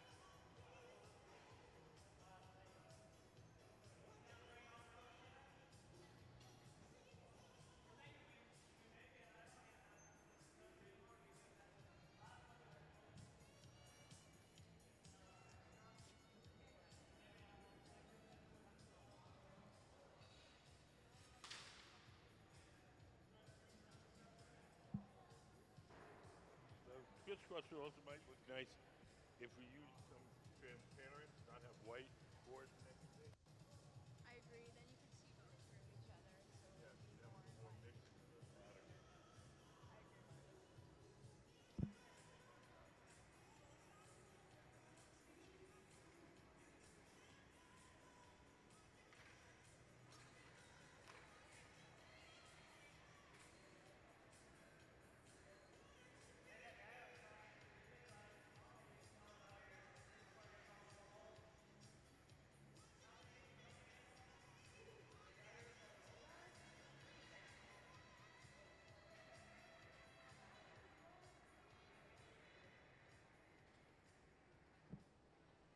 So in the center, Gabe is going to create a little knob at the end of that bubble.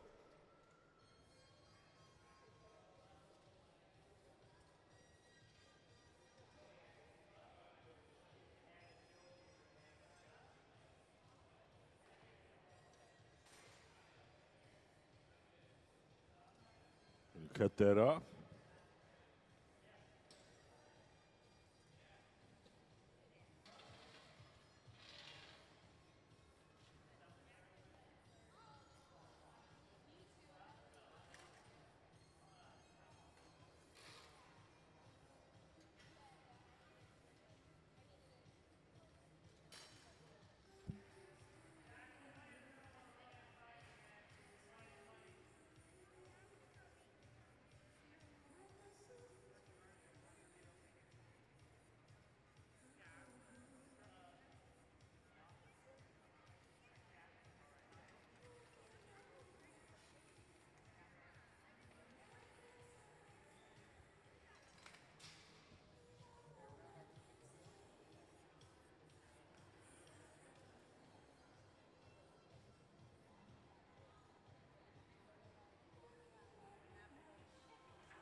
cold, they didn't torch the punny enough. And so punny pulled out the bottom of the bowl.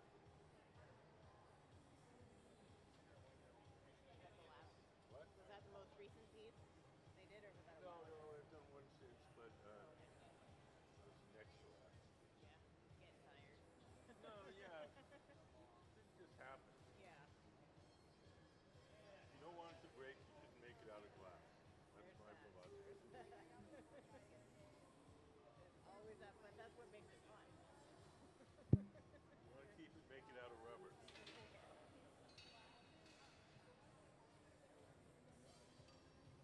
Hi, how are you guys? Good. You guys have any questions?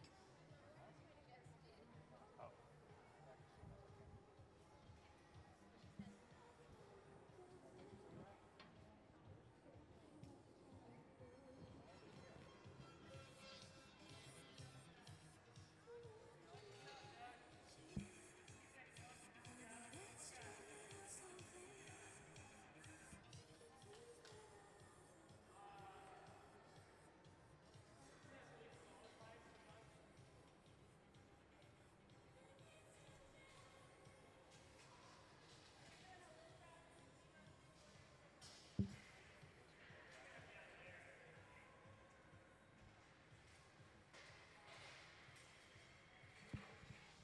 Hi. Do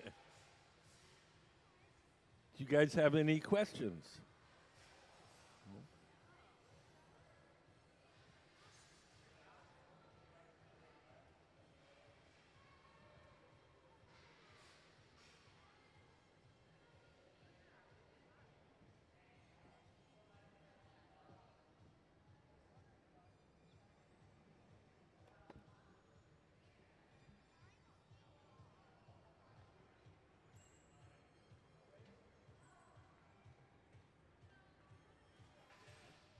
It's not a summer sport. It's really kind of a winter sport.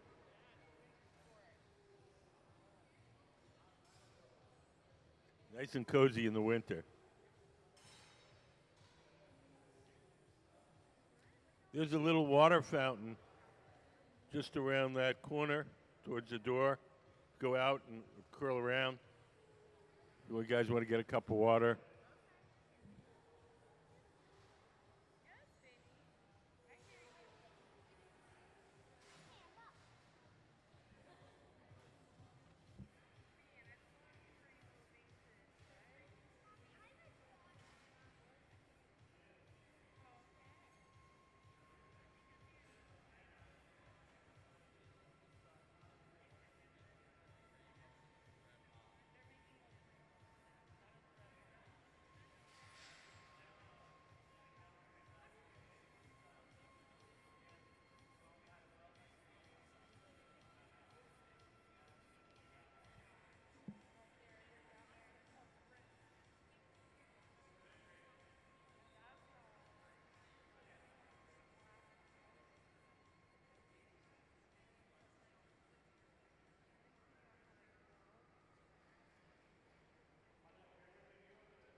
So we're getting ready to stuff a color cup.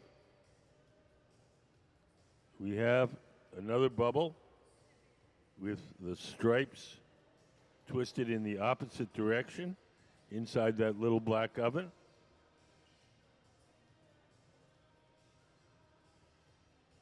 We're going to take the bubble that Gabe has and stuff it inside.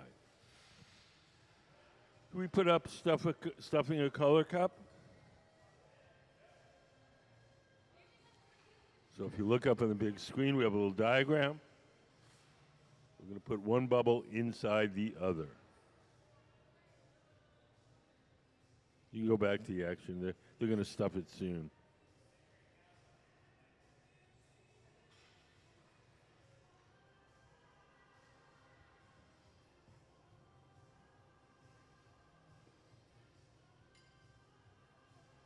So probably the best place to see the stuffing is on the big screen. It's hard to get an angle from where you're sitting. We have a camera right on it. So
there's often a little edge sticking out of the color cup. We'll heat that up with the torch and tuck it in against the table.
Now one of the glass blowers is sitting to the left of the workbench.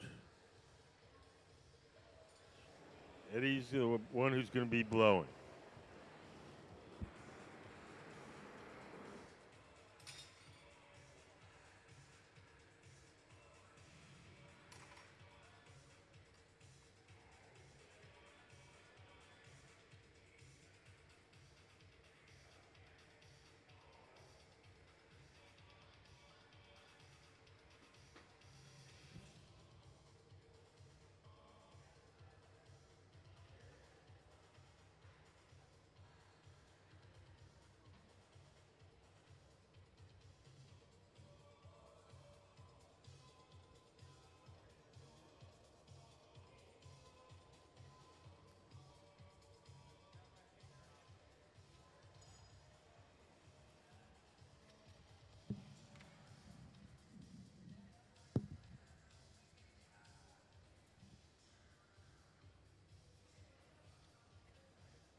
How many rods?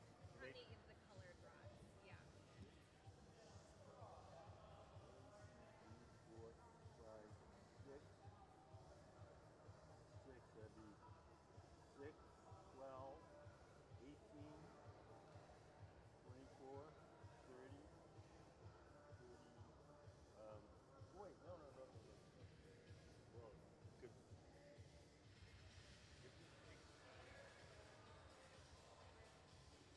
it takes 18 rods. because the kids get the same one twisted. Yeah. So one set of rainbow rods, then we twist it. Okay. So one set is about 18. Okay.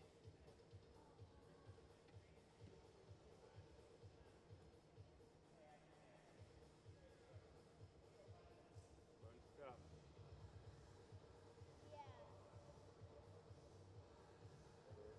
The cool thing is all these kids learn in public schools. Yeah, so he wants to. You want to go to Hilltop? We might sign him up for the after school program. Yeah. Oh, that'd be good. So he's in 5th grade coming up, so one more year. Oh, I bet you'll like it. He's very excited.